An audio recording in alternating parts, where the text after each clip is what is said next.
Hello and welcome back everybody. Good evening sirs, and are you ready for the game 2 between Holiday of Highlands going against Team 250. We do have them joining the lobby. We do have them started up on the pick and ban phase, and I did hear that wait a second, Marius is somewhere in the Norwegian mountains. Hello there sir, and I hope you have an amazing view over there. I do see also taking a look at the pick and ban phase, we do have the pre-game ban started, and on the left side it's going to be Vietnam taken out immediately. They don't know the map yet. They do need to first ban the 4 civilizations, and then we're gonna see the map. I do want to also point out, last game we did have it on the tilted axis. They cannot play 7 seas. That was the randomized map for tonight. And taking a look at what's going on here, they're gonna take out Australia. It does really make sense. Australia is gonna be taken out. I'd also want to say hello to everybody. Just give me a second so I can put the chats in order and go one by one over here. I don't know what I did.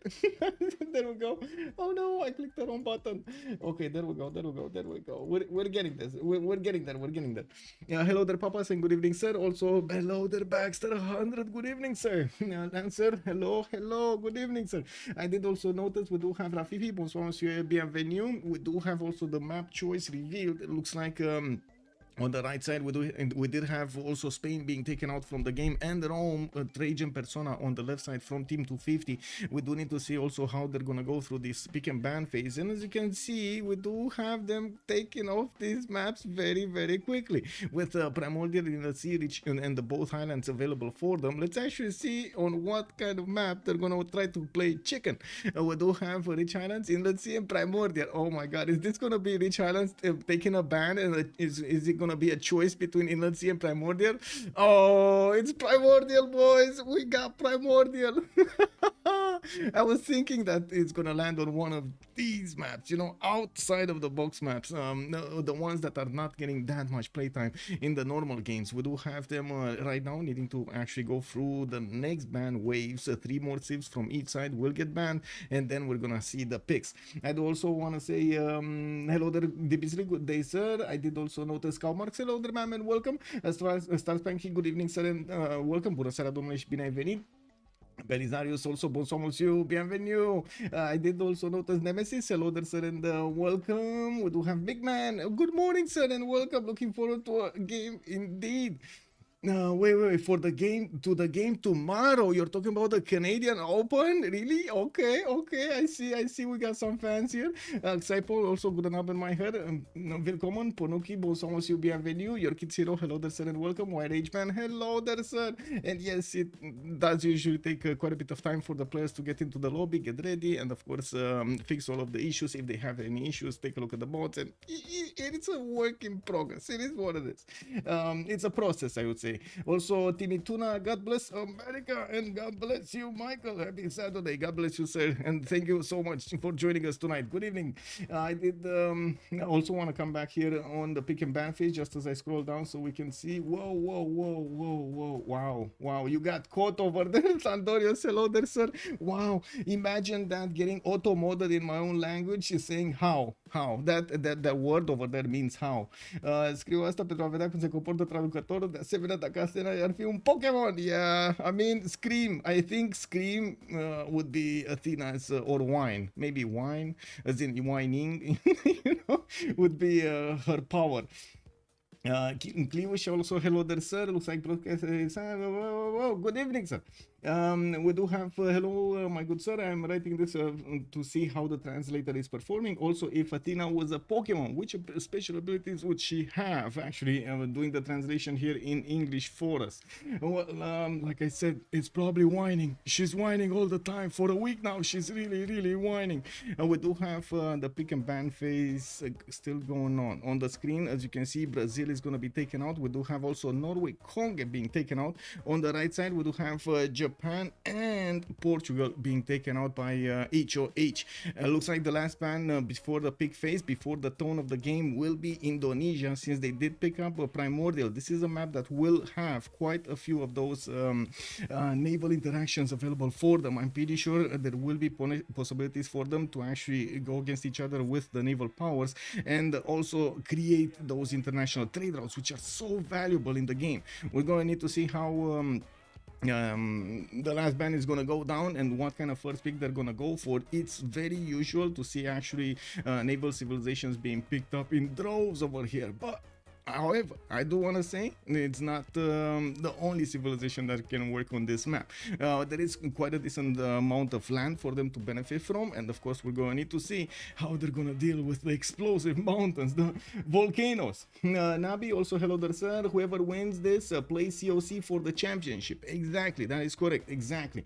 And there's going to be one winner. Andy Rowe, bonsoir monsieur, bienvenue. Who needs international trade routes? Might as well rename this map as England Civil Naval War map. Also, let me take a look. Nipidi, good evening, sir, and welcome. I did notice a question. Who won game 1? Team 250 did win game 1, and right now I'm pretty sure HOH is gonna wanna win game 2. It looks like the first pick on Team 250, the tone of the game, is gonna be Victoria, Age of Empire, and this is 5.8. Remember, we don't actually have the nerfs on Victoria activated, so this is still gonna be a strong Victoria going into this game. We do have on the right side also HOH needing to counter this somehow with the 2 picks over here. Definitely there still are quite a few civilizations that could be chosen to counter the naval powers. And we do need to see what kind of civilization they're gonna pick over here. There still, of course, is Age of Steam Victoria. We do have to see if they're gonna go for it or not. Oh, Dido was the last choice over here on the right side for HOH. Also, Salty Capybara, good enough, ma'am. How are you doing? How's the exam period? Oh, bad, I guess. Yeah, extremely, like, how it is energy intensive.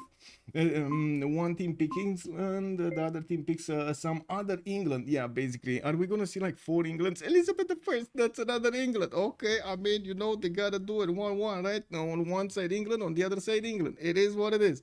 Let's actually take a look how things are gonna be countered here. Can they do it? Can they counter Age of Empire?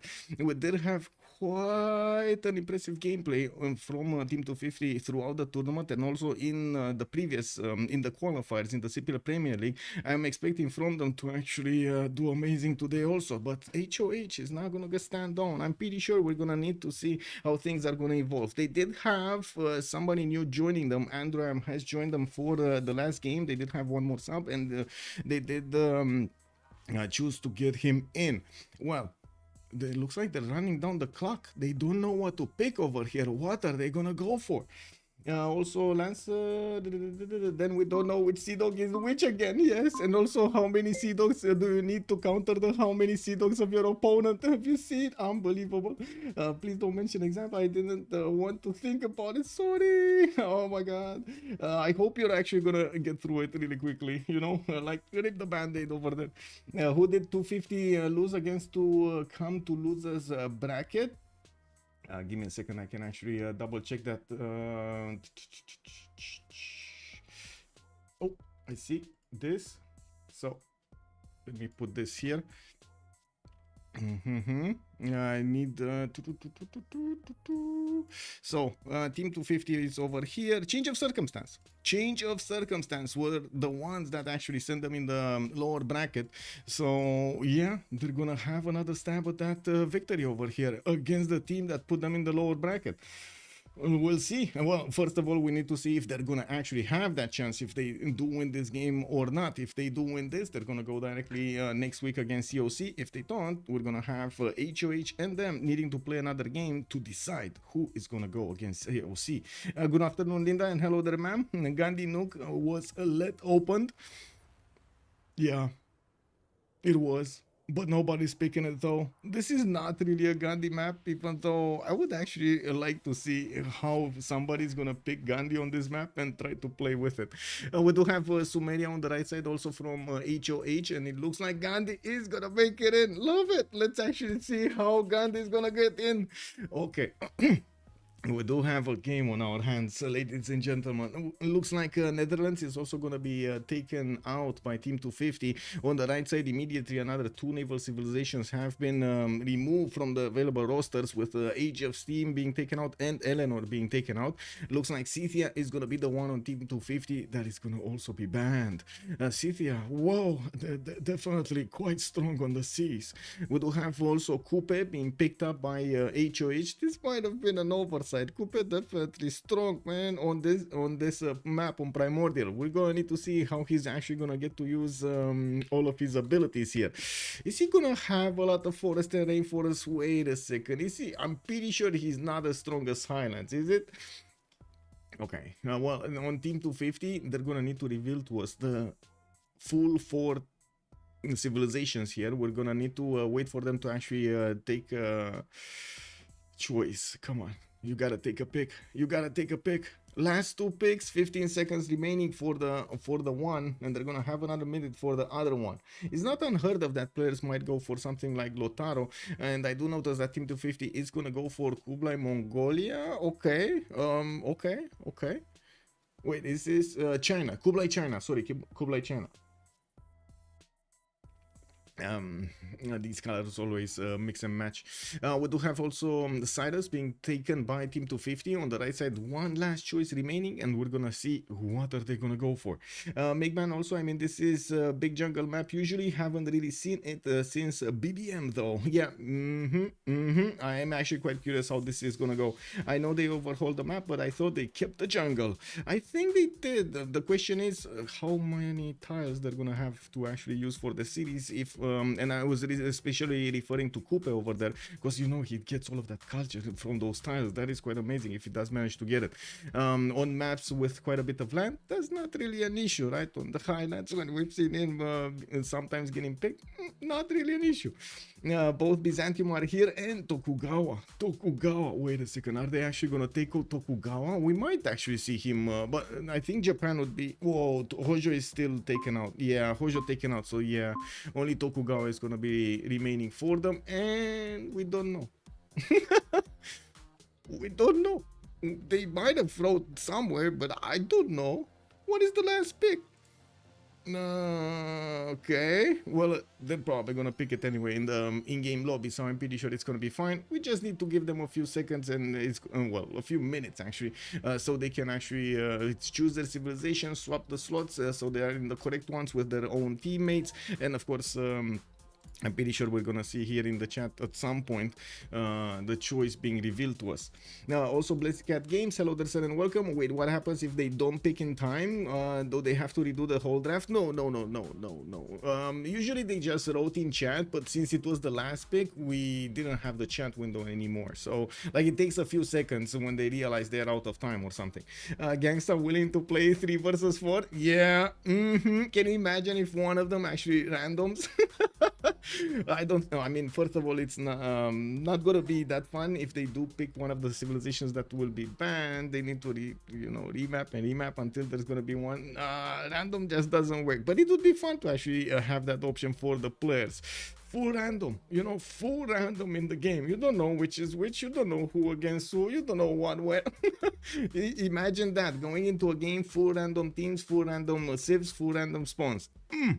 Okay, so we do have the last 2 players joining us, and let me actually take a quick pick. I do see I have a 0 MS on Derios, so I do need to reconnect. Click. There we go. Let's organize competition with stupid rules. What I want to see, everyone is Gandhi. We did have competitions with everyone. Kupe, for example, it was in the CCCs, in the Clan Championship Cup from the CPL. We did have all Kupes, all Portugals. Did we have something else? I'm not sure if we had something else. We did have also that all Kupe being played out on Inland Sea, and some actually custom maps being made for it. Got rolled on Caravels. Uh-oh, that's the only CPL game I've played. Oh, wow, big man. Okay, what is TBD map? Hello there, sir. It is basically to be decided. It's the acronym from to be decided. I didn't know the map, but thank you so much for reminding me. I'm actually gonna put it right here. The map for tonight will be Primordial. cordial, and we can actually choose it here and go. There we go. Thank you so much for the reminder. Once I tried All Babylon when it was always the previous version. I see. Okay, so players are starting to swap slots here. We do have GGG taking the top slot. He's gonna have the highest priority when it comes to great people, great wonders, and so on. Victoria Age of Empire is gonna be his choice. So I think GGG got a little bit of taste the last time, right? He played with China. He managed to do that awesome 1 versus 3 basically against his opponents. Unbelievable on the seas. This time around, he's gonna want to get more firepower. He's gonna be like, you know, last time I didn't really have the perfect civilization for what happened, but this time around, yeah, let's go for a civ that would actually pack a punch on the seas. We do have Sabuga with Kupe. Looks like Derios on Gandhi. Looks like Kiber is also gonna go for Cyrus. Last. Who's playing on which team? We do have Regnier with Sabuga, with Dave and Kiber. Wait a second. No. What's the last one, by the way? Did they say? No. Okay, so I can put up on the screen over here. So Derios with John, with Kiber and StrokeZ for team 250. We do have on the other side Highlands showing up with Androam, Mr. Toes, Mr. Suguba, and Regnier. It looks like we got some memes over there. Mr. Toes not playing. No, he's not playing. He's not playing. I don't know. R360 also, hello there, sir. Nutty Beasley, JJJ is my hero. yeah. I mean, after that performance, it was insane. I gotta say, it was insane what he did. He got a mani-pedi last game. Rafifi also, I agree on random, but only with the most hated civs. Some love for Pacaciuti, Cristina, and Barbarossa. Ooh, yeah, true. Oh my god, we haven't seen Germany actually threaded in such a long time. It's unbelievable. Okay.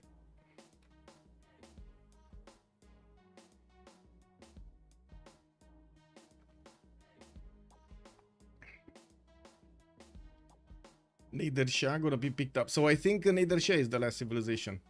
Nader Shah, because we did have Cyrus being picked up on the left side by team 250, and Nader Shah was not picked up in the first 3. Yeah, it was Kupe that was picked up in the third.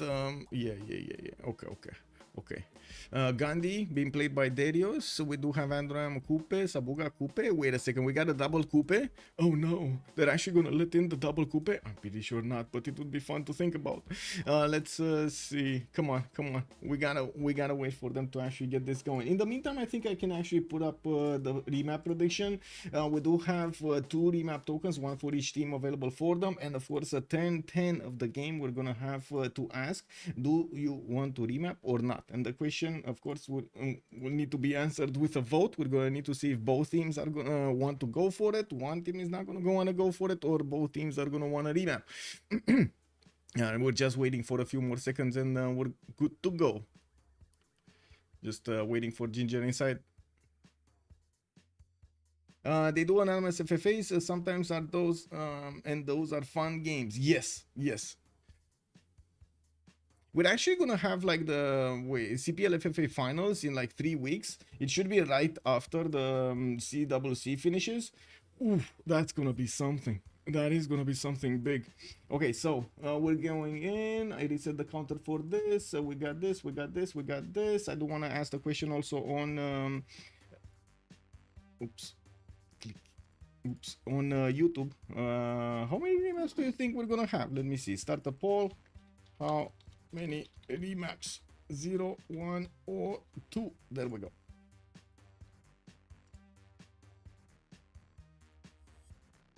This is the big moment, chat. This is the big moment. Are we going left or are we going right? Mr. Toes is back. Yeah, he's in the game. You win big CH points with FFA. Yes, they do. Where are we going, chat? Nobody's answering. Oh, we got Belisarius. Okay, we're going left. So Androam on the left side will be with Sumeria. Let's actually see his spawn here. Whoa, we're actually quite close. We got him with a few a bit of freshwater cities. I do want to say also he's gonna have a few floodplains. That's what I wanted to start the sentence with.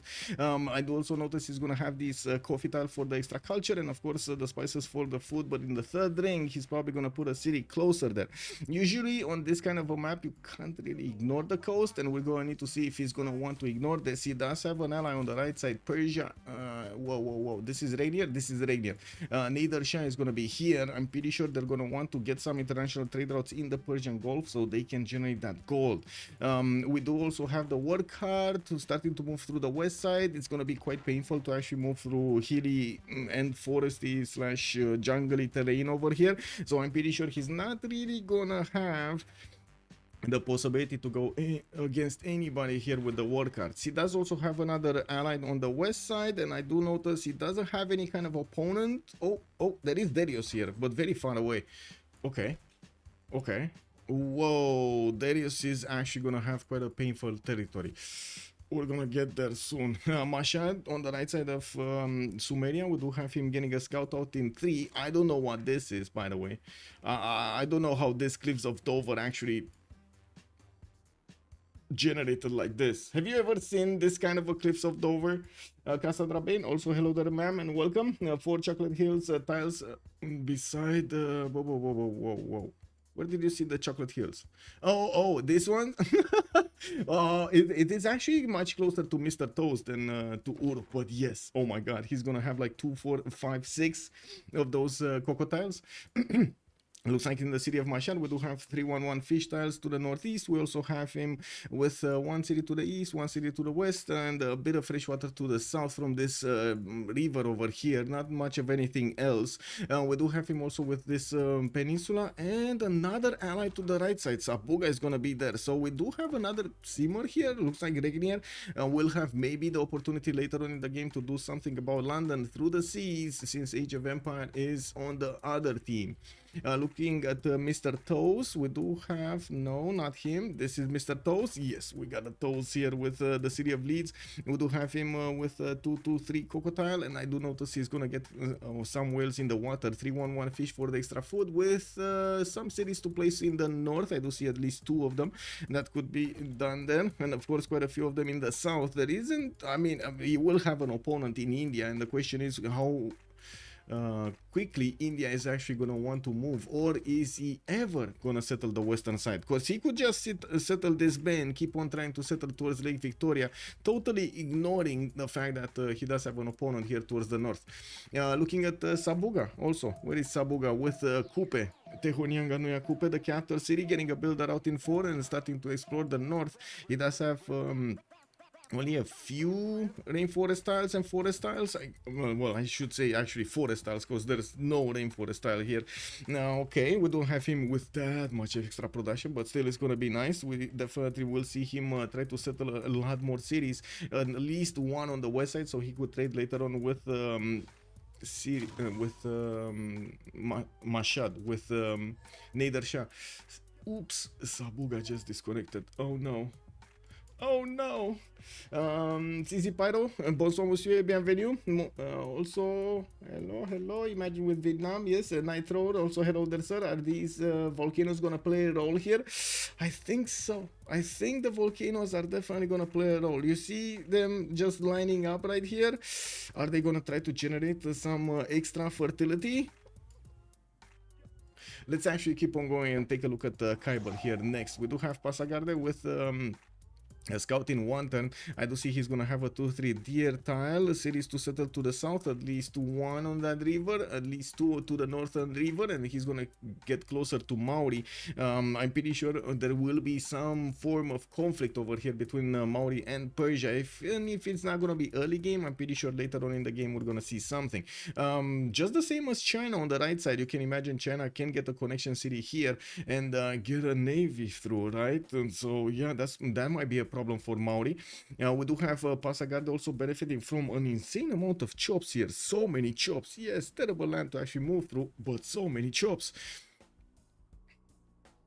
Faith Civ might be good on Primordial. They can take Fire Goddess and get a Giga Monumentality. There is a mod that adds Capybaras as a resource. We need to add that to the CWC mod list. Oh, imagine working the luxury resource, Capybaras. Biggest Ben, hello there, sir, and welcome. We didn't have any remaps. Not yet, not yet. We do need to wait for them to actually get to 10-10. And we did have Sabuga disconnecting. Not sure what happened there, but I hope it's not going to happen. We're not going to have how to say desyncs or stuff like that, even though yeah, you know, there's just like, I don't know, 70% chance we're gonna have that. Anyway, now moving forward, let's actually take a look at Kublai Khan China. Kublai Khan China on the eastern coast, he does have his turtles in the water, no reef fish, and I do notice he's gonna have 3-2 bananas. He also has Grand Mesa to settle to the northeast to get a little bit more food and culture from that city center, not to mention settle that western side to open up the coast towards Sabuga. The question is when, in what kind of sequence is he gonna do this, and how committed does he want to be towards war against Sabuga? We don't really have him with the ability to get the fleet out through the north. There's no connection unless he actually gets another city center somewhere over here to actually move the fleet out around all of this peninsula. But I'm pretty sure we're gonna have a city at some point being settled to the west if they keep this map. It's not a done deal yet, we don't know. Let's take a look at Gandhi. Gandhi. Okay, we do have, oh wait, we got a Ben here. Ben, can you give us a little bit of a rank here, a grade for this settle for Gandhi on Primordial? Giant groundhogs. Yeah. Oh, we didn't have a desync. Nice. No, I would be down for BBM to increase the frequency of city resources, especially luxuries. Naval ships are so much worse because of it. If I do remember correctly, they did increase quite a bit, and they also fiddled a little bit with the position of the reefs, if I'm not mistaken. Ben?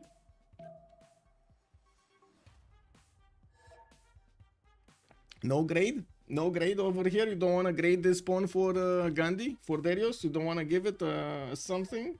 No remap? No remap here, no.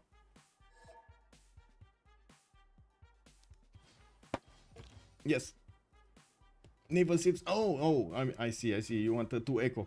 Yes, that's what I was remembering also. Guaranteed reef from BBM plus mega buffed in BBG. One more adds seaweed, so you get like 4 food from coastal tiles. Oh my god. Okay. Okay, no desync. It's perfect. It's perfect. Now, looking at Derios, and it does seem like Ben doesn't want to actually grade this. Oh, it's that terrible. We gotta see how Derios is gonna work this out, and of course, what kind of decisions is he gonna make throughout the game. He does have the city-state of Gandhi towards the south, and the option to actually go westward. That will put him in direct sights of Mr. Toes, and I'm pretty sure he's not gonna want some toes in his land. We do have him to the east side, also with the possibility to settle all of this coast, and I'm pretty sure he might actually take some islands if the game goes longer. Fire God is not selected as a Pantheon on Primordial is red. Oh, I see. I see. Zero naval luxuries this game. Under is a legend. Hello there, sir, and welcome. Looking at the last civilization, Age of Empire is gonna be here, and I do notice he's gonna have one big continent with no possibility to go on the second continent. Can take Bologna quite easily, giving him access to a few more of these turtle tiles. While I do notice he's gonna get his settler out in Fortens, we do have him going directly to improve that reef fish. He's gonna have to work in the city of London, giving him the extra tempo to grow that population quickly. We do have also him with a decent amount of fresh water to the right side, north and west. Well, the coast is going to be west, but he does have these over here. The thing is since Victoria is on this inner sea in the middle, he's going to get the ability to actually influence what's happens in the Persian Gulf. So we're going to need to see how Persia and Androam are going to want to set up those trade routes, and how they're going to try to protect them also in the end of the game. Since it is kind of a 2 versus 1, or depending on the perspective, 1 versus 2, it is going to be a bit of a challenge, I would say. A bit of a challenge. Nitro, also Candy, Natural Wonder Relics, maybe. Well, let's see if they're gonna get some. Do they play with abundant resources on? No, it's standard. Also, the guarantee is night, but it's still so infrequent because you lose out on so much land by being on the coast. The resources are super important. True. Loic, hello there, sir, and welcome. Deal, no deal, no deal, deal. What's going on with all of the deals over here in chat? Wow. Wow. Also, lady, hello there, sir or ma'am. I don't know. You gotta tell me. What mod are they using that adds natural wonders like Sripada? It is the BBG mod that does that. I believe there was another mod before that actually had these. I'm not sure exactly what happened there or how they got in. I just know they got in at some point. There was quite a bit of drama in the community because those wonders were not balanced. The new ones, there were quite a few being added to the game, and the player said, "No, stop right there. We can't play with these." So yeah, there was quite like I don't know 2 full seasons of the CWC, more than a year between the time they were introduced in the BBG mode and actually the time they were in the games. It took actually an update from BBG to try to tone them down or update them a little bit over here, buff them a little bit. Marbilis, is it Maribilis, Mirabilis, something? Sripada was a base game wonder though. I don't know actually if it was base game or not. I don't think so. We used to spawn with 2 on base. Now we complain we don't have 3 licenses in the cap. Ferno has a good point over there. Yeah, we used to spawn with 2 on bases, man. Jack the narrator added them to BBG as a Christmas present, I heard. Yeah, but the question is, where did they come from, right? Was it? I think it was another mod, right? Yeah, we're playing 581. Dito the Cat, also good evening, sir, and welcome. Can't wait for Waterman to build on a non-river series on as well. Well, okay. Just a few more seconds and we're gonna have this vote. I just realized I will need to actually close this. Yep. Click. There we go.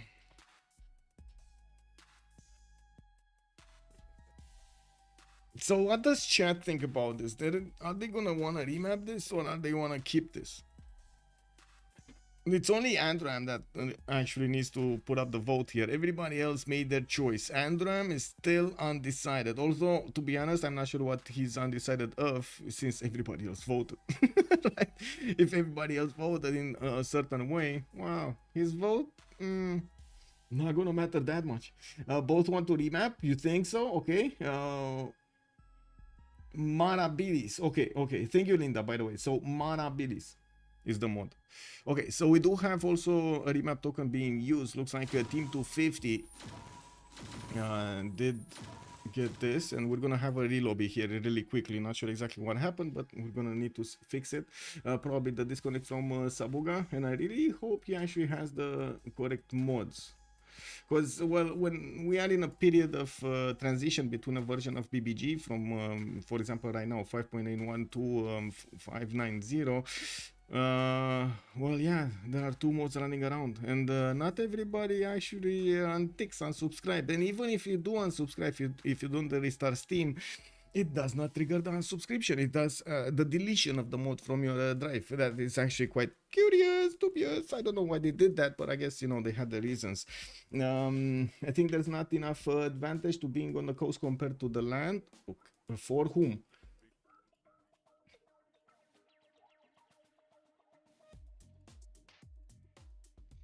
Ma'am, okay, thank you, ma'am. I'm sorry, hello.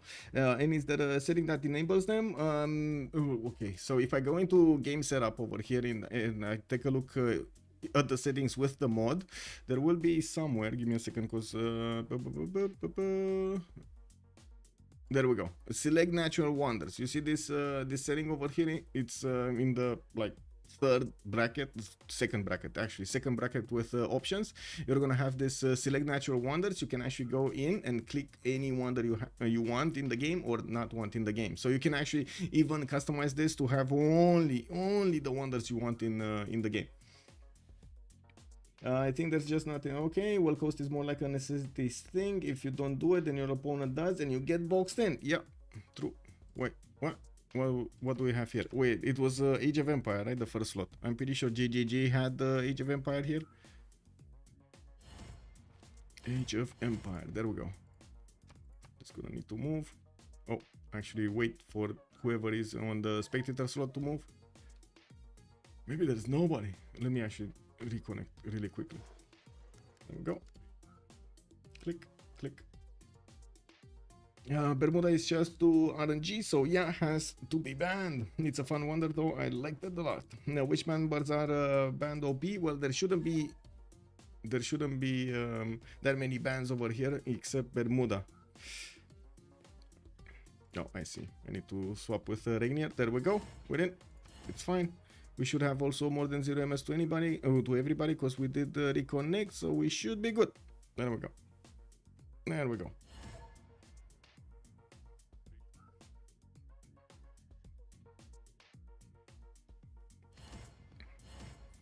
Yeah, and what Linda is saying over here with using MPH presets, so basically at the beginning of the lobby, when somebody wants to create a lobby, you do have over here different presets, and depending on the presets, you change the options of the game from the get-go. You don't actually have to change 10 options. If you want to change 10 options, you just click a button and boom, it just transforms to the respective tournament options that we do have at that certain point in time. Yeah. Fun if you're not the one dying when 15 caravels jumped through when you thought you were free Civ. Exactly, and you didn't know that you actually need to defend against anything over there. And you can't really attack back. Like, there is no way for you to attack back through the same method. Fortuna Belli also, good morning, sir, and welcome. How was the big gaming session this morning? Because you can't put districts except harbor and water park on the coast, and districts like campus, theaters, carrots, IZs are like super important. Having too much coast in your city is often really bad unless you have at least like 3 fish. Let's see, that's crazy. Surely naval ships have no upside to make them to make up for these issues. From the first stirrings of shipyard beneath water to the great beasts. I see. Wait, did we have somebody disconnect from the game? Oh no, because I think I saw with my corner, with the corner of my eye. I hope not. Okay, everything is fine. Everything is fine. Chad, we're gonna do it again. We're gonna ask again. Are we going left or are we going right? You gotta decide, Chad. You gotta decide for us. So one remap or both? One remap. It was Team 250 remapping. Yes. Lancer is telling us left, so we're gonna go again and talk about Gilgamesh here having his floodplains. Not really, actually.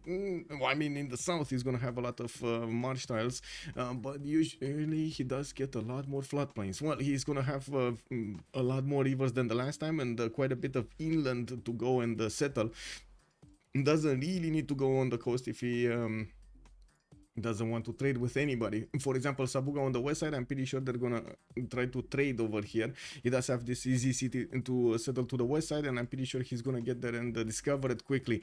Now we do have him with a possible settle honey, and of course quite a few mountains to the east, even though the land is kind of weird to actually go to the east side. I do want to check if he does have an opponent or an ally there. It's only going to be London. London is an opponent. I'm pretty sure they're not actually going to fight each other here, even though they are different continents, and yes, red coats are a thing, but yeah, not this game. Not this game. Let's actually take a look at Nader Shah. Nader Shah, where is he? What do we have? No, this is Persia, not it's Cyrus. Oh, Nader Shah. Oh my god, I think he actually got the short straw here. Are you talking about this particular case? Like, okay, he's not really a coastal civilization, and yes, he's gonna have a bit harder time than others to actually make work of everything, but I do notice he's gonna have quite a few cities here. No fresh water. He's just gonna have coastal water to the west side. East side, yes, he's gonna have at least 2 cities with this lake in the middle to give him some fresh water, and yeah, he could keep on going southeast. He does have an ally to trade with, and to be honest, they're gonna need to be careful how they split this territory. Now Valletta to the west side is a city-state, okay-ish city-state with only like 3 whales and maybe some 2 crabs to work. The inland tiles are not good at all. Only flat desert tiles and one hill. Well, I do think this is gonna be a challenge for the sim of Regnier. Ben, do you agree? No, is that a +7 campus for Gilga? Which one? Where did you see a +7 campus? I see a +4, +5. Where do you see a +7 campus? I don't see a +7 campus. Anyway, the lake southwest of Mashhad, for example, probably surrounded by 1 meter lowlands. Let's see. Yeah. Well, not all of it, but yeah. Quite a bit of it. Okay, next up we do need to take a look at Kupe. This time around he's actually going to have this second setter to the east side with quite a few of these diamonds, and I'm pretty sure he's going to get a lot more production than the last time, since you do see the increased number of forest and rainforest around his territory. In the capital also some diamonds will give him the gold, and yes, we do have him starting off with a builder. His refresh style is going to need to be improved, and also we'll get that amber tile going from an early stage of the game. We do have him with two allies, northwest and east side. Does he have an opponent here? I think the biggest question is, do they have somebody to go against? Not really. It's gonna be Mr. Toes over here to the southwest, so it looks like they're all gonna be on the... Wait, is this a... This is an east versus west with Pasagarde here, Kiber, Cyrus on the western side that might actually not even get into the water, and then on the right side we do have like Beijing that's going to be to the south of Sumeria through one tile chokes. This is like sim heaven. This is like sim heaven for them. Wow. Okay, well, Sheffield is at least gonna have the opportunity to settle westward and take Rapa Nui. We do have him with the ability to actually control these seas, not only the eastern seas, and I do take a look at him coming out with a scouting one. He has his fish tiles and the +4 Royal Navy dockyard in the capital, with quite a few cities to settle. North with food, with I should say the extra housing, and we do have him with a few cities on the eastern coast as well to go, at least one that I can see to the southeast, and then another like 3 towards the northeast.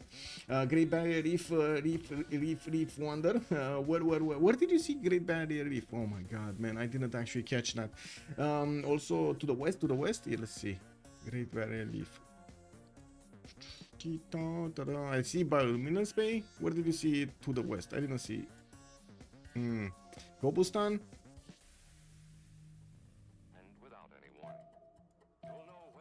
Left. Wow. Okay. Kek. Okay. Well, I mean, you know, make up your mind. Left, right. Oh man. Okay. Here, right? Left. Where? No.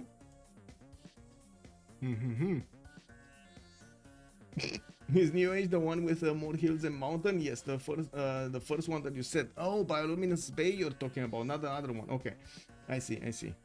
We do need to take a look at Kiber here. Pasagarde coming up with scouting 1. He does have his 2-3 deer tile, and yes, I do notice he's gonna have quite a few of these cities to settle northwest and southeast.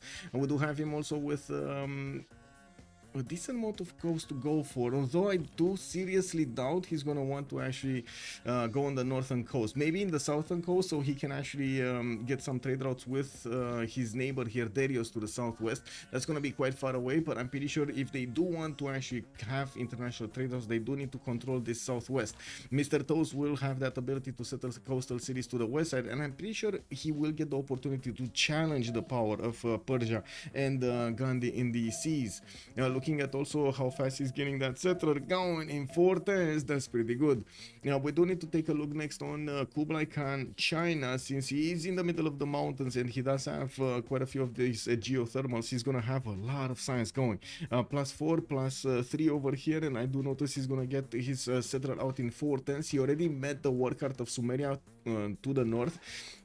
He does have a warrior next to those marsh tiles, and well, to be honest, it's not gonna be that hard against Sumeria towards the north, since they do have these one tile chokes. This is gonna take a long time for any kind of army military to go through these kind of choke points. Of course, if they actually close them, because we've seen it multiple times, so sometimes they just, you know, like casually forget closing those chokes. Is New Age the one with the... Yes, it is. Fix Electral, good evening, sir. Also, another first one that is where Sumerian work art escort. Well, no Sumerian work art escort for Uruk. I do notice the other one did go towards the northeast and he just got a governor title or something from it.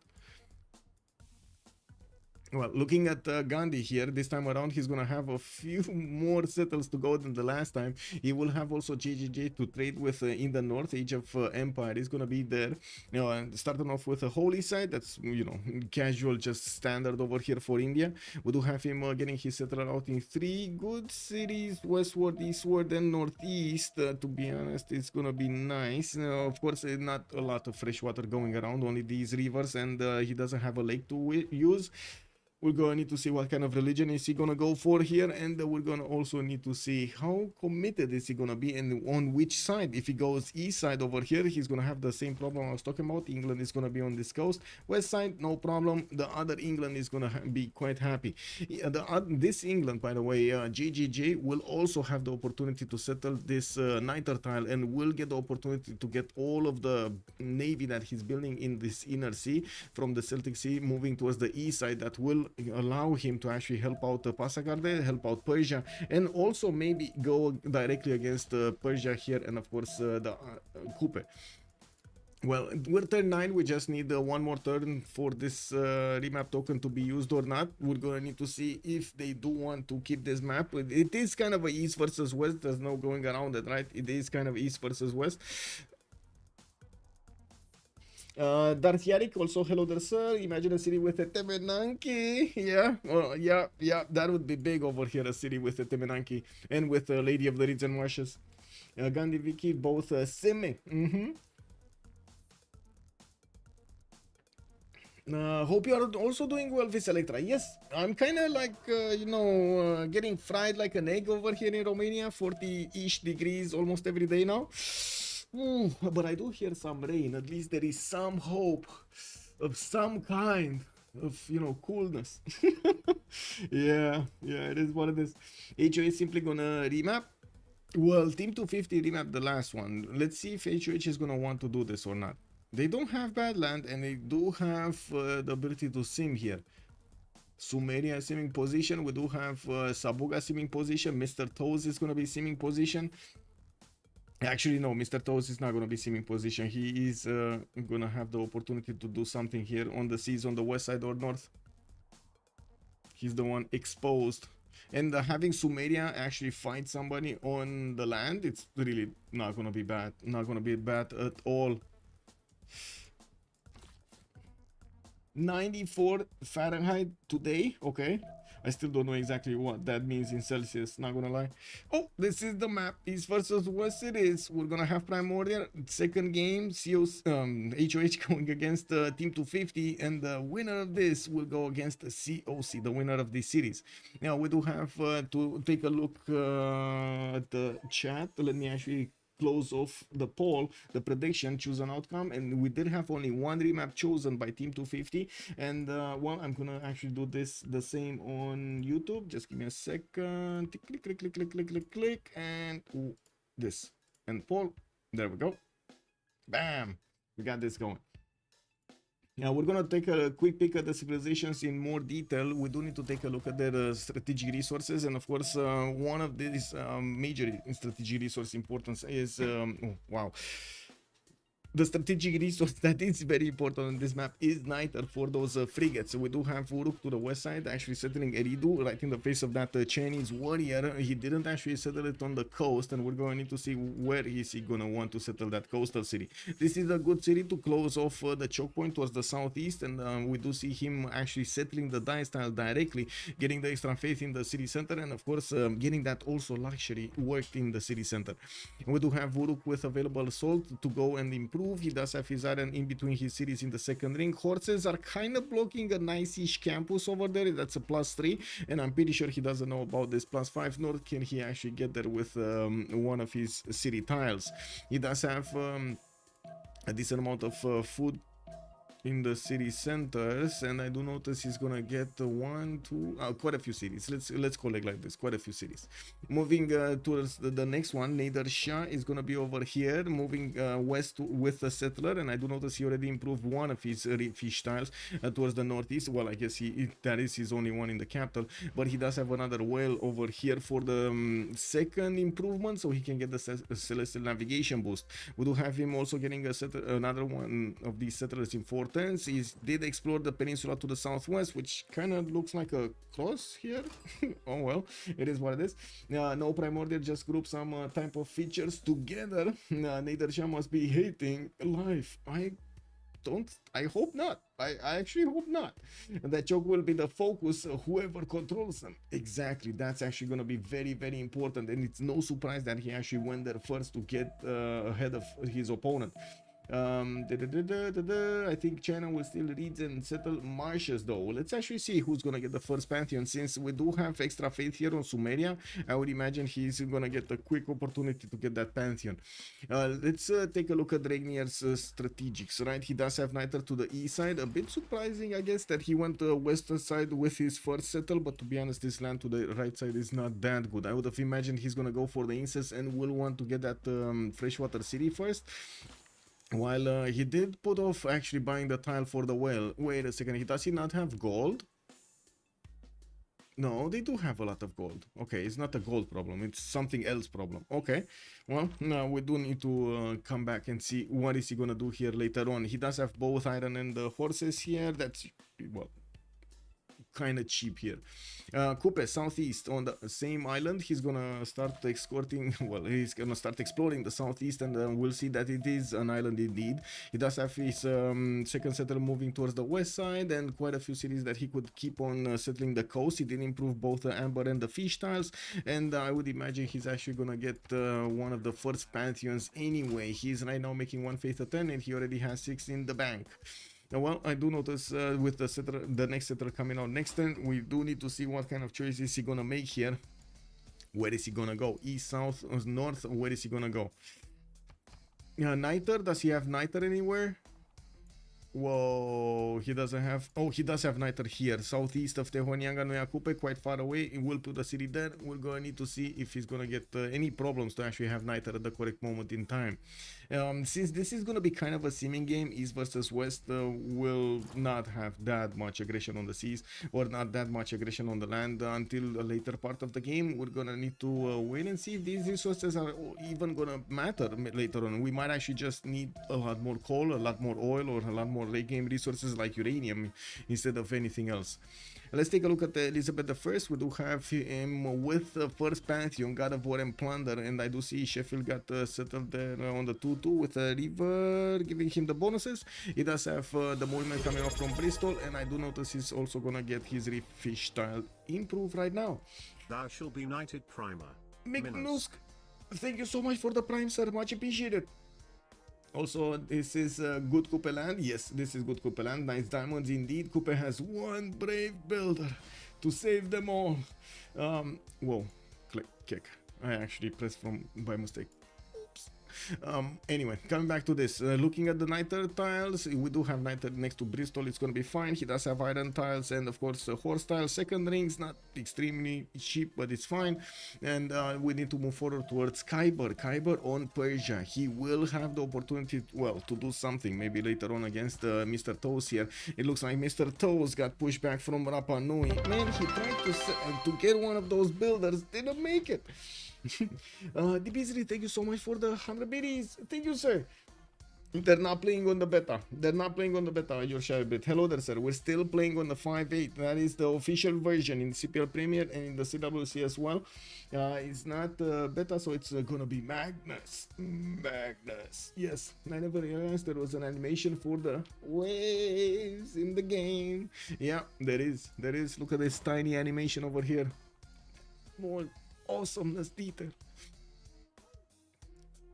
Okay, so taking a look at Kiber, it looks like for the moment he is ignoring the seas. He did get that second settle towards the west side where he does benefit from extra culture. The trader is already moving, giving him better food and of course production in the city of Tarsus, while he's gonna get that monument to give him the extra culture needed. He does have another one of these coffee tiles towards the southeast, choosing to go north with his next one. The question is he gonna go for the Mercury or not? Thank you so much, Muzdrath, for the 100 biddies. Much appreciated, sir. We do have a builder coming out from Pasagarde, and I do have to say he does have a 2-3 deer tile with a possible Temple of Artemis here that can be built. But to be honest, like Temple of Artemis is not gonna give him that many amenities. He does have quite a few though. 1, 2, 3, 4, 5 over here in between the two cities, maybe even 6 with the bananas. Wait, we got a high train. Choo choo, let's go. As far as I know, it shouldn't. In multiplayer menu, doesn't pose anything. Yes, it doesn't pose anything actually. If I just press ESC, it doesn't do actually anything. Thank you so much, DBZ, for 100 biddies. Thank you, sir. Moving forward, let's actually see on StrokeZ what do we have. StrokeZ Southwest, he does have his slinger escorting his settler. Not Thou really shalt the be best knighted thing over primer. there, but it is what it is. Malabongas. Malabongas, thank you so much for the prime. Much appreciated, sir. And opening with 2 campuses here is gonna give StrokeZ quite a bit of science at the beginning. He did go for a +3 and another +2 here from, oh, actually it is a +4 because he did settle the geothermal. So he's gonna get a 2-1 base with an extra science point on it, and also of course that extra science adjacency. Looks like China is also gonna wanna block Sumeria's ability to get the Temenanki in the capital city. I would imagine right now there are a lot of protests going around in the city of Uruk to try to move out that warrior. They're shouting, they're screaming, they're throwing rocks at that warrior. That's not good. That's not good. Let's actually see if we will actually see StrokeZ keeping away Temenanki from Sumeria, or is he gonna give him the tile? Sumeria did go for City Petty and Ganas. What is Lady of the Reeds? What is Lady of the Reeds? Team labels and things. Hello there, sir. I do need to put them up. Give me a second. On the left side we do have HOH. And on the right side, we do have Team 250. There we go. Yeah, definitely Sumeria doesn't like this. They really don't like this. They really don't like this. Well, on StrokeZ, we did take a look at his strategics. No, he does have an iron tile in between his cities. Sugar for a lot more food there. I do see horses in the second ring as well to the northeast. And Nader is going to be in an awkward position. 4 ring from the capital, 3 ring from Handan. There could be another setter that will get there. I'm pretty sure in between the Fertiles and the 2-2. There will be another city at some point. It just will take time to get built. He's opening up with campuses, and he does want that city towards the north rather than southwest. Ooh, thank you so much for another 100 biddies, Modrats. Much appreciated, sir. Also, buildings at Temenanki and not taking Lady of the Reeds and Marsh. I think somebody took it, but we need to get there. We need to get there. Gandhi here, what is he doing? We got Mumbai. Oh, this is what it is. This is what it is. This is what it is. A Lady of the Reeds and Marsh is just taken away by Derios 227. Man, I mean, we've seen it last time, right? Derios 227 is just unforgiving. He just takes everything if he has the chance. We do have a trader who's starting to help out that city center get the build much faster on Temenanki, with also him being on 3 population and not having all of his 2-2s around. I would imagine Derios could optimize this a little bit more. Thank you so much for the 100 BDSD Beasley. Thank you, sir. Also Slinger escort on China. Yeah, not the best escort. He got lucky. He got very lucky. There were no warcards around him, because that Slinger, ooh, he would have been gone.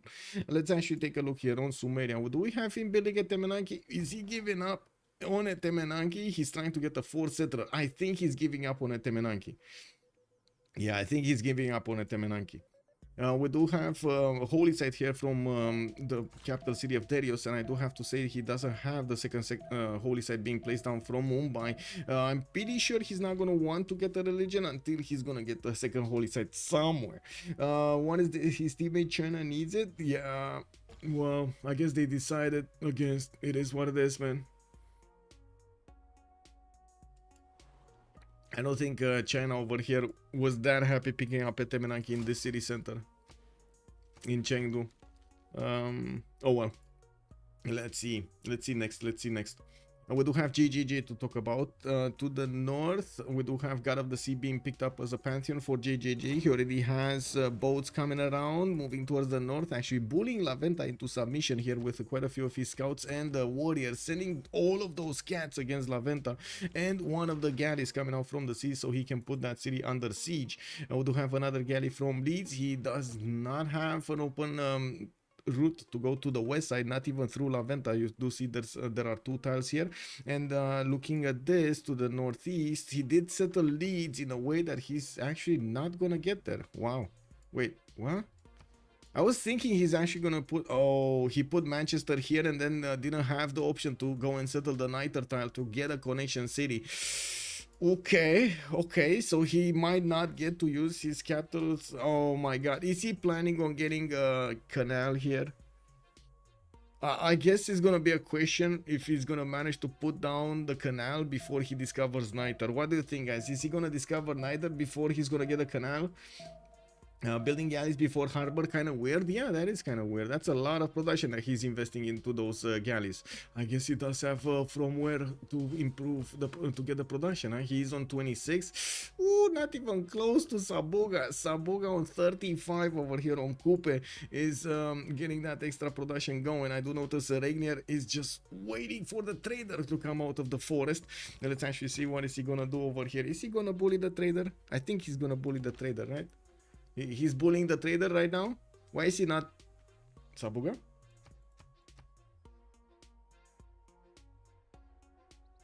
Oh, wait. They're allies. Never mind. They're allies. On this side, Persia with Elizabeth will actually fight. Not that side. Okay, they're allies. They're allies. Okay. Colors, man. Persia, England, and so on. And Kupe and so on. Anyway, now it does look like we're going to have the setter coming out in 3 turns. And from Kupe, and I do notice he's going to get his harbors.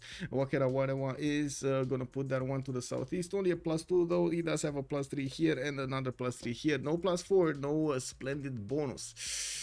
Ooh, is anybody gonna miss a golden age here? No, I don't think so. Sabuga is on 16 out of 19. I don't think he has a boat, so it should be fine. Just needs a boat. A Magnus also going in there. Yes, Frankie Forky Fingers. Hello there, sir. Well, nothing like a mistake to actually draw a little bit of attention.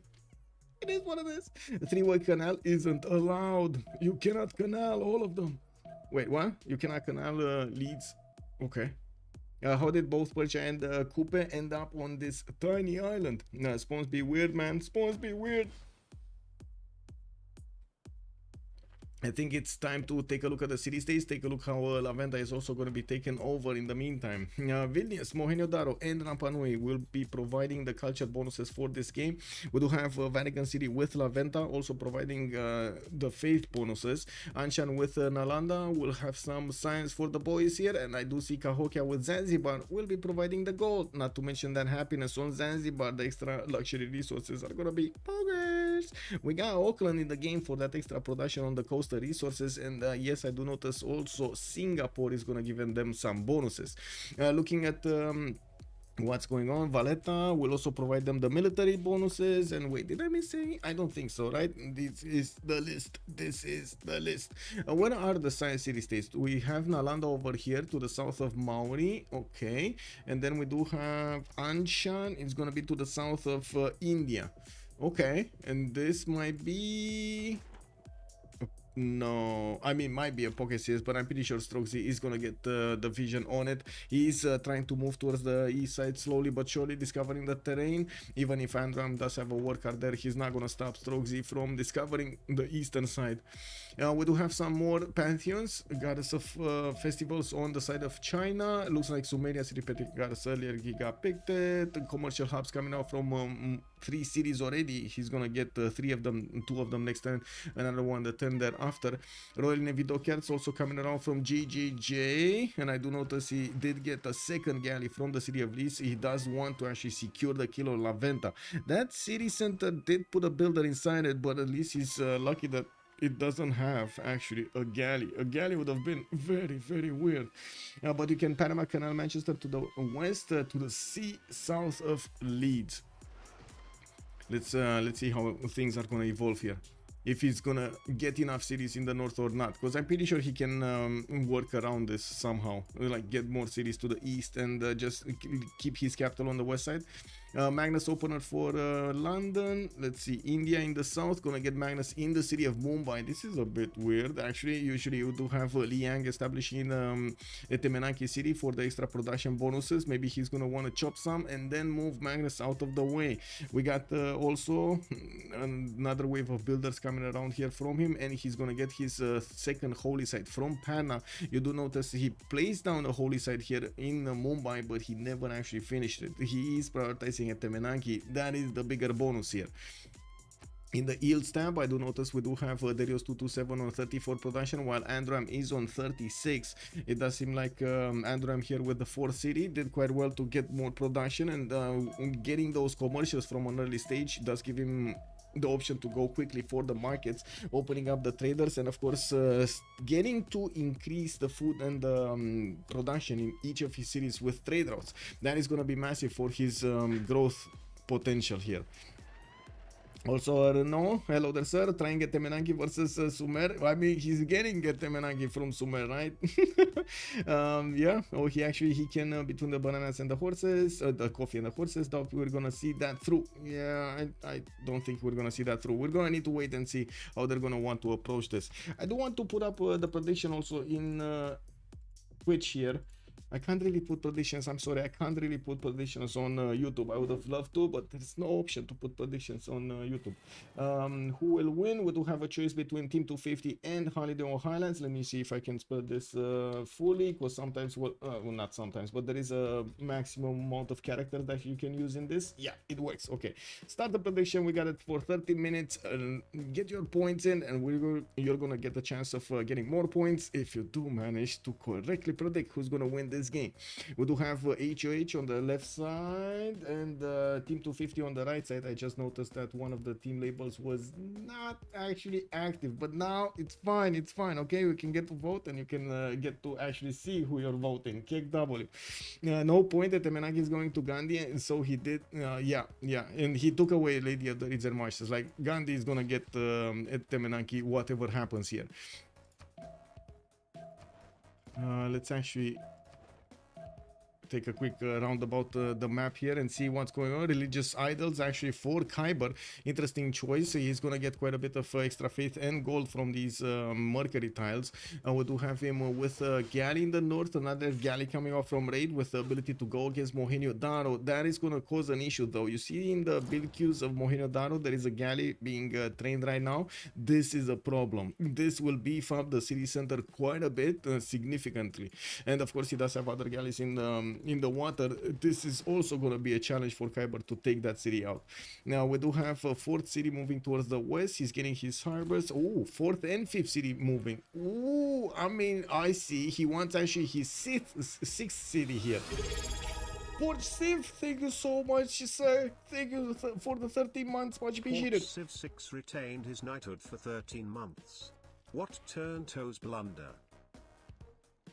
What turn will Toes make a mistake? Uh-oh. I mean, I don't think he's gonna make mistakes. Come on, man. Come on. Why you bully Toes like this? Come on. I don't think he's gonna make mistakes. I mean, looking at him right now, first of all, I do want to point out, he knows about Persia, and he's settling on the west side, and he's getting galleys, and he's gonna actually want to take this war on. This is gonna be a 1 versus 2. We do have Derios also in this water, and he might dip his toes in the water just to actually, well, get the other toes. Now we do have to see what's gonna happen here with the next settlers coming around. It looks like Mr. Toes is gonna go for that coffee settle towards the southeast of Sheffield. Not gonna put another city to the west just yet. We don't have him with that many chops. 1, 2, 3, 4 that I can see. Maybe even a fifth one here to the east of Liverpool for those galleys, and I'm pretty sure he's gonna need to pre-build as many as possible if he wants to take this 1 versus 2. I do also notice Kiber is starting to put harbors in the south, and of course has a city center that is being deployed to the southeast of Passagarde to take on the control of this southern seas.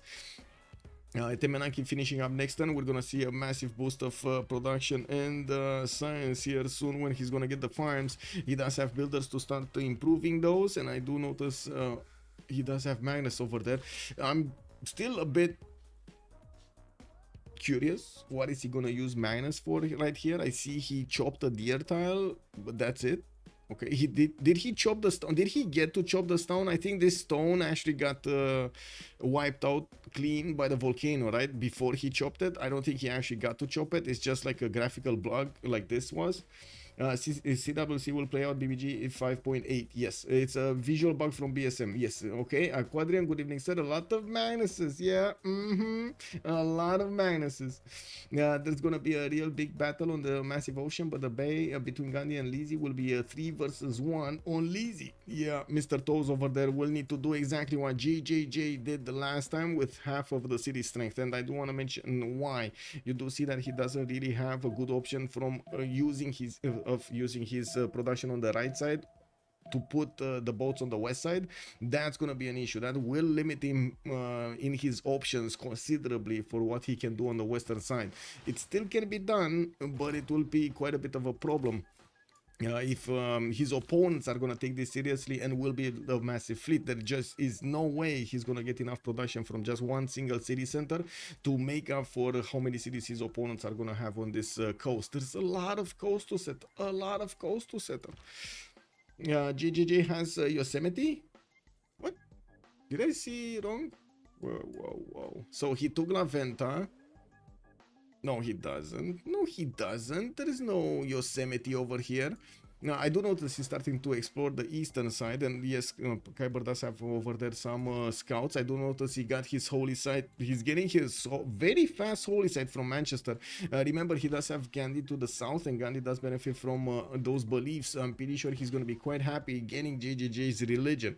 We do have also God of the Sea as a pantheon here for Age of Empire. This is going to be massive. An extra point of production on all of these fish tiles here. Improved the coastal resources. We do have lighthouses for the more traders coming around, and well, we're going to need to wait and see what kind of religion is he going to pick up from Manchester. With 5 cities, he's good to go when it comes to the production, and the next part, infrastructure, 52 production at the moment with 47 faith, while for example Lizzie is on 38 and 34, a bit more points of gold and a bit more points of science and culture. Looking at Sumeria and his development, he's starting to finish his markets out, and I do notice he put down his government plaza to increase the adjacency of one of his Uruk commercials. That's going to be a big one. I do think it's from the capital, right? It is from the capital. It is from Uruk, yes. Now Magnus in the capital, still not giving him that many chops yet. He's choosing to use the builders for something else at the moment in the other cities, and of course making himself space for other districts here next to that government plaza. In the north, he does have a wonder, although I don't really believe this is a pretty good one to actually, you know, go quickly for it. I'm pretty sure it's much more valuable to get commercials and get the trade routes going.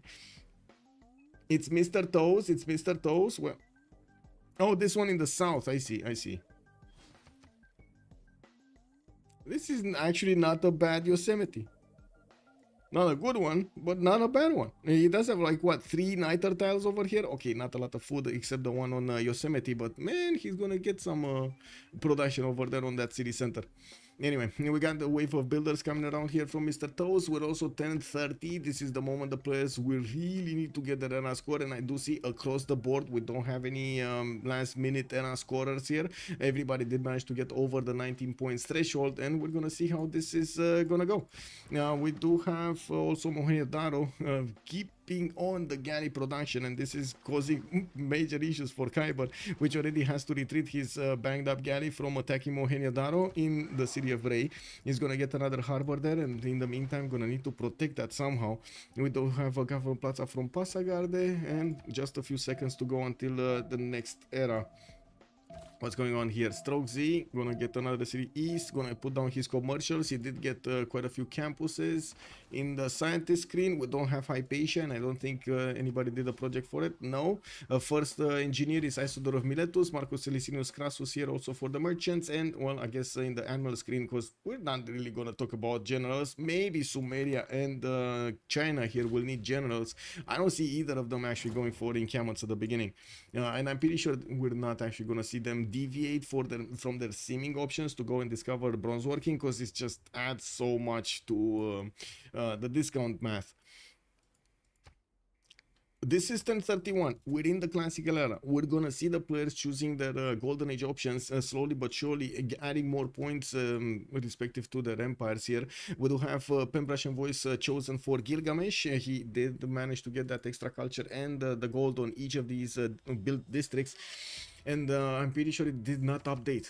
It's 9 science and 7 culture at the moment for Sumeria. We do have him also managing to get a few improvements here for the extra food on the wheat tiles, getting those salt miles improved for the extra luxuries, and I'm pretty sure he's gonna want to get the honey tile and the dice tile. He already settled the dice tile, so that would be an extra one. Nader Shah did go for a pen brush and voice golden age of his own with 4 cities. Did not go for a 5th settler, although I'm pretty sure he's gonna settle one to the southwest of Bakhtri. He did put down that city center on the incense and bought quite a few tiles so he can work them. You can see he has a bit of a production with a bit of a food problem in the capital city because he's working this 1-3 tile with 2-2-2s. That just limits his population growth for a little while. He does want to get the lighthouse as quickly as possible, and the second he actually activates the trade route from that city center to the capital, that problem is gone. And we do have Gavron Plaza also from Sparta. I do see he is using Magnus in the capital and getting a +2 campus over here to the north of Mashhad. Improved a few of his resources and got Goddess of Tides for his pantheon. He's getting an extra culture point on each of these coastal resources that he improved. Very important that he improved. Yeah, looking at Kupe, 13 science and 24 culture. We got Kupe on 4 cities, getting Ancestral Hall. Oh my god, he wants to be big, boys. He wants to be big. We got Sabuga here that will need to show us how many cities he can actually get here. His island, or I should say his half of the island, is not that generous. He does have maybe one more city to the southeast of Opango, and that's about it. He's going to need to explore the other islands, and I'm pretty sure he's going to get cities everywhere. Where? Everywhere. Religious settlements also as a pantheon, giving him more production towards settlers and also giving him more tiles when he settles cities is going to be impactful here. Already on 60 production, he does have the most production in the game, even if you compare him to GGG's 56. Looking at Mr. Toes, we do have Penbrush and Voice Golden Age on Elizabeth I. He does have 5 cities. He kept on banging on the doorstep of Rapa Nui. Rapa Nui ignored him. Now he actually got more friends to go against Rapa Nui, and maybe this time around Rapa Nui is gonna say something. There's a lot of silence coming out from Rapa Nui. What do you think are Rapa Nui's choices here? What can Rapa Nui do to fend off the attack of Mr. Toast? Can he do anything? Is there a way out? Kupe Ancestral is a sin. Oh, we got Mr. Toast walking in. I think he just dropped down the door. I think he just stomped through that door in Rapa Nui. Man, didn't give a nothing about Rapa Nui here. Man. Yeah. Rapa can make a galley. Too late. Too late. That was just perfect from Mr. Toes. And I do have to say, this is right in the face of Kiber. Does Kiber know about this? Is Kiber aware of what's going on? He is aware. He actually has even a scout there watching the city-state of Rapa Nui getting handled by all of these English troops from Elizabeth and getting converted to the city of to the nation of Mr. Toes. Well, he's gonna need to get his own galleys out, and I'm pretty sure Kiber is just not gonna have that.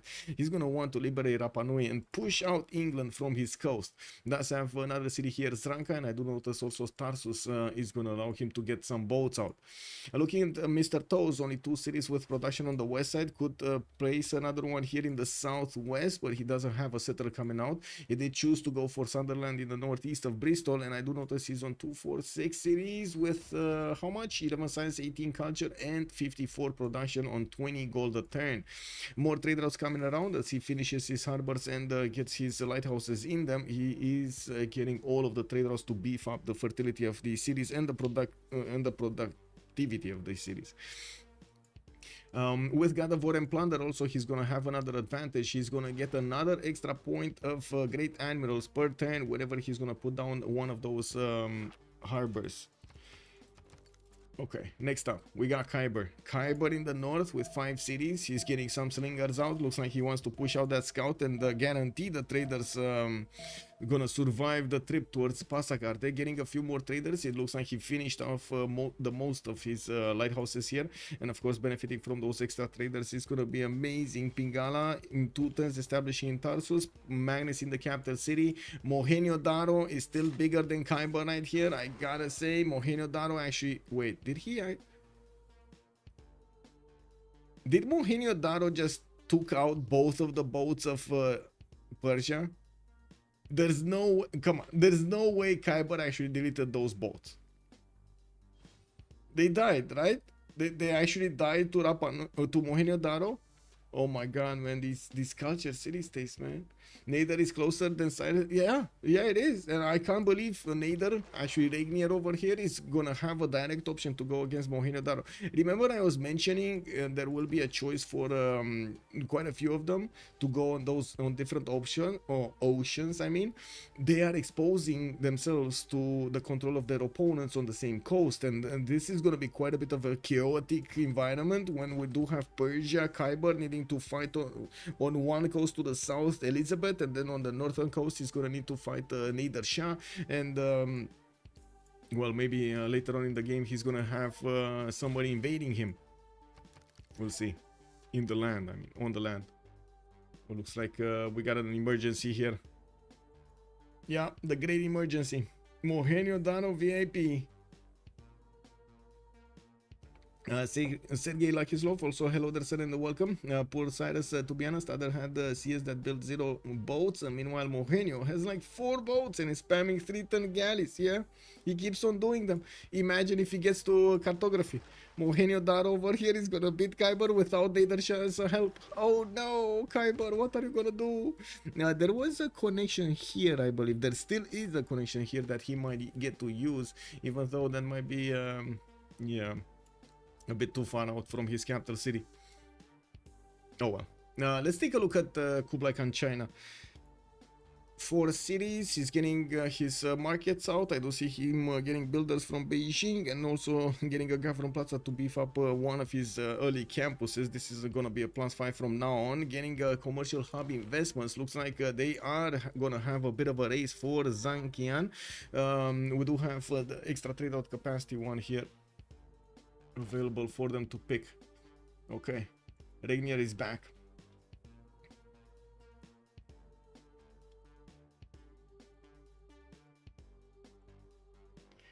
Rico, hello there, sir. The question is, are we going to see Venetian Arsenal? Oh my god, that is a good question. That is a very good question. Chat, everywhere. Chat, Twitch, YouTube. Are we gonna see Venetian here? And who do you think will build it? David is 5th. Good evening, sir. Can you show me what Gilga is doing? Yes, sir, I can. There we go. He's making projects for commercial hubs. He's trying to be competitive for Zhangqian. He does have 10 points out of 30. And of course, getting those... Wait a second. He's gonna get that next turn. Next turn also for China. Does he have enough? China doesn't have enough for a full one. So I'm pretty sure he's gonna be Sumeria picking it. Venetian Arsenal ++. Yes, it would be good on Vicky. She can build it from one of her left coastal cities since she won't need to build boats from it. GGG can actually have it. Alpha Summit, hello there, sir. You think it's gonna be on... Yeah, on England over here.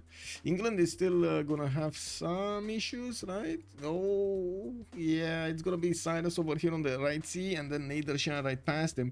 Doesn't really have anybody to go against on the west, and of course, well, he still has the problem of getting the boats in the north. We're gonna need to see him start exploring everywhere here. We did see 2 religions, by the way. I didn't put them up on the screen. Give me a second. India did go for choral music to get himself some culture out of the shrines and temples. Sacred places also for the extra science, culture, golden faith for each city following the religion with wonder. And on the right side, England is going to get for him Zen meditation and stewardship for the campus and commercial cities. I do have to say here, India is probably not going to go crazy with the holy sites. He is getting Ancestral Hall in 4 turns, and it does look like he's ready to go big. Getting Liang in Mumbai. Guess he chopped what he had to chop, because now he's putting Magnus back in his capital city. Okay, well, okay. Got more settlers also coming around from him, but I think we kind of skipped Kublai. Didn't we kind of skip Kublai over here? Yeah, we still need to take a look at Kublai. India didn't take a third belief? No, not yet. I think they just picked it, or they were in between picking it. He didn't pick it yet. This is kind of a East versus West. Yes, Devlis. We're gonna have a naval fight here. We do have Persia versus Persia, basically. And also here, it looks like England already, Elizabeth I is putting pressure on Persia, on Cyrus. And there will be also Gandhi city exposed on the east side. Derios, you see he actually connected with Madurai, the west and the east. We're gonna need to see if he's gonna get more cities on the west side to help him with the production necessary.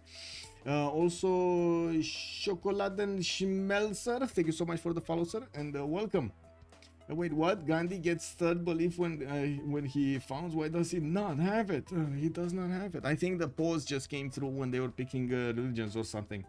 He can't canal from west to east, so might as well just make the Venetian to boost his eastern coast bolt production. True, that's true. I guess Derios just made religion. Yeah, I think he just did. That's why I didn't get to click buttons. Okay, let's see. Gandhi. The city of Mumbai is right now 20 points of production, while his capital city is only on 17.2 points of production, and he didn't even get the farms going. He's gonna start making the farms over here next to Mumbai soon. We do have him also going for celestial navigation to get some harbors in the water. I do see Madurai already put one down, and the GGG is sniffing around that city center with one of his galleys. He's taking a terrible look at these. Can you imagine on an island, desert island, just trying to live your life over there? What happens when you have 45 degrees outside? Oh man, you're getting cooked. How are these alive?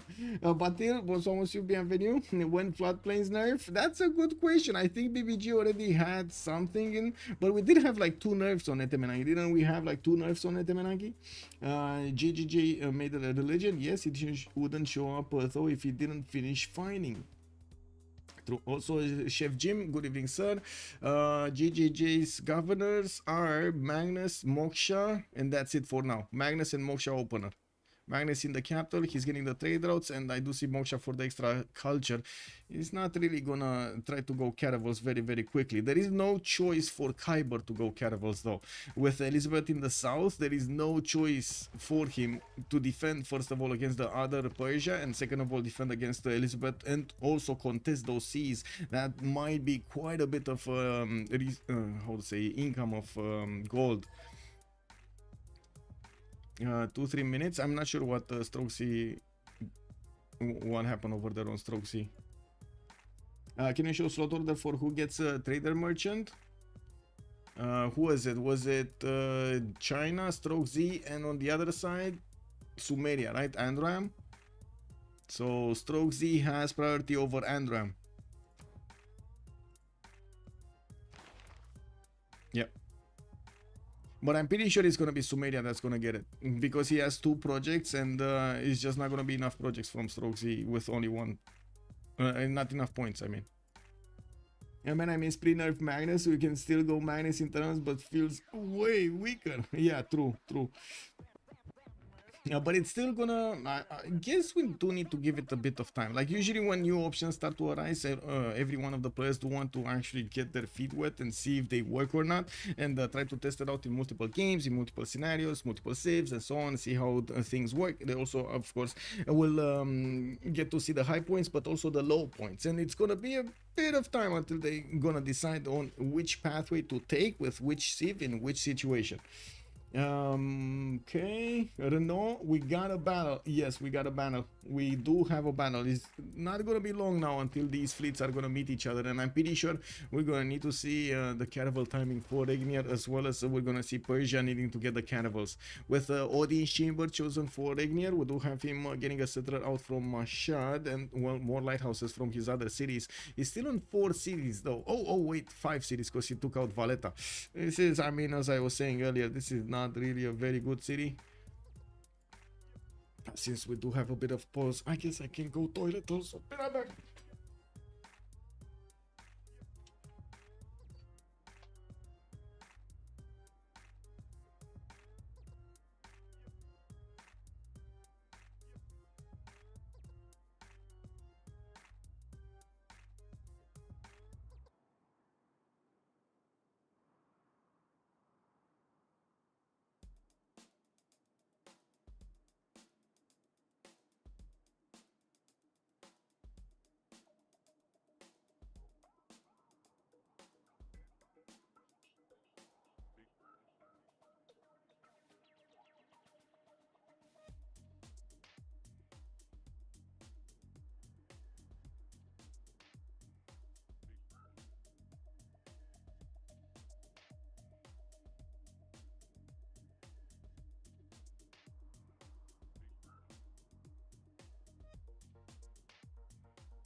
Oh wow, wait, I went to toilet and came back and still not there? Oh, I guess it's a big emergency on StrokeZ. I hope he's fine. I really hope he's fine. Sean, hello there, sir, and welcome. I bet I'm the only one watching this stream from a beach. Oh my god, amazing!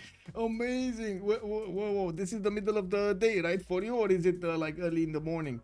Also, oh my god, amazing! Just chilling over there with some Civilization 6, feeling the breeze and the sun power. Very nice.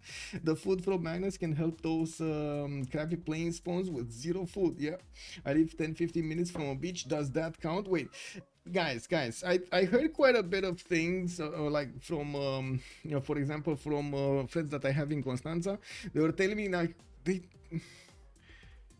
don't really feel about the beach as we do, like that we don't have the beach close to us. Like it takes us quite a few hours to get to the beach. They just find it extremely normal, and they don't see anything special in it. But everybody else is like, oh my god, beach, oh my god. Is that what's happening there, Beasley, also? Yeah, also on, give me a second. Victor O, who good evening, sir, on YouTube. Have a good stream, sir. Thank you, sir, for joining. Thank you, sir. Fabian, also, good abend, my heart. Bienvenue. Willkommen, I mean. Finally streaming on YouTube. Yes, sir. I've been streaming on YouTube for quite some time, actually. BBG isn't necessarily an upgrade nor better balance than the base game. And watch the tiers. Whoa! If you want to see bad stuff happening, type some truths in the Discord for Civ6. Whoa, wow, yeah, getting to trigger people over there.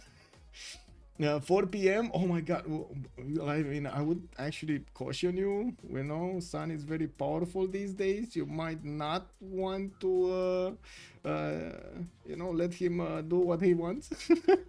No, it does not count as the same as military watching over cell signals sitting on the sand. I see.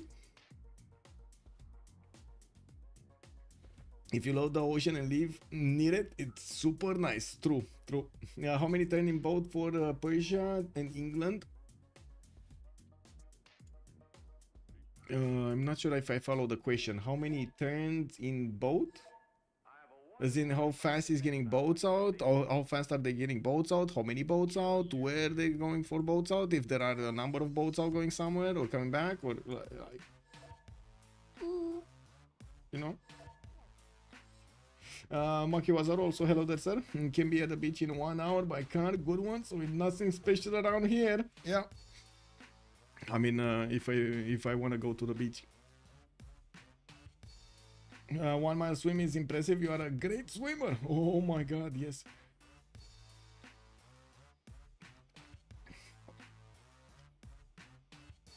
I've caught sharks in the Gulf of Mexico near my house. Wait, with your hands? Wait a second. Are you actually like Crocodile Dundee over there? Oh my god, man. I think you watched too much Discovery. Be careful, man. Kiber is the biggest. Well, let's see if we're gonna have Kiber the biggest in this game with a Victoria Age Vampire.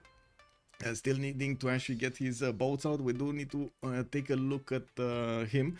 He did manage to finish his ancestral haul, and well, I don't actually see him getting more cities at the moment. He's getting some lighthouses in 3, and I do hope we do have the third belief gonna be chosen here soon, because now we don't. It looks like we still have one needing to be chosen. We do have the farm starting to be upgraded, cotton tiles, and of course Governor Liang walked in Mumbai and gave the bonuses of extra production here on these floodable tiles. And with the farms getting a bit of size, this is gonna be amazing. Mumbai is already 27 production, guys. It was 20 a few minutes ago. Sprig, hello there, sir, and welcome. Yes, I can show vision.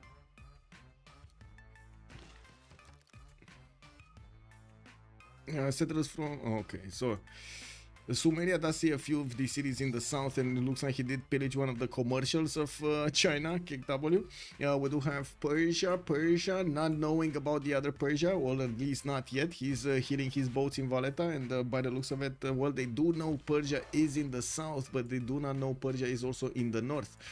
Taking a look at the other team here, let's actually see their vision. They see one city, Rapa Nui of England, and I do notice on the west side, they don't know anything. GGG did send one of his galleys, and discover all of that terrain, and they know something. Sumeria is not gonna join the coast on the east side. They have China also getting bullied over here by the war cards, and there is quite a bit of territory to the west to settle. They know where Kupe is. You can see his tiles here, and that's about it. They do not know anything about Nader Shah, but there aren't that many places where Nader Shah could be. This is like literally the only place he could be. Right? It's like Sudoku, you know, if they're not there, if they're not there, if they're not there, must be there. We see manatee and dolphins in the canal behind my house all the time. Very nice. What is a manatee? Let me actually check. A manatee. I think I heard that quite a few times. Oh, whoa. That's some big nose. That's a big nose, man. Yeah. Can they piece the CS? Which CS? Mohenio Daro? Wait. Can they? Let's see. Yeah, they should be able to. I do notice Kiber did get another boat out just in time, because the city of Ray was getting hit by quite a few of these Mohenio Daro galleys. I do have him building or rebuilding the harbor. Was this pillaged? No, it is still under construction, so it never actually got finished. Okay. I think we do need to take a look at Derios and also GGG. Derios on 18 faith a turn. We do have him finishing up his ancestral hall in 2 turns and getting those shrines out. I do notice he did get Defender of the Faith as his third belief. Well, we do need to see when GGG is going to send that religion towards the south. GGG will need to spend some faith here from Manchester, and I'm pretty sure he's not really making a lot. That's like 2 faith a turn. Next up, we do have GGG with 15 science and 30 culture, choosing to go for that pen brush and voice golden age. And I do notice with God of the Sea, he did manage to acquire a lot of production. Shipbuilding top 3 opener, 70 points of production. Sabuga is also matching him with 76, but I do see also Mr. Toes on 78. That's a lot of production there from an early stage. Now, we do have 35 gold a turn, and it does seem like the moment immediately from what I do notice at the quick glance of the numbers, Team 250 is falling quite behind when it comes to the gold per turn.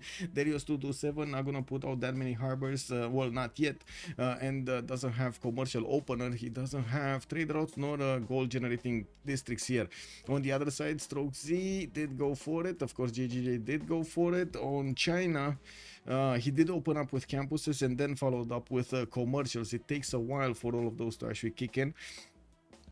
Be built, and of course him getting the gold. And I do notice Androam did actually get his war card, well, I would say in a bit of a pinch.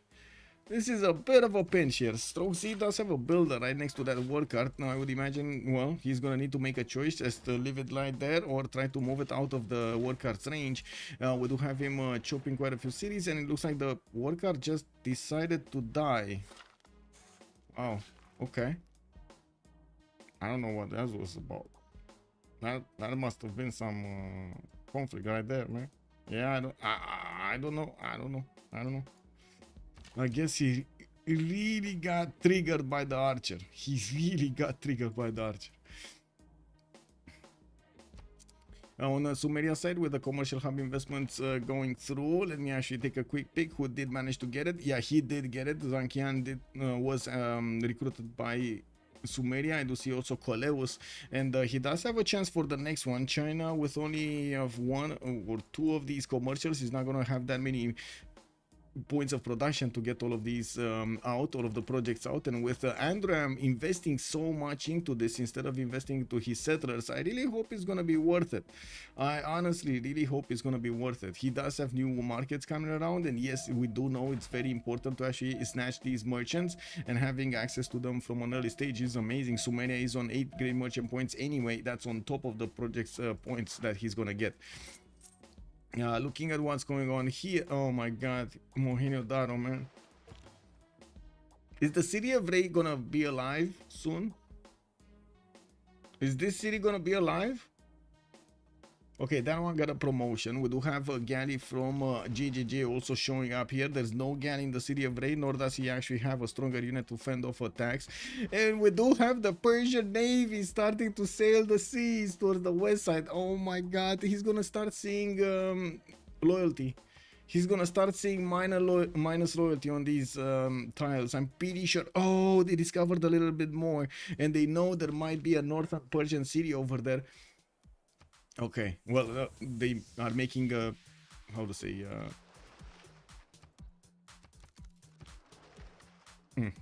anyway.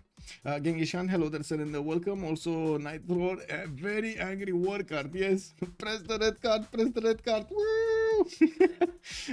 Can they pieces? Yes, yes. Too slow to predict. Persia is gonna have some issues up north. Yes, I'm pretty sure Regnier getting in is gonna be a major problem for Persia. We do need to see if Persia does actually have a classical unit, because otherwise he's gonna need to get a boat out extremely quickly in the city of Rey.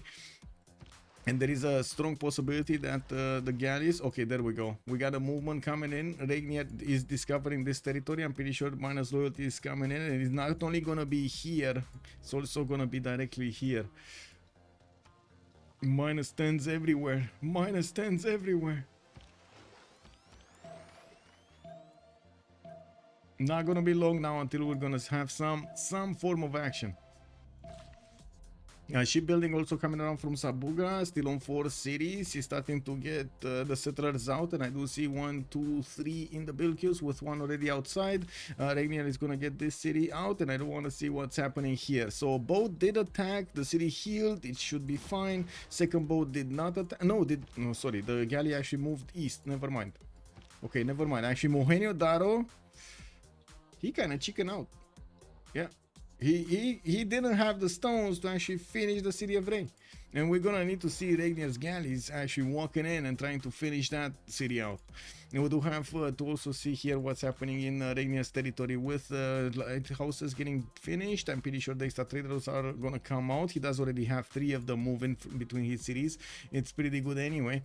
Peri Desert for some extra culture, and I do see Kiber is on 26 and 23 with 80 points of production. Regnier, for example, is 77 here with Mashhad, but this city that's building boats on the northern coast is only 17. He has Ispahan and Zranka that can build boats in the south, also Tarsus. Pasagarde is not going to be available to help either city here by the looks of it. And I do notice there are quite a few boats of Kiber in the south. He's getting a harbor and will want to defend against Mr. Toes. Mr. Toes already putting also quite a few galleys on the western side. Did he discover India? No, not yet. He doesn't know about India. They don't know at all about this big continent. They don't know at all about JJJ or India.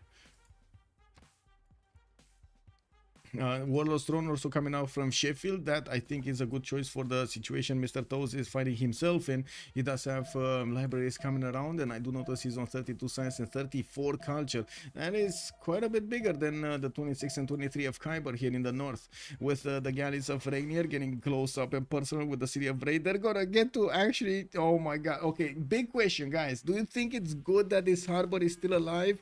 Is gonna be finished when these, oh my god, when the galleys actually get there? He's actually, oh my god, he could actually bog that city into oblivion here. There is a galley coming around next turn. Yes, the city is gonna heal a little bit.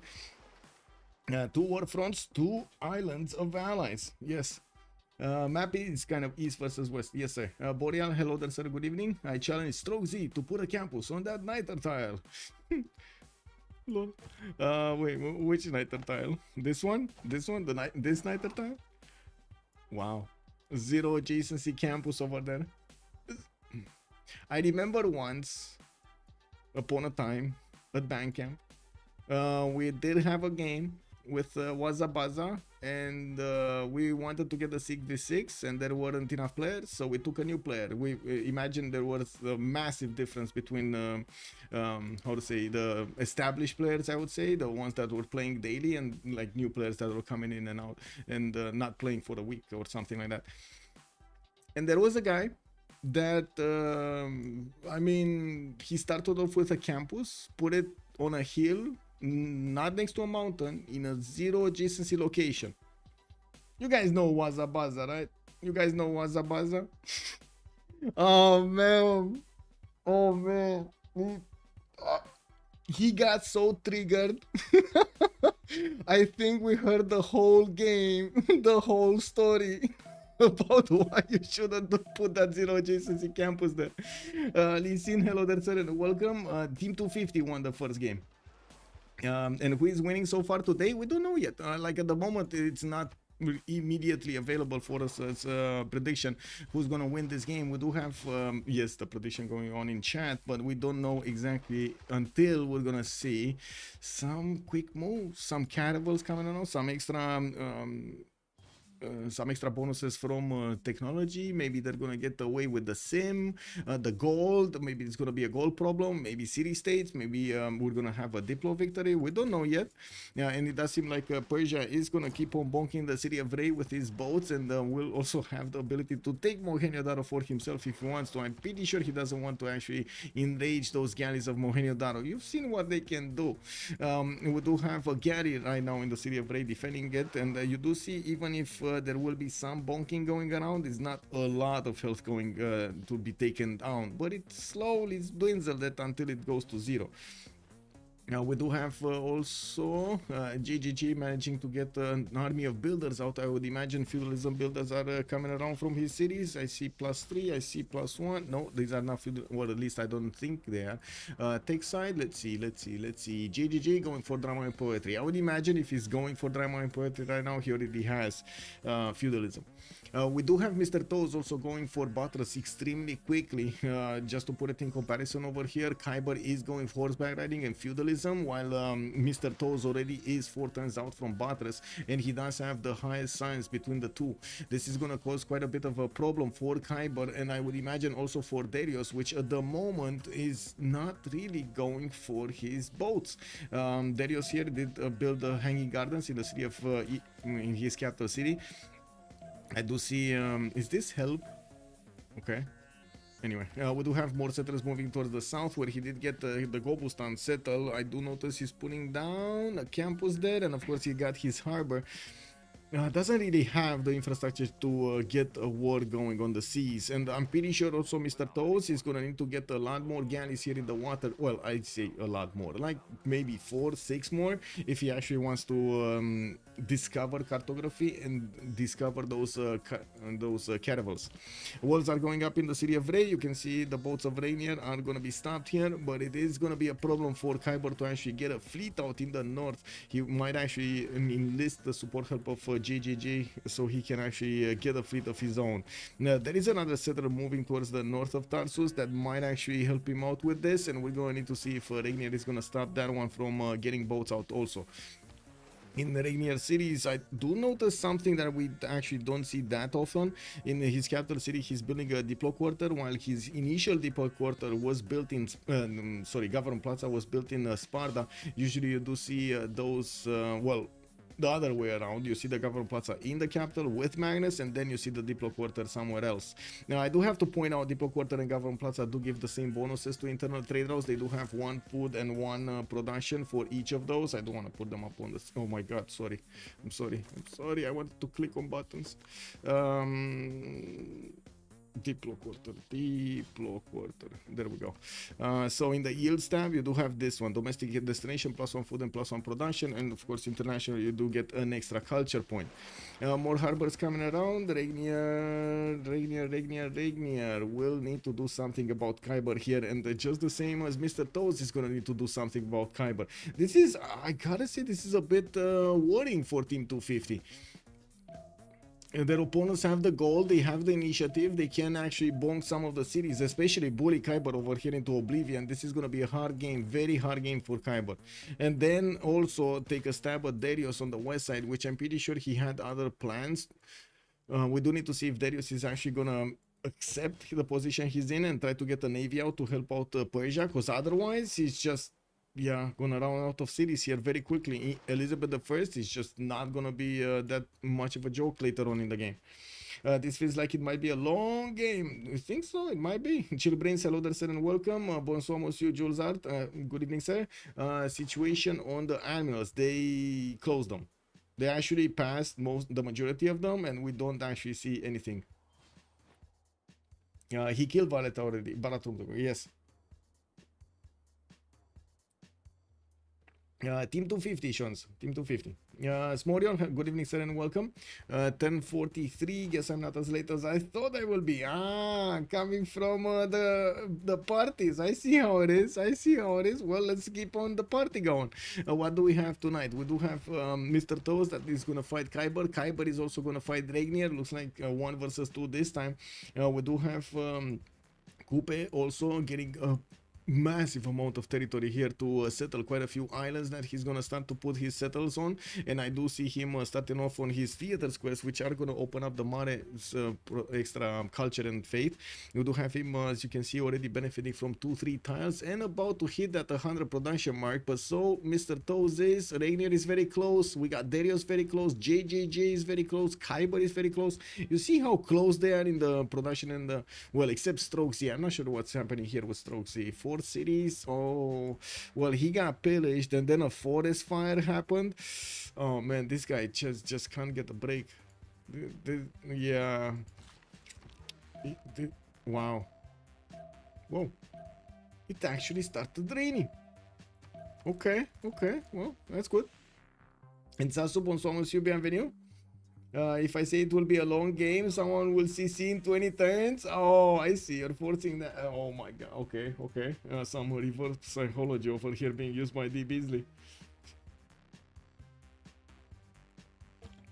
245 series for Andro, for Arne. I do see Sumeria is gonna get entertainment complex with arena in it, and I'm pretty sure he's gonna try to go for a Colosseum here. He's probably gonna be on this 2-foot tile. I mean, we do have a war declaration being sent. Zanzibar declared war on Mr. Toes. Looks like Zanzibar did get taken by somebody. Sumeria is going to put a city on the west side, and yes, he's going to start to have a direct connection towards Sabuga. We do have a dab also in the south, getting those trade routes so he can connect his economy with his ally here. And looking at his goal per turn, he jumped up to 71, while Sabuga is on 33. We got Regnier on 52 and Mr. Toes on 51. Looking at the boats here of JJJ, we did have a few of them, or I guess 3 of them getting built or whatever. Sorry, getting them fast from this. And I do notice he's also gonna challenge Androam's Colosseum and actually get his own Colosseum down. Okay, he does have builders available for chops. 1-2 chops for these, 3-4 if he actually spends the gold. And well, let's see how fast this is gonna be, because there are quite a few chops available for Androam. I don't see him getting enough builders though, or close enough to actually start chopping. Anyway, more settlers coming around also from Sumeria to get as big as possible, and I do think StrokeZ is gonna have an issue if he does not get those settlers out. He does have one moving towards the southwest. I would imagine Chengdu is gonna get one. The question is where. He can't really put a city on the eastern coast, and I don't think he can put a city on the... Wait, he can put a city on the east. Never mind, he can actually put a city here so he can trade with JJJ. It might actually be indicated to put a city there. Oh well. Now we do have industrial zones quickly being placed down by Derios 227 in his capital. He's not gonna have that much production in it and no possibility to aqueduct it or dam it, but you know, it is what it is. I do see England is sending those missionaries from the north so he can convert and give the religion to Derios here to India. And looking at the north of Kiber, it seems like Regnier is moving out with his galleys, doesn't want to actually enrage the city of anymore because those walls do hurt. We do have more galleys coming up from Ispahan, and I do see Mr. Toes is on Elizabeth I is going to get more galleys out. Does have a builder from Liverpool, will get 5 charges to start chopping, just as well as he does have a builder here with 4 that will be of will have quite a few chops there. Okay, cartography in 3 turns versus Kiber's buttress in 3. Like, because of, like, usually, okay, let's put it like this. Usually in time, like if you're talking about time, the players are trying to get themselves some form of an advantage against their opponents. If they can get like 3 turns or 2 turns of attacking into an opponent that does not have the same technology, they will get a massive amount of advantage, because that opponent will defend with weaker units, will have he will have an easier time to actually go through those units, those boats. being so close to Ispahan and having 3-4 turns of extra advantage here is gonna be insane. It might actually just nullify Persia's ability to defend the city of Ispahan because of how many boats England can upgrade so close to him and just attack him the next turn. If he does manage to, so it's like what? It might be one boat, one caravel for one galley, but I think it might be actually like more realistically, let's count 2 on 1. If he does have like only 6 caravels, he's gonna take out 3 galleys of Ispahan instantly. That's half of the fleet taken out instantly in just one turn. This is gonna be massive. And yes, I'm pretty sure we're going to need to take a look at the admirals if they're gonna start picking them. Everybody play wow, everybody passed them, man. Everybody passed them. They just locked them up. Wow, all of them. Yeah. Who did manage to get Ifadlan? Marco Polo actually got picked up by Sumeria. Zankian here, so 2 extra trade routes, and I do see China did get Ifadlan. Okay, that's an extra trade route capacity for China, more production. Whoa, that's a far away city on the east side. StrokeZ already connecting his economy with India. And I do notice StrokeZ 45, 48, 45 culture, 45 science, 48 culture with 86 production. Still needs that production capability, but now that his traders are starting to connect. Although, wait a second, he's connecting externally. All of them are going externally. That's why he doesn't have that much. All of them are going towards Derios. Let's see how this goes. StrokeZ did have an emergency, so maybe he said isn't in the game right now. Yeah, true. Although, to be honest, he's coming back quite nicely on this. I do have to point out he's realizing that he's not gonna get pushed by Sumeria anytime soon. He knows that he's gonna need to get the gold for his teammates to upgrade as many boats as possible, help out Kiber as best he can over here with resources. So he's getting the stats, he's getting the gold per turn, he's creating the infrastructure, so he allows his allies to connect to him also to beef him up in the vessel bunker timing. And as you can see, he just starts spamming settlers out. And he does have 1, 2 already moving, with another 2 being trained in Beijing and Handan.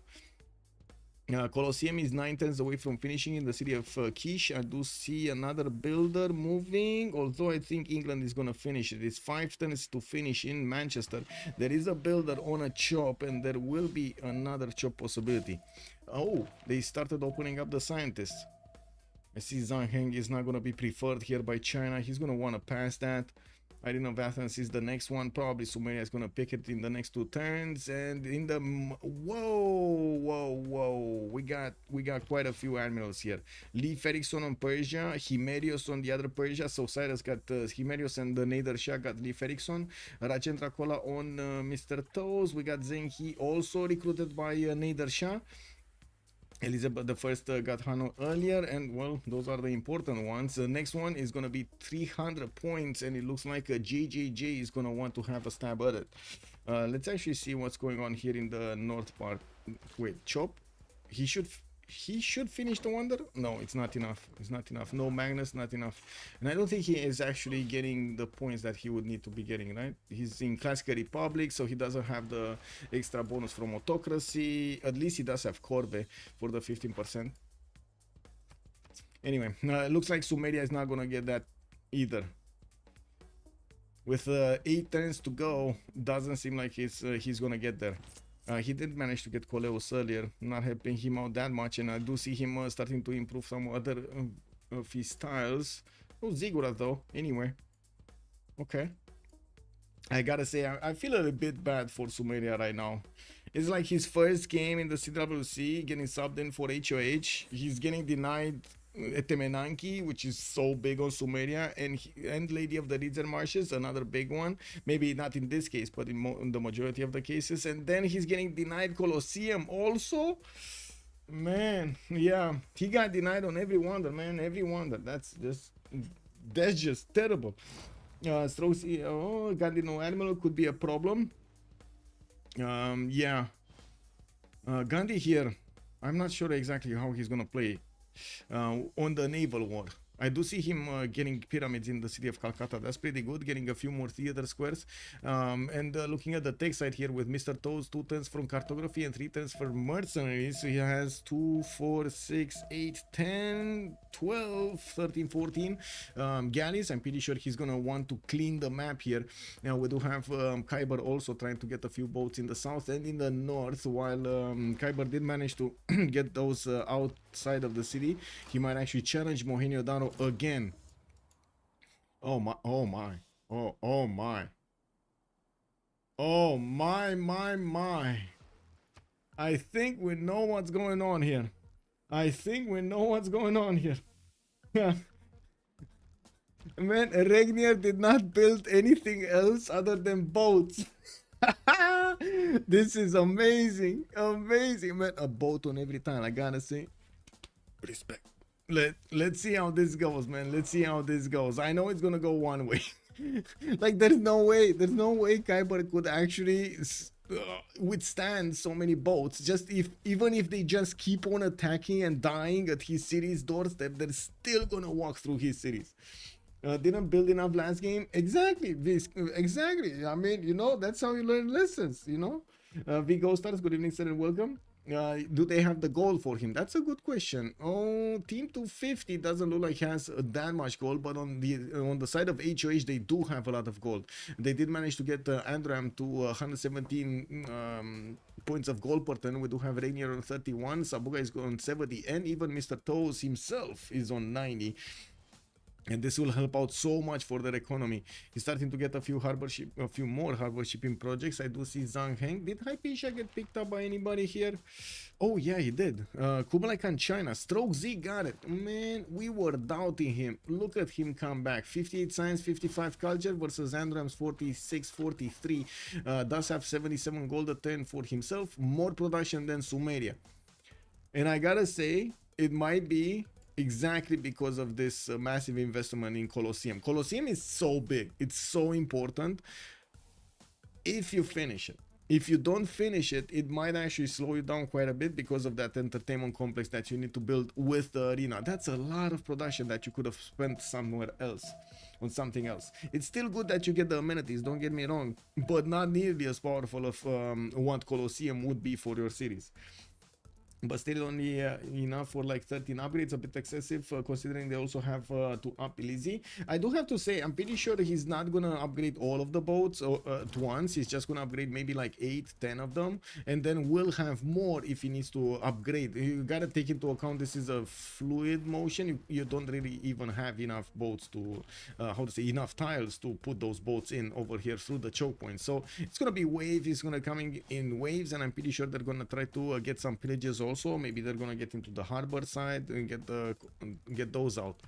I do notice Mr. Toes will need to start upgrading. There is Himerios here just waving at him. Oh my god, he sent Himerios on the front line. Kiber put Himerios on the front line. Yeah. So this is basically like Leonidas going towards the hot gates without an escort this time, without the 300. It's just him in the face of in the face of Artemisia, KW from the other 300. Oh my god, I just remembered. Man, I wanted for like 2 weeks now to watch the 300 and I didn't. Brrr. How did I not do that? Whoa. Anyway, how is Kiber gonna defend? That's a very good question. We're waiting exactly for that.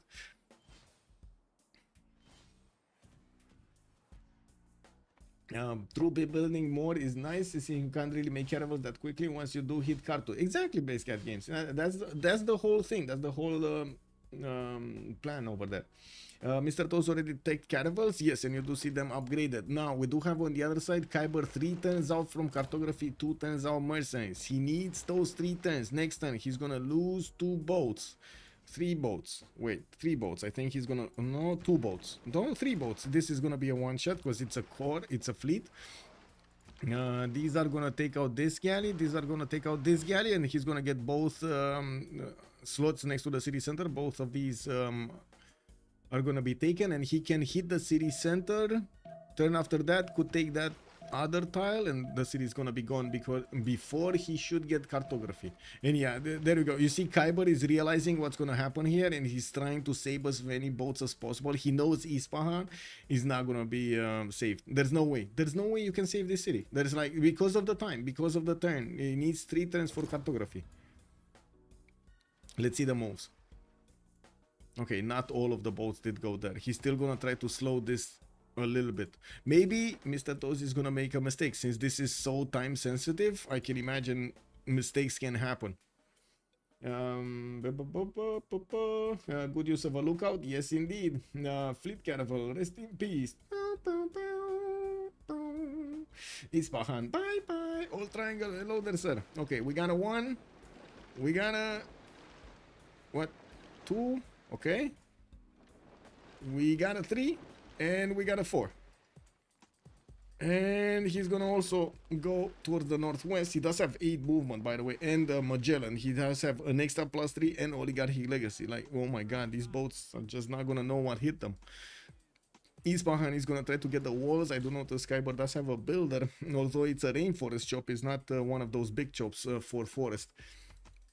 Now we do have also in the north the fleet of Regnier starting to take shape. A few caravels did get upgraded, only like 2, 4, 6, 7 of them, and I do notice he's starting to get the quadrims out. These are pre-builds for his frigates, and he's gonna need to go against England here. If they do manage to break Kiber and then they keep on going towards JJJ, this is gonna be a major problem. This is gonna be an insane problem here for Team 250. They still have India here that is going to be exposed on the coast towards Elizabeth, and well, StrokeZ is on his own island basically with Sumeria. He might not do anything else than just try to go for the late game, try to get the resources for his teammates, like get as much gold as possible as he's doing right now, and try to boost stuff for his allies. He's on 60 science with 53 culture. Can't really say it's bad. 103 production versus 100 of Androam, really not bad. Maori managing to get 138 points of production. He's not even coming close to JJJ's 183. There is a possibility for JJJ to actually get enough boats in the north. He does have 1, 2, soon we'll have 3 cities here. They managed to get Colosseum, which also beefs up his points all around. We don't really have him with an opportunity to connect the cities to the north. This is a major issue. Oh, and he does have Stoke-upon-Trent, so that's a 4th city center that he could use the production from. He's starting to get galleys out. He knows this is gonna be important. He's gonna see the boats of Persia attacking into the other Persia of Kiber, and as you can see, Isfahan just got taken away from Kiber. There was no way he could defend that. Maybe he's gonna defend the Zranka and or Tarsus's harbor a little bit better, even if he gets caravels, I kind of doubt that he's gonna withstand the attack too long, because of the caravel fleet of Mr. Toes and soon to be frigates that he's gonna get pumping out. Now I would imagine Mr. Toes is gonna need to get some quadrims out here quite soon so he can actually upgrade them, or maybe Sea Dogs. Like Sea Dogs work beautifully also, don't get me wrong, like that's gonna be amazing. He can block the Persian animal. Raid's gone up north. Oopsies. Janus, good evening, sir. Now the question is, who is the bigger threat? True. So many boats. JJJ only has 3 cities for boats on the east, right? So one has harbor in a lake. Yes, this Manchester is not gonna get to help out anywhere, this Manchester city. He has Stoke-upon-Trent, Leeds, La Venta, and soon to be this city center towards the northeast of Manchester. He's also trying to use this bay for safety. He does have 1 tile chokes towards the northeast, and he knows he might pre-build over here safer if he does manage to get a few caravels in the front to stop his opponent from advancing, even though I would imagine JJJ really needs a lot of pre-builds. We do have Kiber retreating from the city of Ray in the north. I do see Regnier is starting to put his caravels next to this city center soon, and with the upgrades, Persia is going to get the caravel defense in these city centers. That is going to be quite a difference here. The Persian units will not get to do that much damage against Ray. Use the force, Ray. Use the force.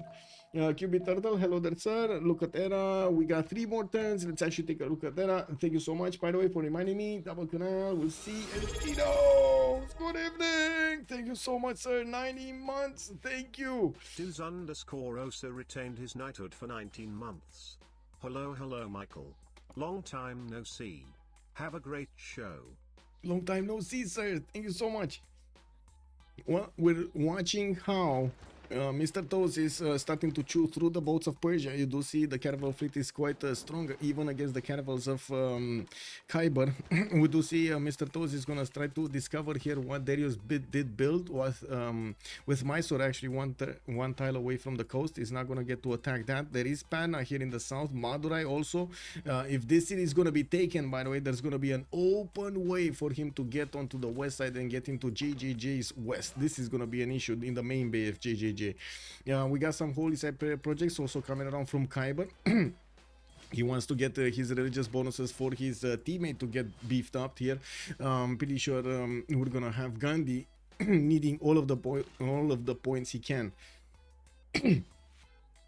And we do have also more harbors coming around from Derios. I don't see boats coming around from him, which makes me a little bit sad. I would have imagined, I would have hoped he's gonna get a few galleys and turn into caravels so he can actually defend his opponent here. I guess he's thinking that Mr. Toes is gonna have quite a bit of time to deal with Kiber here, so he doesn't need to build them. We do have also, there we go, Regnier's boats starting to attack into Kiber city of Ray. Even though it doesn't do that much damage against the walls, he's still gonna keep on bonking them. Now we do have quite a few more caravels on the way. He's gonna take Mohenjo Daro. He can go and take out Zanzibar also. That is the English Empire city-state, and I'm pretty sure they want to take that down. And if GGG is not gonna be fast enough to put a caravel in the northern side, that's gonna be a problem. GGG getting military tactics right now. I don't think he is even close to cartography. Getting foreign ministry and looking at the points here, let's actually take a look. Androam gonna get his golden age. Regnier 2 points over the necessary points to get the golden age. Sabuga is gonna get his golden age. Oh my god, what is Sabuga doing? 2, 4, 6, 8, 10 cities from Sabuga. Yeah, we do have also Mr. Toes 52, 58. Mr. Toes next is 6 more points. Can he get okay, he's getting a horse, but he's gonna need to chop a horse. I do see Terracotta Army getting chopped in Newcastle upon Tyne. He never actually built a city to take to Yosemite. Does he even know about Yosemite? Yes, he does. Okay, boats coming around. Looks like, well, he did manage to get the Embolon promotion, which gives him another +7 on attack. And we do have Mohenjo Daro being taken out. Regnier is going to work on the city of Ray, but with it being so strong, that's not going to be easy to punch through. Now, we do need to see those caravels coming around from Regnier. 4 turns for square rigging. That's about the time he needs to get a few more of these quadrins out. An insane amount of boats, by the way. This is an insane amount of boats. I like it. We got 2 turns for intelligence agency from Sparta, and I do notice more lighthouses in the southeast. With Sabuga getting 138 gold a turn, they can afford to upgrade as many boats as they want. Androam is also on 158, and he did manage to get to 80 science, actually taking the lead back from Kublai Khan. We got a few horses also moving around. StrokeZ gonna get to the north here. I do see Kiber is going Dark Age. That's a problem. We got a Dark Ager here. Ooh, and Mr. Toes might not make it to the Golden Age. He's 55 out of 58. I'm not sure if he has... okay, he already had Nalanda. He put a lot of envoys in there. Okay, 56 out of 58. He needs 2 more points, guys. 2 more points on Elizabeth I. Can he get it? That's the question. Can he get it? Dark Age enjoyer, huh? Yeah, yeah. Cyrus, the true king of kings. Definitely good game. Yeah. Nico, hello there, ma'am. Hello there, sir, and welcome.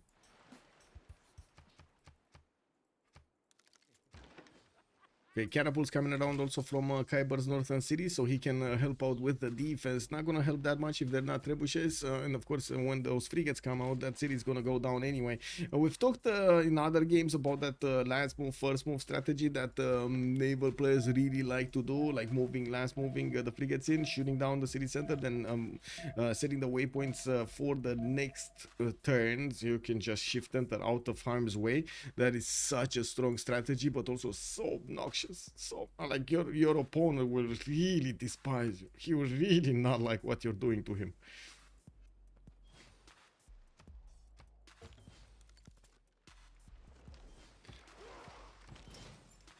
Okay, Sandra was recruited by JJJ. Normal age for Mr. Toes. Golden here. Androam, Regnier, and Sabuga. While Kiber did go for a dark age, we got StrokeZ golden, Derios golden, and JJJ in a golden age. We'll need to wait for them to actually choose their bonuses. And in the meantime, I do want to check what's going on in the northern side. It looks like Mohenio Dano was not taken. Of course, he already had Valletta, right? So he's not going to take that city center for himself. He did manage to take the builder and, of course, deny it from Persia. While he is going to start moving towards the west side now, he will need to actually clump up his boats here to do the damage, the necessary damage against Kiber. We will have quite a few golden agers this time with free inquiry. They're gonna switch to get the bonuses from their harbors, from the commercials in the next era. Androam is in a second Pembrasian voice golden age. We do have him 9139. Looks like Regnier free inquiry golden age 11146, and of course Regnier will have those frigates soon. He does have his spies coming around finished, and we'll start to see them moving around the map. Sabuga did keep his stats quite low because he went quite wide. He did manage to get an army of settlers going around everywhere, and now he's building up his theater squares with his mares. I would imagine free inquiry. No, he actually went for Pembrasian voice golden. Okay, chat, is this the correct way of going about this, Kupe? Not going for free inquiry when he has so many mares anyway. Is Mr. Toes good at this game? Yes. Too bad, still believe. I believe in the Toes. I believe in the Toes, man. We do have Mr. Toes, 67 science and 35 culture, normal age unfortunately, but he did manage to do the damage against Kiber, taking away Isfahan from him, and of course forcing him to upgrade Navy in Zranka. It's just a matter of time until he's gonna get some range boats here on the western coast to help out with that. We're also gonna have a pause. We're gonna talk about Team 250 in the next well, after the pause I should say. We're gonna have the World Congress showing up, and we're gonna need to synchronize here. There we go. Depends on the harbor adjacency. Sabuga Civ6 not going free inquiry. Yeah, I think so. Let me actually, I think I'm second slot or first slot. I'm first slot. Okay, I go away. Prophet. Me. Wow.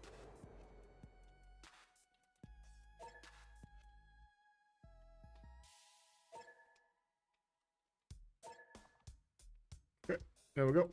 So 2 minutes and we're coming back.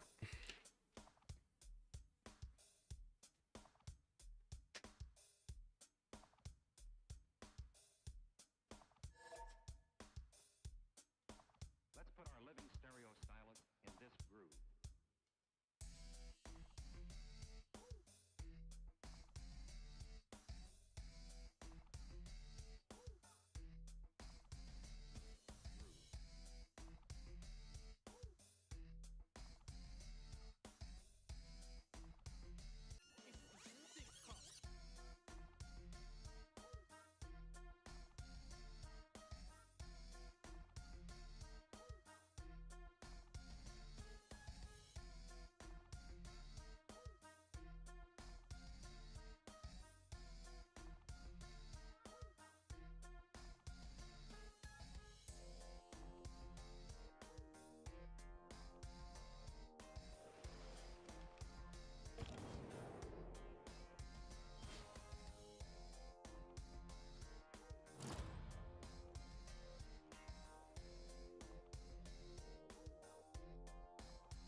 Sorry, got distracted by messages. Why it's a sim besides the other team has a cultured simmer. Let's see if this choice of Kiber is if Sabuga is gonna be the good one to go for pen brush and voice. He already has a lot of culture. I would have imagined he's gonna want a lot of science also. Well, let's actually see on Kiber, right? The Dark Age, we got StrokeZ on pen brush and voice Golden Age on Kublai Khan China. He only has one city center on the east side. He did manage to get a religion, which is feed the world with tithe. He's getting the extra food from the shrines and the temples, not to mention the gold from each of his cities. Definitely gonna have a lot more gold. He's on 98 right now. We're just gonna see this number go higher and higher. 118 points of production though, just the same as Mr. Toes, but I do see him much lower than Sabuga and Androam. Derios though, he did manage to get over 200 production, just as well as JJJ. Derios on Gandhi, he's on 222 production points, and I do see Mr. Toes is getting in with the caravels next to his city centers. Panda is getting destroyed here. That caravel is not gonna make it through, and he did manage to get quite a few galleys behind Madurai. He's gonna need to be careful. Good thing is he has all of this coast to actually put down catapults or something, siege units to actually attack back these English caravels. Not gonna be easy for England to keep on pushing through. We do have also JJJ with 149 science and 58 culture. Went for a free inquiry Golden Age this time around. He still did not actually take all of this seriously. We do still have actually Persia, I see Regnier looking at the boats of Kiber, but with this amount of boats, I don't think he cares about this lump. I really don't think he cares about this amount of boats. He's just gonna keep on upgrading and keep on smashing. And we're gonna see at some point also frigates getting into the mix. That's gonna be a major turning point here in the war. Now we do have GGJ with his 237 points of production. He should have happy citizens yet because of Colosseum, and of course that gives him more bonuses. 153 gold a turn, and yeah, I still don't see Regnier actually moving. Oh well. Can JJJ carry team 2? That's a good question. That's a very good question. And Derios, don't actually take out Derios from the equation, because he's 110 science and 118 culture in a pen brush and voice Golden Age with a lot of production, a lot of faith, and to be honest, there's really not much that Mr. Toes can do against his series. There's really not much that he can do. He's probably gonna focus here. We're gonna see Mr. Toes try to take out Zranka. And yeah, there we go. We got the quadrim pre-builds. We got also Pingala establishing in that city center, while he's starting to get a few more settlers out from his cities on the right side. He's going to want to keep on expanding. He did connect his economy with Sabuga, and I do notice Sabuga, he's putting down some city parks here and there while he's working on his campuses. Soon we're going to see libraries and universities coming out of his city centers here. Definitely needs a lot more science. Okay, we do have also GGJ walking in with a few caravels in the north. He does have Santa Cruz as a bonus for them, and has a few pre-builds in the south, but this is not nearly the same numbers of Regnier here. I gotta say, if Team 250 managed to pull this back, I think chat is gonna go wild. At this point, I'm thinking, oh my god. Oh my god. Also, coming back to what Linda pointed out about the harbor adjacency, let's actually see his harbors.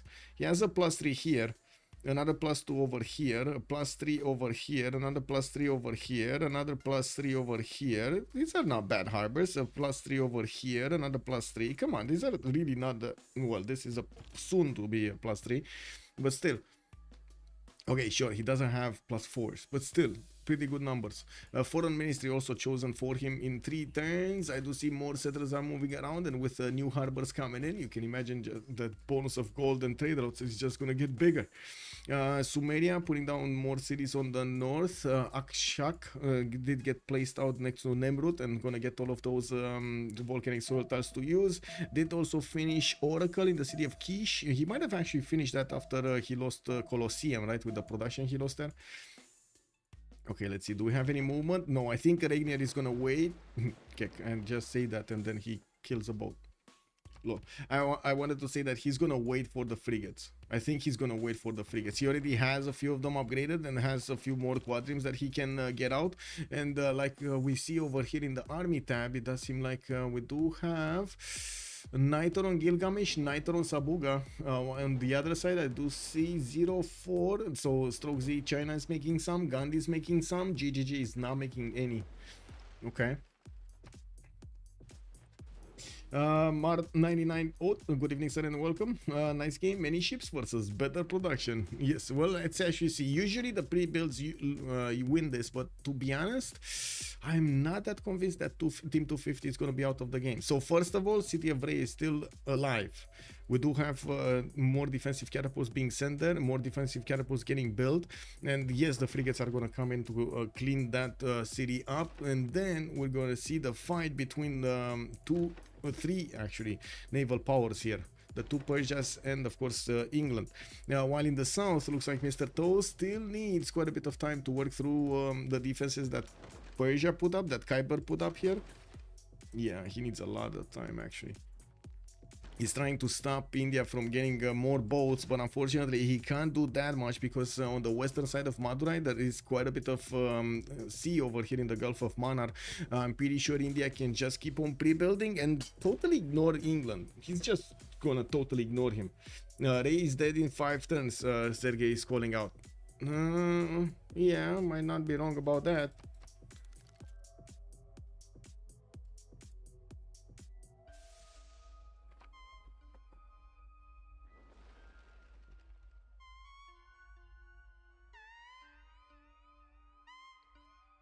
Okay.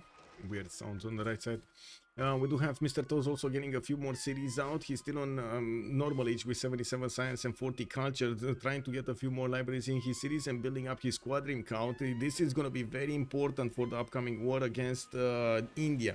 He kind of neutralized Persia, mostly neutralized Persia, because there are still ways for Persia to try to get defenses out or boats out to lash out. But since he does have his fleet right directly in the bay, you can actually consider this a blockade. He is not allowing Persia to get more boats than these tiles over here available for him to put a boat on. And whoa, he's going for the harbor. He's going for the harbor. Very nice, Mr. Toes. There is another caravel here with a level 1 that can bonk against the units of Persia here soon. And it does seem like also Regnier is starting to move a little bit forward. Let's actually see. Oh, Mr. Toes not on the buttons over there, but it's fine. He's actually gonna get that one and put another one in. Gonna bonk that other caravel. This caravel also lost support bonus because there's no ally next to it. And yeah, that harbor is gonna go down. Yeah, frigates moving in to the northeast of the city of Ray to take out that city center with so many catapults around it. I still don't think they're gonna have problems. The catapults, yes, they do damage to boats. Unfortunately, catapults are a bit out of the era to attack into the frigates. Basically, their stones are too small, you know? You need trebuchets, you need bigger stones to throw those frigates, because, you know, it's like the small stone of the catapult, just that ping, oof, splash in the water, that's it. While the trebuchet, you see the dong over there. You've seen in the movies how somebody's actually ringing the bell, that big bell over there. That's exactly what's going on with the trebuchet. You know? What's the printing situation? Let's actually take a look here. In the tech side, we do have Sabuga going for Katove, printing on Derios 227. Don't see anybody else though. I don't see anybody else. Mr. Toes going for square rigging next turn, and let me actually see if he has an advantage over his opponent. No, I don't see extra intel from either of them.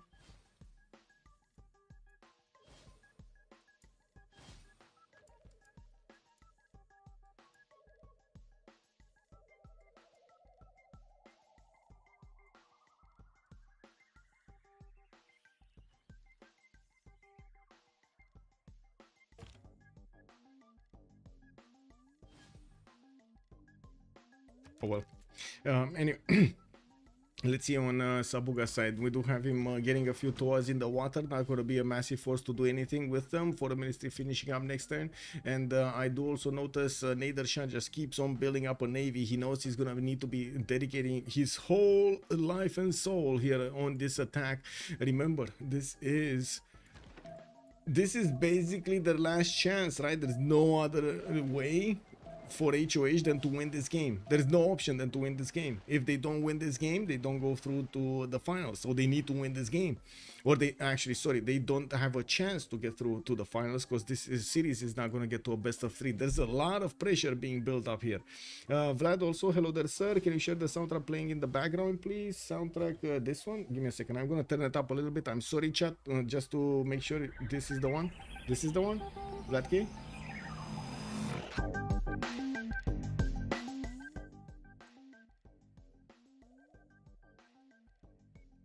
Having 2,000 boats and not trading caravels is weird. Yes, okay, let me actually double check if I have it on YouTube. No. Okay.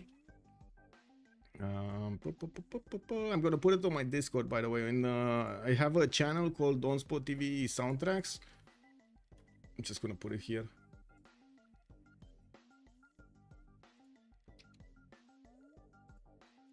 Upload the file. This. There we go. There we go. I don't know how to share it here, but I think I can copy the message link and give it this. There we go. So you can go directly to the message and download it from there. Okay. So we don't know exactly the printing situation here, but I'm gonna double check. Okay, we do have Nader Shah actually getting printing over Cyrus. I do see an extra +3 showing up on him right now, and Regnier will have a significant advantage against Kiber, but that is, I think, from the spy, not printing. Looking at Regnier, he's getting printing next turn actually, or did he finish it? Did he finish it or getting printing next turn? Because don't know right now. Is there a spy here? There's no spy. There's no spy in the cities of Persia from Persia. Do they even see the cities? They don't. They only see Valletta, so he can only put that spy in Valletta. Okay, and next time he's gonna get intelligence agency. So wait, there might be a +6 for a few moments here. There might be a +6 for a few turns on Nader Shah. Yeah, he's getting printing.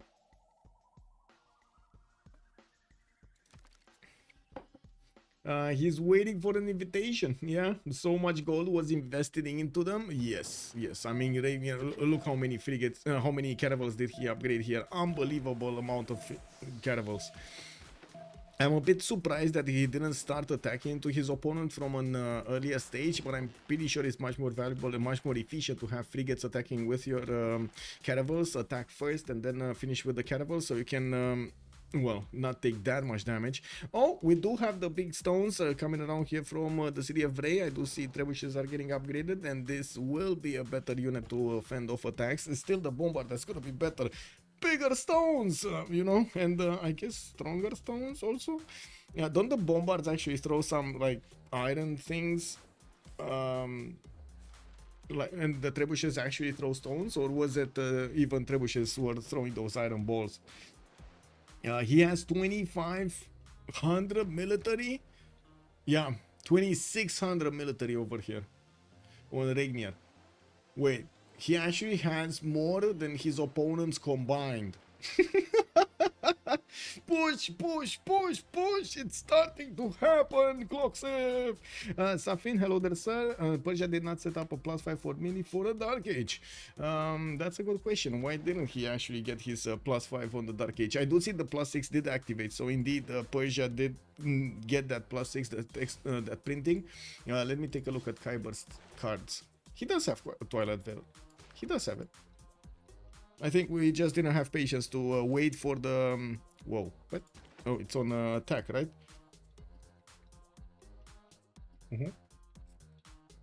We watch the other way around. We watch actually the bonuses of Nader Shah going against Cyrus, and not Cyrus going against Nader Shah. Looks like also Regnier is gonna bypass entirely the city of Rain. Well, he does know there are a few trebuchets over there. He wants to hit the Persian Navy and the English Navy at the same time, and has quite a few frigates. Remember, these frigates can do the 2 shots against the caravel. Then one of his caravels take that slot, and he has 4 of these frigates over here, so he can take down 2 or even 3 caravels a turn here, easy peasy, without that much of a repercussion. it will be very costly for Persia to counterattack, or I should say for Kiber to counterattack into Regnier. Looking at what's going on here, we still don't have Mr. Toast getting his frigates on the west side. I do see he has them pre-built in the city of Rapa Nui, while printing is coming out in 2 turns. Does have the upgrade button, it's just a matter of Nader. They put all of the resources they could on Nader Shah, so I find it extremely natural because Mr. Toast just didn't have that much to do here going against his opponent. Derios did manage to recruit a general, not that it matters that much. He's getting an entertainment complex, getting a wave of campuses also. Yeah, we do have 140 science on Gilgamesh, and he's in a pen brush and voice, by the way. This is very important for them. We do need to see if he's gonna manage to get Newton. I do see India is very close. England is also very close. They're gonna start passing that next one. And let's actually see what's going on. Okay, so Regnier is starting to push out with his initial boats. He's also gonna... Oh my god, this is so much damage. This is so much damage on these boats. Caravels walking in and boats are going down to the bottom of the floor. We got Regnier moving in with his frigates and will start shooting down on the first line of defense here of both GGG and Kiber. And while we do have him getting hit back, this is going to be costly. There are so many more boats for Regnier. And I gotta say, this is why you pre-build. This is why you pre-build. You can take on 2 nations if you pre-build accordingly. And the question is, will he actually manage to get through this successfully? I would imagine so. We do have him taking out quite a few boats of his opponent, getting promotions. Also, even if he does have some Sea Dogs next to, these Sea Dogs do fall extremely quickly to the caravels, as you've seen. Not to mention he does have his own frigates that do massive amounts of damage. It does seem like this is going to be cleaned up quite quickly and nicely. And we got also some more campuses coming around here from Mr. Toes. I do see he's getting water mills, more Navy dockyards, and the industrial zone in the capital city. This is only going to be a +4. Actually, I say only, but it's pretty good. Wait, is he going to get the lava in the city of Sheffield over here? Is he going to get an aqueduct there? Get all of that lava? Kiber lost the pre-builds to the Purple Sea. You're not wrong. Mohenjo-daro was a boss over here on these seas, man. He was the original dominator of the northern seas.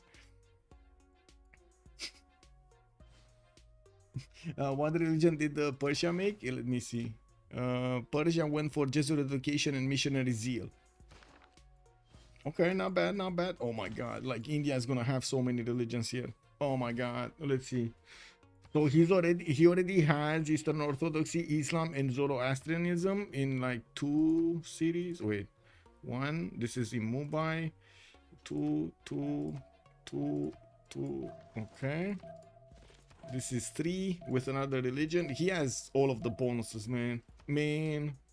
Also going for shipyards, 127 science, 143 culture, definitely much bigger than Mr. Toes here. And yes, we now have some frigates coming around from Mr. Toes getting upgraded. They're gonna start chewing through the Kiberian defenses in the south of Tarsus and Zranka. Okay, next moves from Regnier. We do have 2 players, JJJ and Kiber, needing to be careful here. Can they withstand the power of Regnier?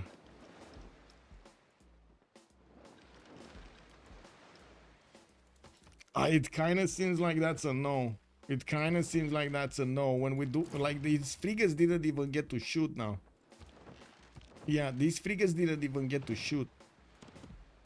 He's just fighting with cannibals. I do see Ray is going to be taken out quickly. The trebuchet just, you know, scratched a little bit the frigate, and that's about it.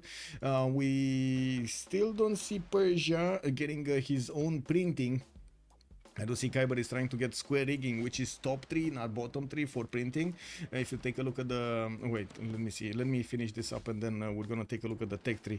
There are so many boats from Regnier that are in movement here, and also JJJ is trying to replace these as quickly as possible. Has major issues rebuilding these, and this is the problem. This is why you pre-build, because when you start actually hard building caravels, that is so much of a difference in production.